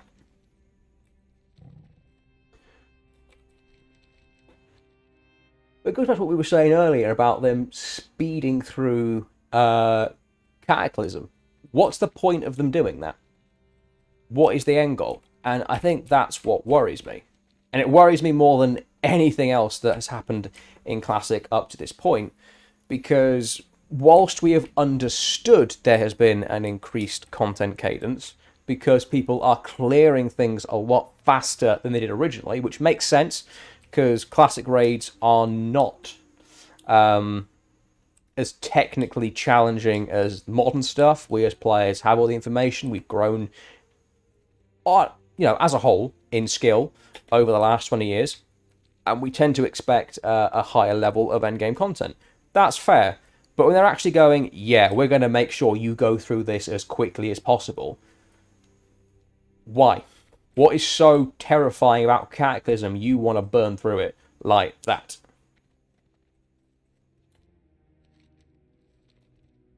No worries, bud. Right, this is Ichiki's lair, isn't it? I mean, yes, but it doesn't show up in this version. Okay. Right, are there any landmarks? Ah, yes, the farm. That's probably it. Barons, where are you? Royal Dom Farm. There we go. Spot on. I was correct. Right.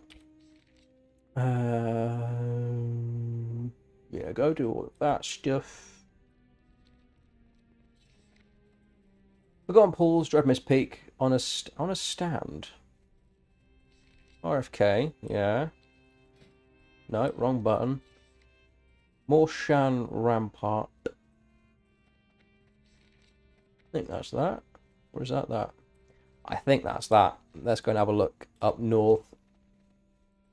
Yeah, I think the Morshan Rampart is the border of Ashenvale and the Barrens.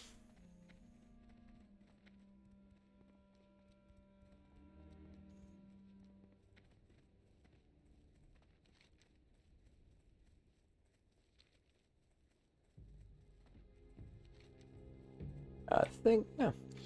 So, all of that is mainly in this corner, because I know Dreadmist Peak's up there, and the screen goes a funny colour because there's a weird filter on it. Northwatch, yeah, on a stand. Where the bloody hell's on a stand? I think that's a human thing, but where is the human thing? It's Northwatch, yeah. I swear on a stand is the human, the Alliance settlement in the Southern Barrens come Cataclysm. I swear that's what it's called. Yeah, I think this is the Morshan Rampart.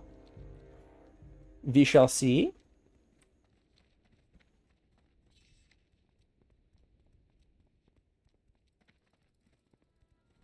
Yeah, the Barrens is a big place.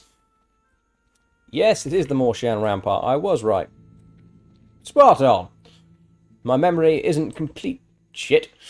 RFK, Dreadmist Peak, Forgotten Pools, know what that is. Blackthorn Ridge. The bloody hell is Blackthorn Ridge? Is that on a stand? Because I think on a stand might also... Yeah, I think that's on a stand actually there. But Blackthorn Ridge... it might be bits down here to be fair, yeah. So obviously RFK is down here as well. Okay, yeah, that might be it. God knows. It's all kind of guesswork at the minute. You'd think I'd know the Barons better than this, but I can't overly say I've paid much attention to the naming scheme of anything beyond this bit.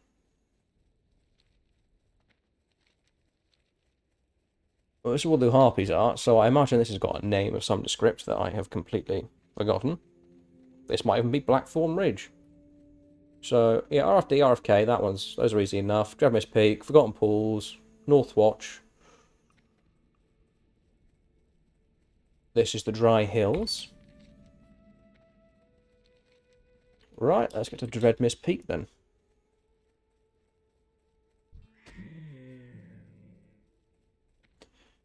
Yeah, Dreadmist Peak, I'm not sure there's a Warlock quest up there. There might be. But there is certainly a druid quest up there.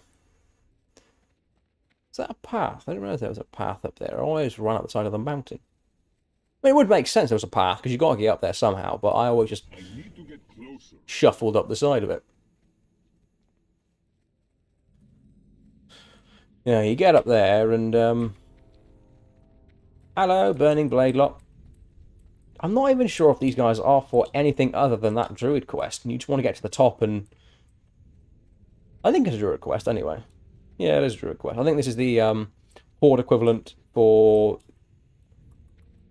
the quest where you go to the Cliff River thing. Okay, there is that rare. I'm going to be a dick and grab you out, because it's kind of why I ran to the top. Die, you asshole! Right, okay. I think that's the raptor grounds down there, because it's gotta be. Oh, maybe not, actually. I think that's the raptor grounds, because that's where you go and do the Stolen Silver quest in a nest of raptors. So, that would make a lot more sense for that to be. Oh no, this is the Forgotten Pools, of course it is. What a bloody idiot. What a pillock. Okay, that's that. Nice.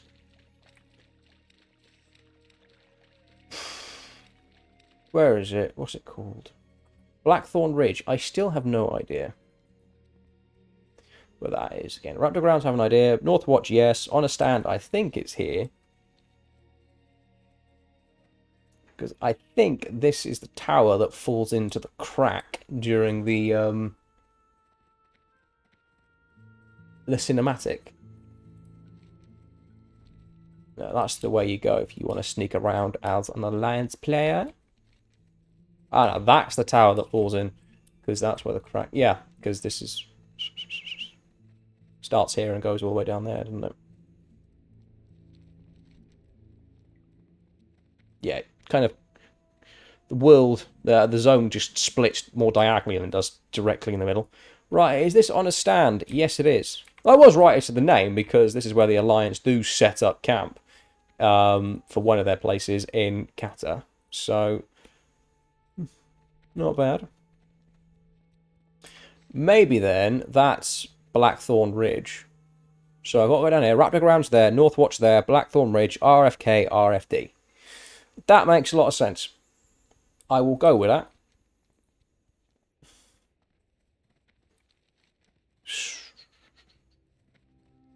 Hold on. Right. No, stop. Die.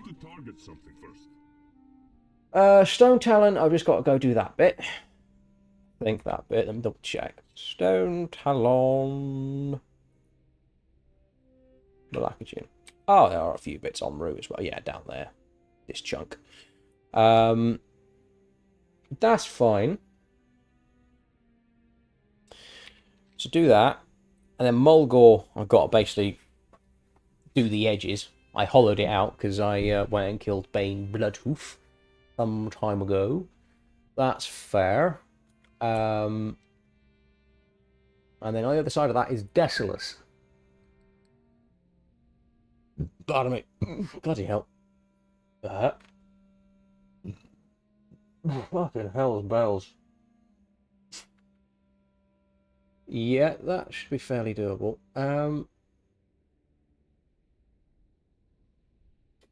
I know what I'm going to do, because I can do a circle.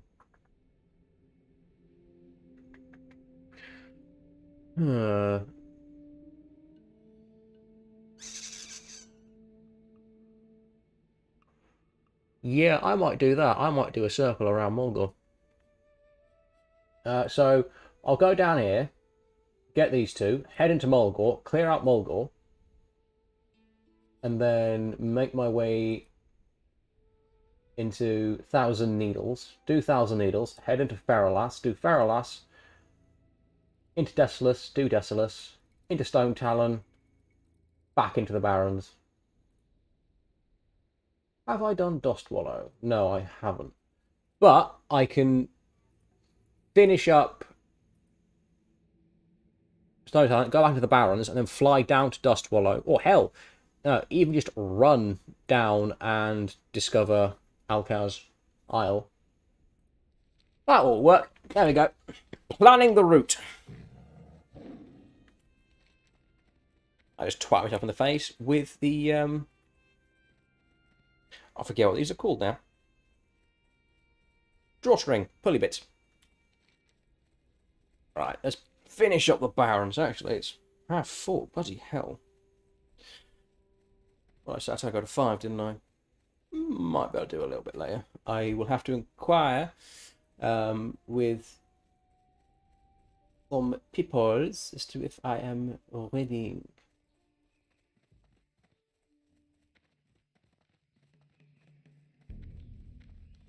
Yeah, see, I'm not sure if I am. Well, I am currently confirmed for a quick SOD raid later on with some of the guildies, but I might be drawn into an ICC 10 instead, because one of our hunters is travelling for business, and the fellow forgot his mouse, which meant we had to try and progress the Lich King with 24 people yesterday because we were down a few people as it was. That was fun. Actually, it went pretty well, all things considered. But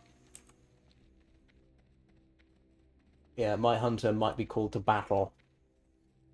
And that raid does start earlier. And I do need to eat before then.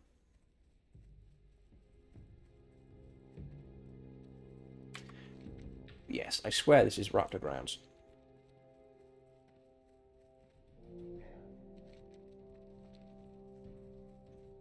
Yeah, because if you go in here, well, if you play Horde, you'll know this area pretty well. I mean, the Barrens is massive. You spend so much time with the Barrens if you play Horde. It is unreal.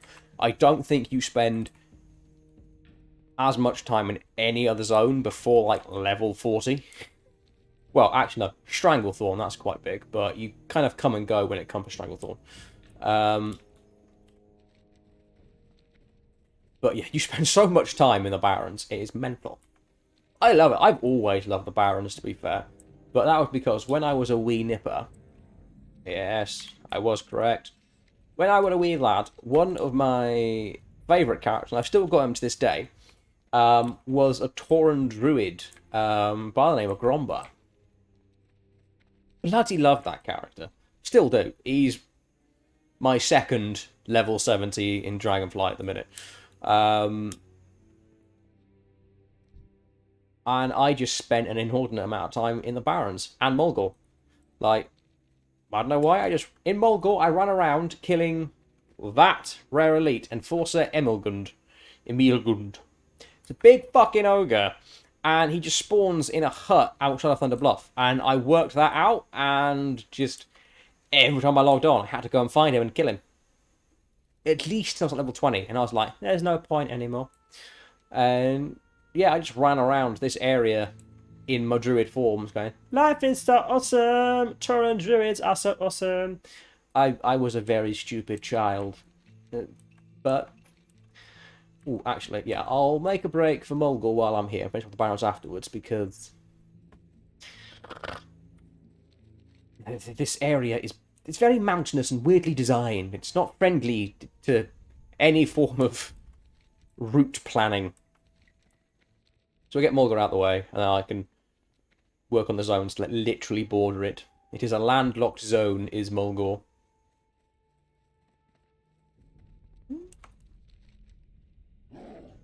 I'd say, I think it is the only zone in Kalim. No, Felwood.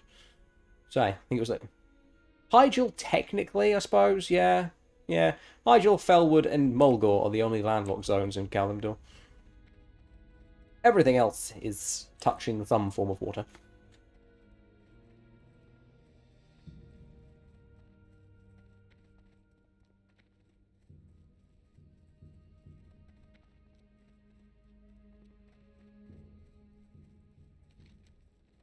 But yes, so if I am raiding, I will vanish at 5 as per usual plans. If I am not, I can probably extend this a little bit so that I can finish off the route I just planned out.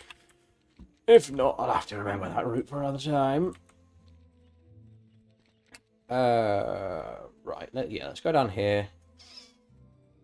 Because I'll have to go up to Camp Narache, or Narahe, or whatever the bloody hell it's called. Anyway, and yeah, just be easier so I can run around and finish that and straight out. Gotta love the route planning and just general cartography of this entire thing. Oh, how I'm looking forward to doing Loremaster with actual quests. I might fart and things fall over, but there'll at least be a faint goal of go and kill 20 pigeons or something. Though, to be fair, I need to work out what quests I've done and go from there. On my Paladin, because I know he's cleared out the majority of the Eastern Kingdoms. That much is clear. He's like 20 quests off, I think, completing the Eastern Kingdoms. It's why I've chosen, because he's like 300-400 quests into Kalimdor and almost on the Eastern Kingdoms, and that is the worst bit of Loremaster in Wrath.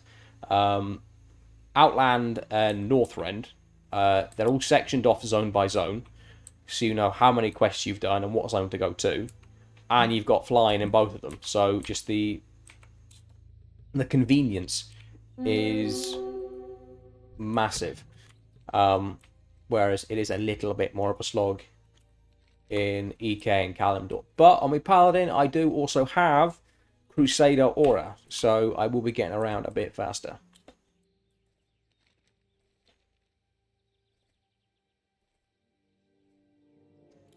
I think in Kata as well, they also added a little ramp. Was it Kata? At some point, they added a little ramp here for you to get in and out. I think actually it might have been after Cataclysm, because you finish the Tauren start zone in Kata up there and you fly down to Bloodhoof. Yeah, because you can climb up here and there's a little... You drink something, become a spirit bird, and fuck off to Bloodhoof, because the entrance down here, which we're about to see, gets completely overgrown by the Quillbore. Them and Squealer Thornmantle. It's where you have the final showdown with their chieftain. Don't mind me, Mulgore Protector. I am quite fond of your people. I don't want to have to bludgeon you for your insolence. Red Cloud Mesa. Very good indeed. That's that done. Mulgore. Now, Mulgore is a name I'm actually fairly familiar with by name. Did I say name? I think I meant to say Mulgore is a zone I'm fairly familiar with by name. I can't speak. Because again, I spent a lot of time here on that druid, and whenever I make a horde, I tend to just go, sod it, I'll make a torrent. And yeah. So I've just got to come around here. And it's amazing how much of Mulgore just doesn't get used. Like, up there and this slice down here just doesn't really see the light of day. Like, it's got these gnolls in that you do need to kill for a quest, but they also spawn down here, where we were earlier, and I don't know anyone who goes up here to kill them, because it's just a lot easier to kill them down there in those two camps. Because they respawn, no matter what server I'm on. They have a bloody brutal respawn rate. They will catch you out. And they will gank you. On hardcore, those are the packs you look out for when making a Doran. Those in the harpies down here. Right. Bale done. Okay, apparently it didn't trigger the thing down there. Fair enough. Oh yeah, these are dwarves. Is there rare here? Because there is sometimes a rare here, but I can't kill him because I am of the Alliance persuasion. I think there's a rare here sometimes. I could be wrong. Actually, I think it might be in Baal Madan. Yeah. There are a few rares down here that you can't bludgeon if you are Team Blue. Winterhoof. Okay, well, I'll head back down there when I do my round then. That's a shame that I didn't pick up. I got Thunderhorn. To be fair, I ran along here, so I'm not surprised. Yeah, you can see just a little, the map's just ever so slightly smudgy there. It can be a bit finicky, this exploration malarkey sometimes.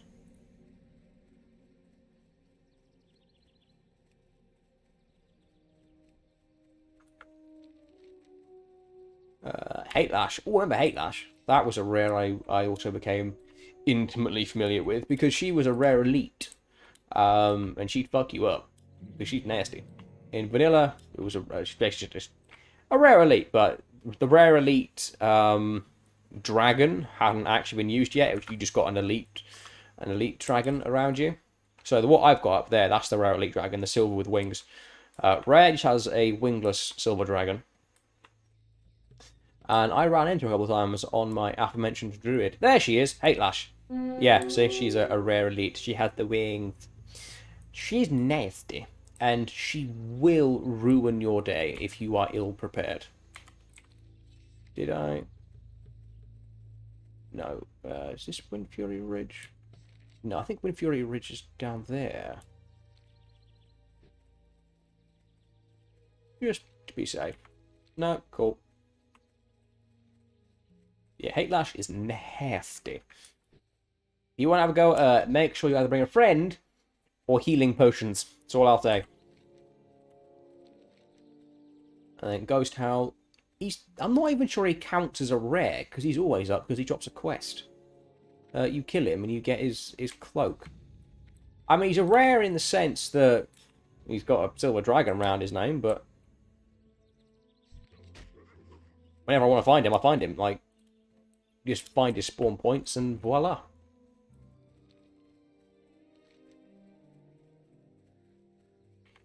Okay, is this the Wild Fury...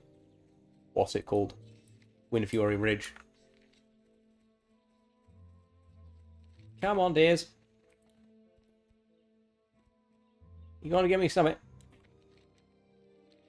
Where's this ridge to which you call home?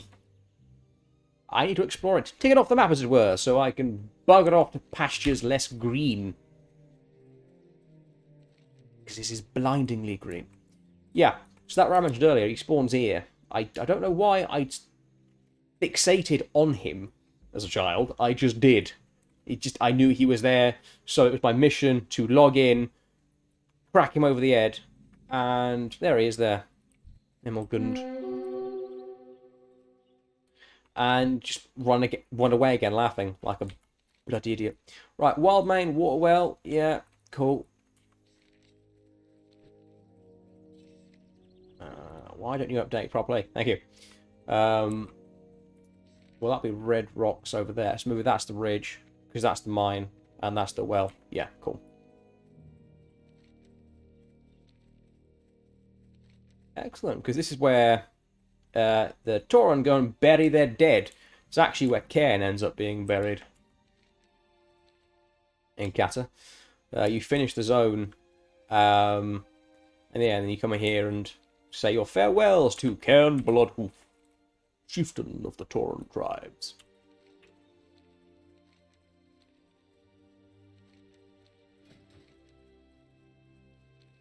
Mulgore is so open.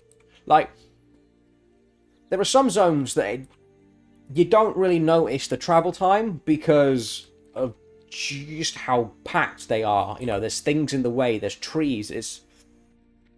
You don't notice the distance.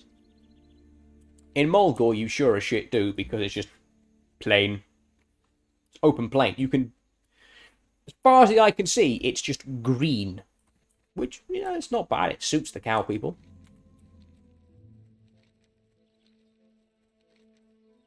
In fact, we had this issue, actually.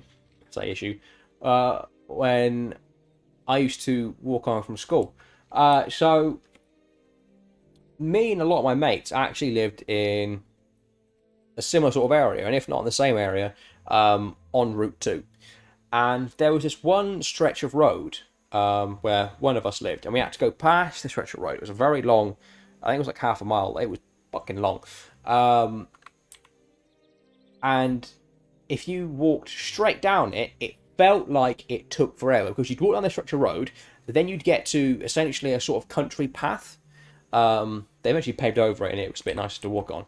and then you had to follow this country path for a while, and then it would turn off, and you'd basically be where I lived as a kid, with, from next door to my best mate.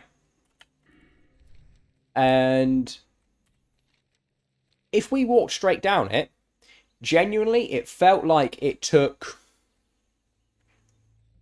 40 minutes. Didn't, but it felt it because you could see where you were going, and it just felt like an endless treadmill of concrete and pain. But there was a way literally behind. Is that a rep? No, someone's a rep there. But there was a way behind literally all the houses along that road, behind all the shops. It zigzagged. It was little back alleys, and if we took that, it felt like it took 10 minutes. I think it probably took even longer doing all the back alleys, but because we didn't see where we were going, it just felt quicker. There was constant motion, and just diversity in the path we took, that it didn't feel nearly as bad. I've always found that fascinating, as far as humans are concerned. If we can see where we're going, it feels long and just painful. That's why being out on a boat just feels like it takes forever, because it's just blue, open expanse of water. Right, this well should be the last thing I need. And I've got... Ding dong, lovely. Right, back to the Barrens. Welcome back, Bear. How are we?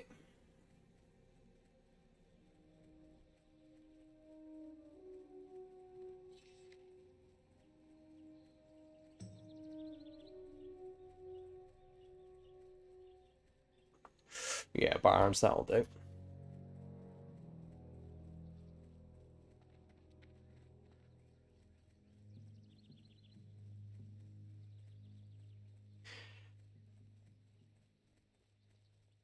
Ah, vacuum. Yeah. To be fair, I did all of my housework this morning before I sat down to do this. I was up at the crack of dawn. I was like, right, everything will be done. Dogs, shopping, everything, it is done. And then I was just, yeah. Speaking of shopping, right, okay, I'm not sure where you're from, but what appears to be a thing over here in Britain is once one festive season ends, they immediately start stocking for the next, right? So obviously it's January right now. Ah, Tesco, I take it you're a local lad then. And you will know that Tesco and Asda and other such wonderful places start stocking for Easter the second New Year is over. Yeah.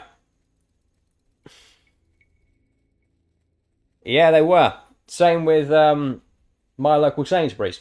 And that's what I mentioned. It wasn't a big shop. It's just we needed a few bits and pieces. You know, your standard milk, etc. And as I walked in Sainsbury's, hot cross buns. Now, don't get me wrong. I love hot cross buns. I always have since I was a kid. They're a lovely, sweet, sticky treat. But it's January. Easter isn't for like 3 months. Same with mini eggs. Again, I love mini eggs. I wish they'd stock them year round. Mini eggs are the greatest thing on the planet. But the missus was out shopping the other day and saw a gargantuan bag of the damn things. It's like, Easter, it's January. We don't need all the Easter trimmings yet. He's barely been born. Let's not kill him too quickly. But, yeah, it makes no sense. And then once Easter's done, it'll be what? Stocking for Halloween? There's something I'm forgetting in the middle. Poundland was the worst for it. There's a Poundland in my local shopping centre. And whenever you walk past it, it's just out-of-date decorations. Or, out-of-date, just bloody early, premature. I feel really bad for Poundland's girlfriend if they are that ahead of the game. It just makes no sense. And especially when they start stocking, like, festive foods. surely they're going to go off before the majority of people even decide to pick them up. Right, we need to find RFD and RFK. Ah, Valentine's, that's the next bit. I forget. I always forget about Valentine's.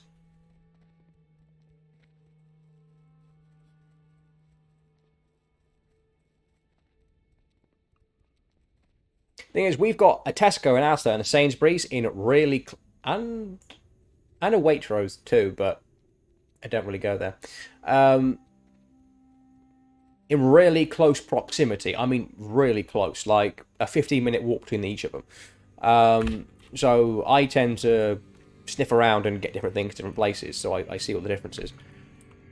But I just don't get it. I mean, I'm glad, because again, I like hot cross buns, and I bought some. That was my breakfast. Hot cross buns in the toaster with a bit of butter on. Lovely. But you're a bit early, dear. It makes no sense. Right, have we found the downs? Barrens. Yes, we need the crawl. And then we are done with the biggest stone in Kalimdor. So, Bear, since you were off hoovering, what I said we'll do is go from the Barrens down into Thousand Needles, into Feralas, into Desolus, into Stone Talon, and then fly down here probably, and then go to Alcaz, and then polish off the last 3 zones. That is the plan, and then we are done with grounded exploration. We can take to the skies of Draenor and see all of the cool things. All of the explosions from on high. And we can stare at the ass of a dragon and not a tiger. Sadly, not much I can do about the space goat.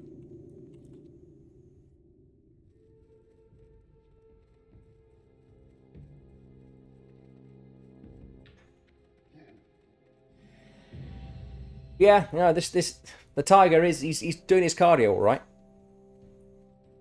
And you know what? I think this is the most I've played my DK in months. Like, seriously. My DK just gets used for raiding these days, and that's about it. And that's... like, what, 3 out 3? No. Well, 6 hours or so a week.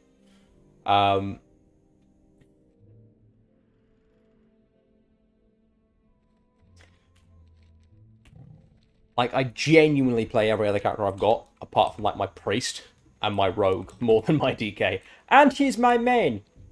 But I think that's the case for a lot of raiding mains, to be fair. What can you do on them? They've done everything worth doing. Tell you what, though, I have had some fucking unpleasant luck on my DK of late. It's starting to break. But my guild uses an abyssless system on who gets what and when. Like, the list is ironed out, and we all get to see it before the raid starts. We know who's getting what and when. So there's no doubt on... and that's only for loot that's put on our BIS list. Any unwanted loot gets rolled out. But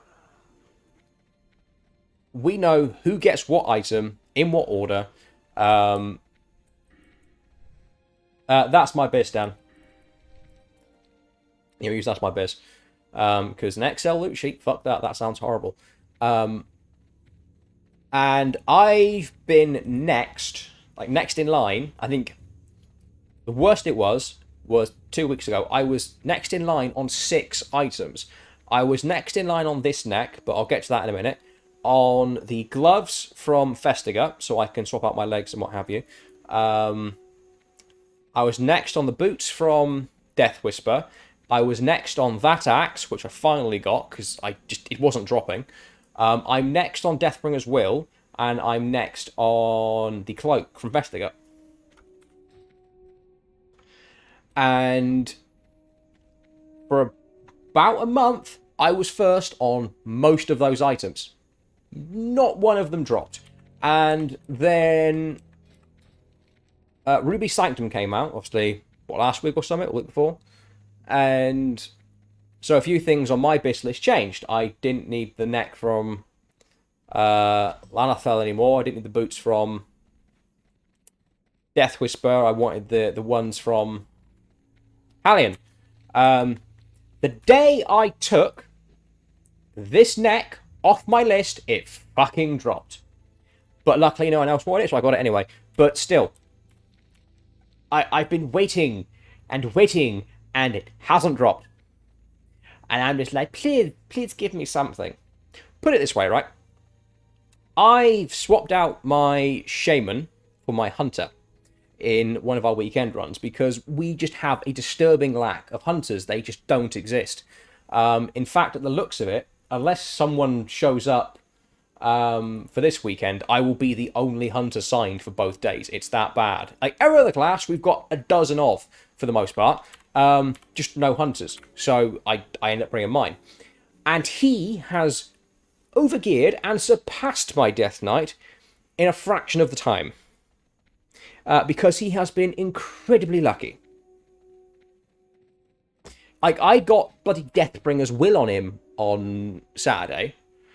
And very happy. It's a cool trinket. But just drop on the DK. I need it.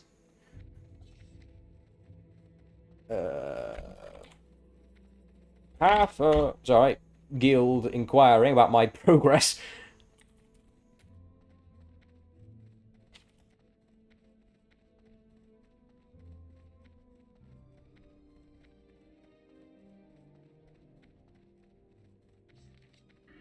I'm playing Survival at the minute on my Hunter, but to be fair, it is kind of the only spec worth playing. On occasion, if we have multiple Hunters, and sometimes if we're lacking, say, a Blood DK or Enhanced Shaman, one of us might have to go Marksman for the buff. But generally, if we've got one of those specs, we will just run double Survival, or triple Survival, how many Hunters we got. But that's only for the alt runs. We've always got all the buffs we need in the main run. But I like Marksman. I've always liked Marksman. I like how simple it is, in the sense of it is fire arrow into face really hard. Like, that is the base. That's just what Marksman is. Like, stand still, aim, and headshot, and dead. And I love that. I love how Chimera Shot works. I don't know, I like how it feels. And it took me a little while to get used to Survival, actually. Because I have been playing Marksman on my Hunter in Wrath through Naxxramas. I was very, very, very stubborn and didn't want to play Survival. I was like, no, I'm the Marksman Hunter. Fuck off. This is what I want to do.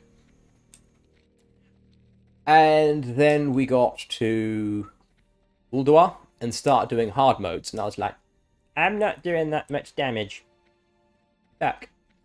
I was like, fine, I'll go Survival. And then started doing a lot more damage. And was like, fair enough, I'll stay Survival.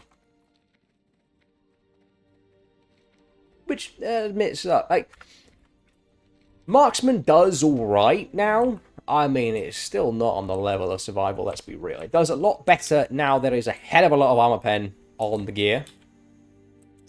But Survival still just eats it alive.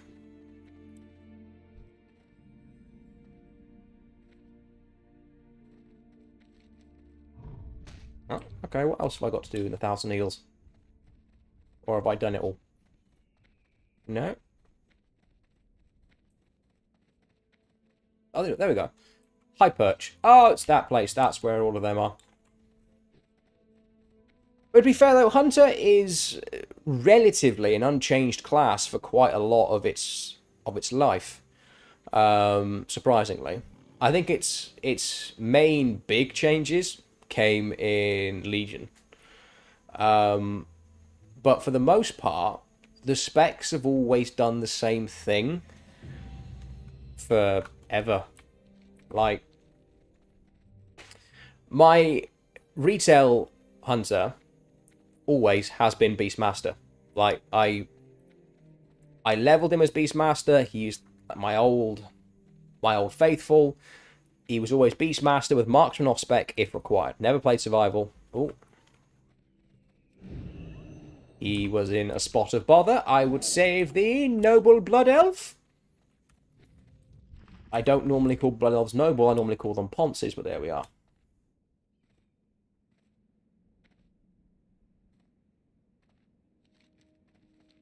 I get where they were going with Melee Hunter Survival from Legion onwards. I mean, it always had elements of that, but I don't know. It feels a bit redundant to make only one class that uses ranged weapons and then completely remove one of the specs. Like, if we had another class that utilized ranged weapons in any meaningful way, then fair enough, I could kind of understand it. But no, hunters are the only class that go, right, I have a gun, I'm going to point it at something until that thing stops moving. Then going, okay, we're going to strip that one class of one of its 3 specs and give it a stick. Yeah, it feels like a bit of a downgrade, I won't lie. But this is the thing. Retail survival has never really gotten off the ground in a proper... Maybe not in Dragonflight, but when I played, in Legion, it did... I mean, if you were a decent survival hunter, you did alright, but any halfway decent raiding guild will tell you to respec or get fucked. And it was much the same in BFA, though we did actually have a survival hunter in my guild in BFA. He wasn't bad, but he did have... He tended to go Beastmaster if we needed him to go ranged, and his DPS was always just far superior. I was like, dude, you're so much more valuable at ranged with a gun.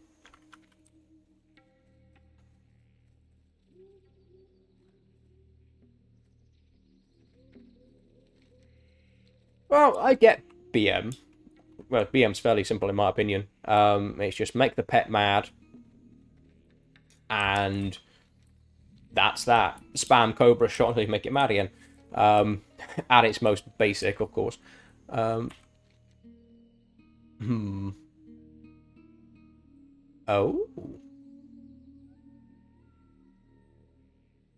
Oh. I had no idea. Oh. Okay. Well, that's interesting. Anyway. But BM in Wrath isn't all that good. It just doesn't have the oomph. It was the top dog in TBC. Especially when you use the Dungeon Blue 4 set. It was absolutely diabolical. Like, you used that blue set for all the first phase. I got it on my hunter pretty quickly. Pardon me. But I didn't play on my hunter all that much. In TBC a little bit, but I didn't do that much raiding. I only really raided on my Sharon and my Paladin. But I didn't really need to. I got that 4 set, and I just still kept up. As the expansion went on, people got like tier 5, tier 6. Obviously, they sped ahead, but I wasn't exactly trailing behind because the 4 set was that powerful. Like, BM was broken. I don't know why I'm wandering over here. I know why, but I'm seeing if there's an actual route to anything, because...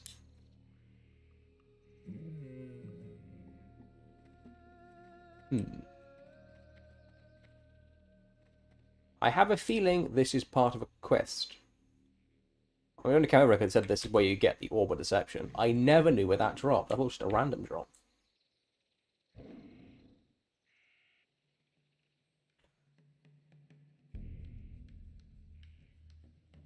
Yeah.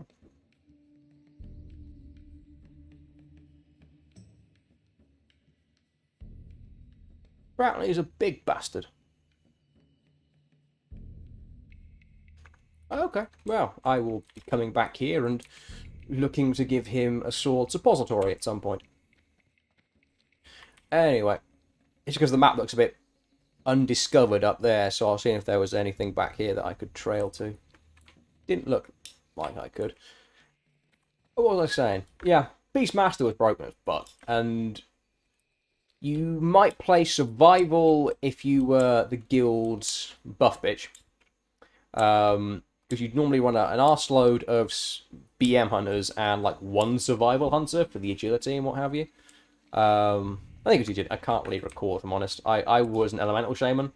My job was to stand there and give the mages totems. That was the entire point of my existence. Especially as we got into the later stages of the game, when elementals didn't scale as well. But yeah, that was really good fun. And I'd honestly recommend it to anyone who just wants a laugh.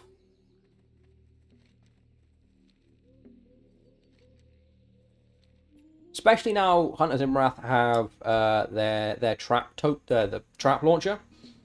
They are just undeniably insane.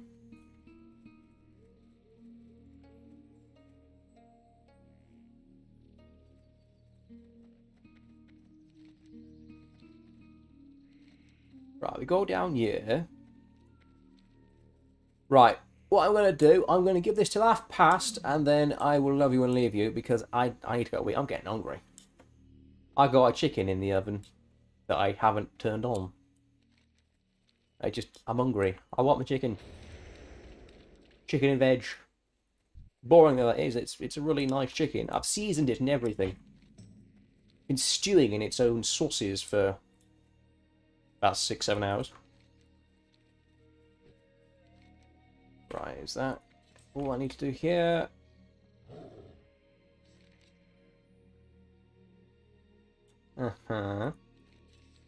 Dream Bono, that is. Ruins of Isildian, Frey Feather Highlands. An iris. What the fuck is an iris? It's the ruins of Ravenwood. Okay, well. Is the writhing deep apparently with all the bugs. Let's move on because the bugs are nasty bastards. You know what, though? I really wish they would detach exotic pets from Beast Mastery somewhat. I know it's the big draw, but given how poorly Beastmaster does perform for quite a number of expansions, it would be nice just to have the cool pets and not have to worry about it. Like, the main reason my retail hunter is still Beastmaster is the pet. I've got Loch Nahak. He's the spirit beast from Sholazar Basin. I love that pet. I spent God knows how long farming him. So in Wrath, original Wrath, that is, I spent months and months looking for him. And I found him. I think it was TOGC patch. I found him. Yeah, it was because I had all the white helmet, TOGC shoulders. I remember that quite clearly. And I don't know. I know exactly where I found him. So go to Cholazar. I found him at his spawn point here. So I landed, started taming him, and then out of the fucking ether did a mage appear and blow him to Kingdom Come. I think it was the first time I experienced nerd rage. I wanted to destroy this mage and everything he loved. And I didn't find the bloody thing again until early Cataclysm.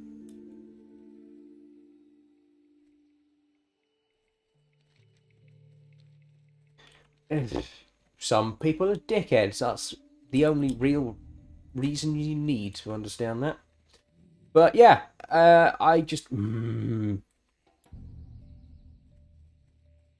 Yeah, but at the end of the day, if you see someone's actively already on him,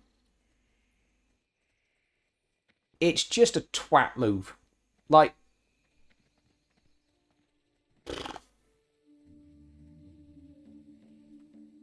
I've actually got him on Classic as well. I turned my off-spec to Beastmaster. I went and found a few. I found all 4 of the Spirit Beasts. I found Skull first. I actually met a really nice bloke doing that. He popped up on my screen and a DK tagged him as I found him. And I was like, dude, do you mind? I was about to tame him. And he was like, no, crack on, mate. Have at it. And he was lovely. He let me take it, and I was a very happy chappy. Then I found Loch Nahak about 2 days later. And then a week after that, I found Arcturus, the bear. But I have no more space in my stable, because the main pet I use is a wolf, as most hunters do. And I've got my hunter's OG pet in there as well, because I will never get rid of him. And he's got the same name as the name I use for my retail pets. So I'm rather fond and rather attached. So in Cataclysm, when the stable expands, I'll go and look for Gondrya. But I found Gondrya 3 or 4 times, and I've waited 5 minutes, landed, killed him. But oh yeah, the sub count's went up quite a fair bit the last few days, or the last few Cataclysm videos. That's been quite nice to see. What was I on about? Yeah, so I'm probably going to go and try and get Gondrya once the dust settles for Cataclysm. So I've got all 4 of them. But back in original Cata, it was my mission. It was almost heaven sent. It was a holy mission to get all of the rare pets, especially the spirit beasts. And I have most of them today. I have all but one of them still on my retail hunter. And I remember getting every single one of them. I remember going to the darkest depths of Vashir to get the ghost crawler pet. Because that's a wicked crab. It's a spirit beast crab, but it's a wicked crab. I remember farming the hunter, I think it was called Kamora or Karoma or something like that. He was just a blue spirit wolf, like a shaman's feral spirits. Remember getting him. There were the reskins of Gondrya. They were called... One was called Anchor, and one was... I can't remember the other one. What was he called?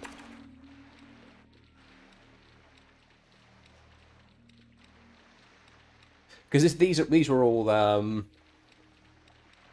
pets you could get in the Firelands patch, and you had to do some fiddling around with them.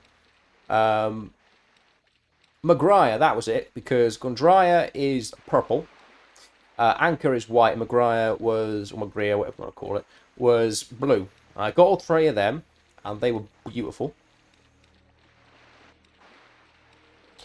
Because when they added, what was it, like sort of challenges for hunters to get their pets, and the thing for those 2 was to do it completely naked. Do it naked, you can tame it. If you've got armor on, it will slap you about. So you had to do that, and those 2 shared a spawn point, and it was kind of a 50-50 on which one you'd get. Found those 2. And then there was the owl, Banthalos.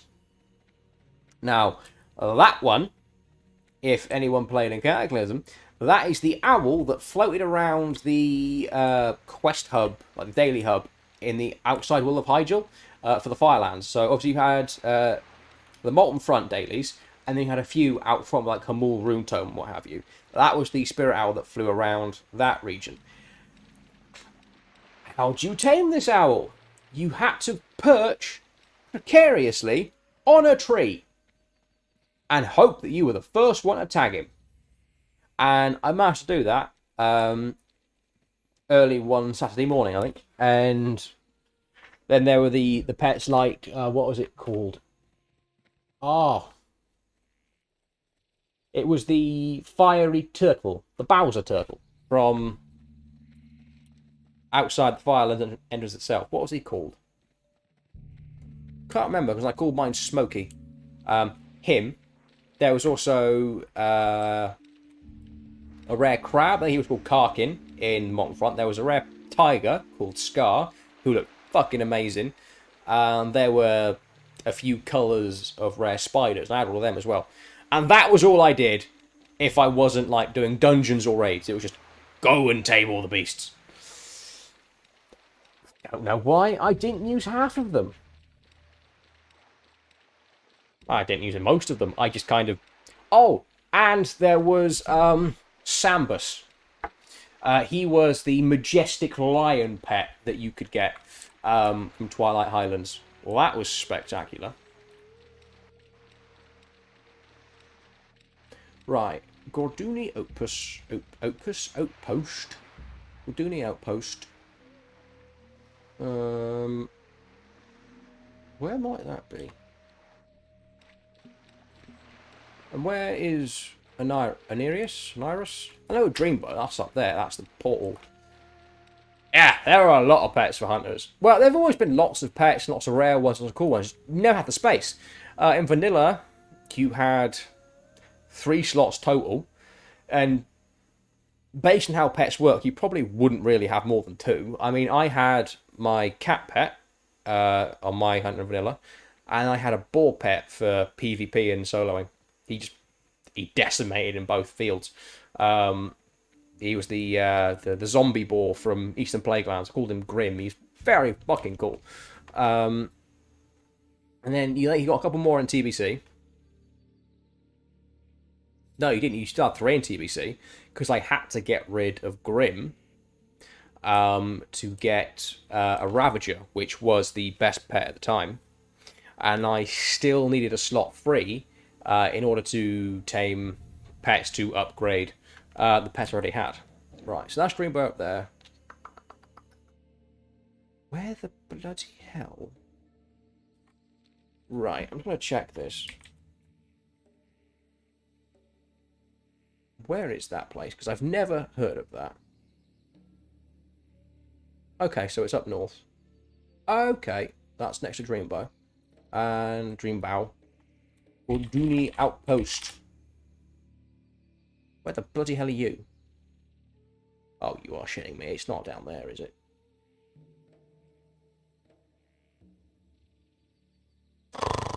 Oh, I was bloody right as well. Oh my god. You know, I thought there was something up here. There is. Right. Back that way we go. And yeah, I just basically spent most of Cataclysm pet hunting. It was a grand old time. All the way back, yeah. The thing is, I thought there was something there, but it didn't look possible. Apparently there's a cave or some sort of cavern I can wander through and... Kill me now. Anyhow.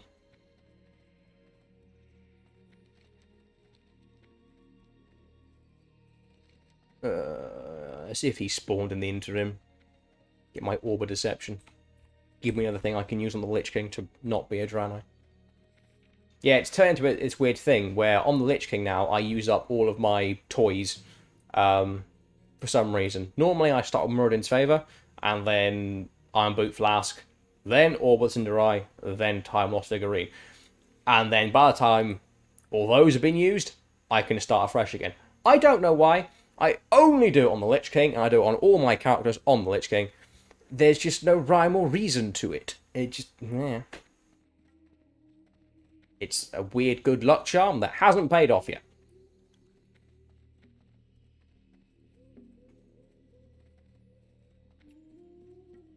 I mean, we take socials, yeah. Raid in the future, I mean, depends what you mean by future. At the minute, for what we're doing, you need to be geared and experienced, purely because we are progressing Lich King. We can't really afford to take in people who don't really know what to do and train them up. And we only need like one spot anyway. It's like a hunter or a boomkin. But as for socials, yeah, we take people in, and if you're looking at raiding Cataclysm, it's a fair shout. There will be spots for that, I know that much.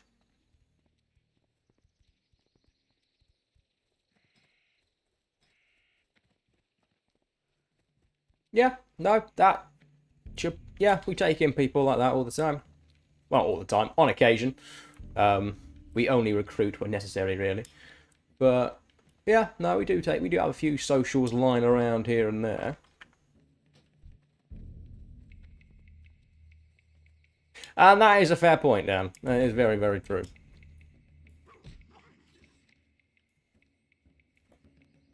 Though, to be fair, where the ghosts are concerned, I'm a Death Knight. I just pop an army of the dead and run away.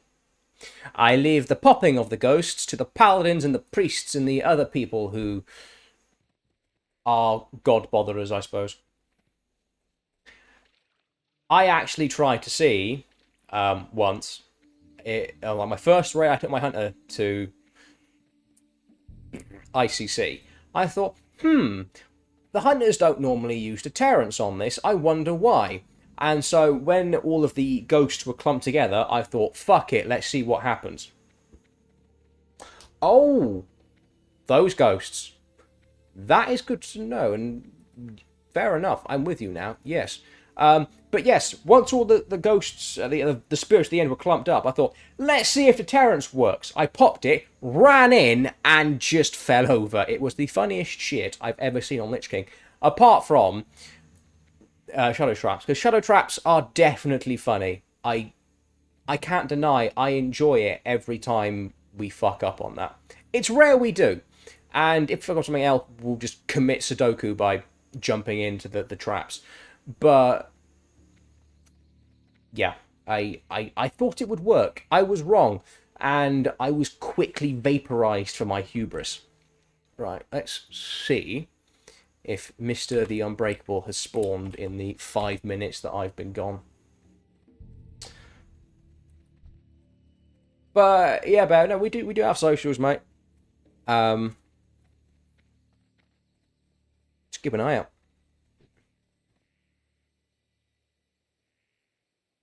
Yeah, I've got I've got Thames, but it's got the same thing in it. And I fucking pissed myself laughing.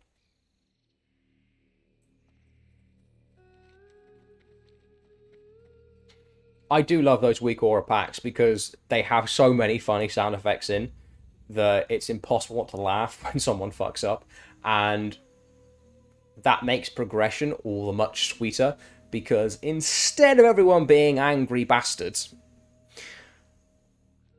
you just get funny sound effects, and it just kills any rage that's festering, and I love it.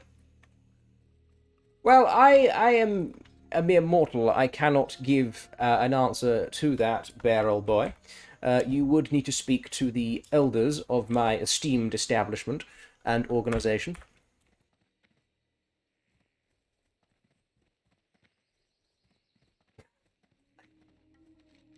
You know, one of my mates in the guild is a mage, and I would get it just to piss him off and play every time he dies.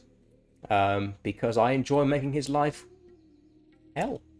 So, that's a good idea. I will see if I can get something that will play every time that he dies, because why the fuck not? And then I'll give it to everyone in the guild, and they can know when Mappa fails in an extraordinary fashion. That's a good idea. I might do that. Tormenting Mappa is my one true goal in life. Yeah, just like if you want to, obviously I can't guarantee anything. I am a mere member. I literally just exist and kill things. But if you are on the market for a guild, even as a social, do take social, and there will definitely be a spot for something in Cataclysm. As what, I can't say. Obviously, that is something that is discussed later on. We haven't quite gotten onto the who's playing what in Cata thing yet. But I know for a fact there are a couple of people who won't be coming with us in Cata from Wrath, so there will be spots.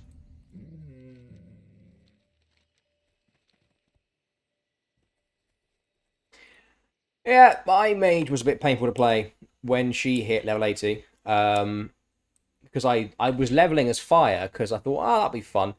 I was wrong. I was so wrong. It wasn't fun. And I got to about level 74 and was like, fuck this. Went arcane and had a blast for the rest of the leveling. And stayed arcane for a little bit. Got a bit of gear and then went Frostfire whilst I spammed dungeons, which was fine. And I was like, let's go back to normal fire and see what happens. And I was struggling. And I was at like 5k gear score. It wasn't that good gear either. I hadn't optimized it in any sense. I was gluing bits of gear on. But I've been doing bits and pieces on my mage the last month or two. She's got her 4-set now. Got a couple of badge items. Done some 10-man. Crafted boots. And some pieces from Defiler Scourge Stones. Oh my fuck, is it beautiful now. Like, again, she isn't massively geared by any stretch. I think it's like 5.6k. But her crit is through the roof. And again, got the 4-set, got Muradin's Spyglass, which is a must. And other bits and pieces. And oh, it is a beautiful symphony of fire and flame. It just, things die. And I'm getting amped up for Fire Mage and Kata again, because Fire Mage and Kata is all of that, but more. And oh, it's creamy, creamy beauty.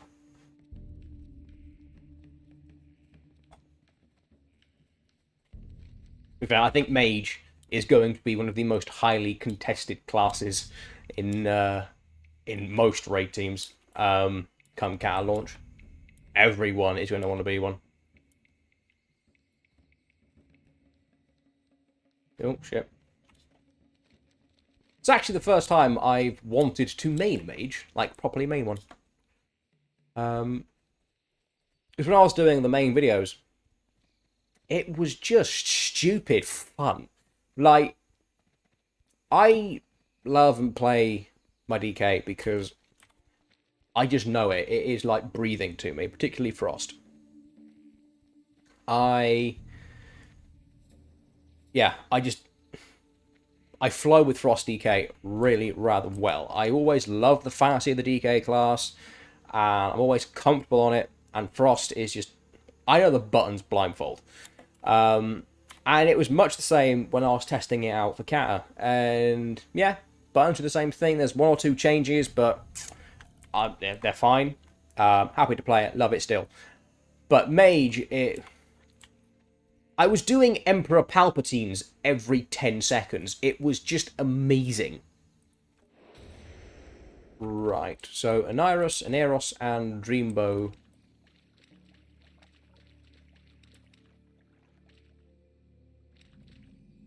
This is Jadamere Lake. Right. Aniros, Oneros. I don't know. And that will be Dreambow. There's Emrys. Hello, Emrys. I tried battering your brethren earlier, and he cheated and slept me. Excellent. On to Desolace. Actually, I might just park on the border and call it that for now.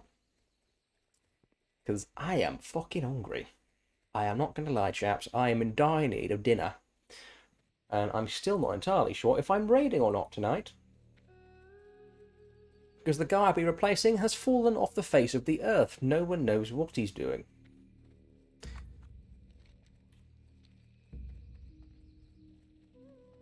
But yeah, Bear. We do take socials and what have you in the guild. And if you are desperate, you are welcome to ask one of the people in charge. Just keep your eyes peeled on the channel stuff, or just give us a bell in game and I will tell you where to go.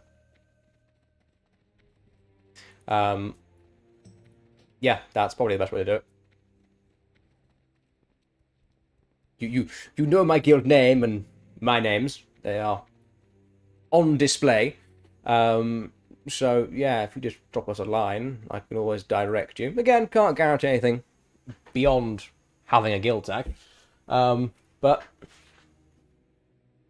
that should be grand. Anyway, as I say, I'm going to call it here at 1:30, I think, because I just need to go eat and stretch my legs and generally go and be with my darling wife. So have a good one, you lot. It's been a pleasure. and I've honestly really enjoyed all the nattering. I may be around in the days to come, so keep your eyes peeled, chaps. And it'll be, well, much the same with this crap until I get the Explorer out of the way. And then we can move on to the Loremaster and really hate ourselves. Anyway, I think that's that. I will see you around. Bye.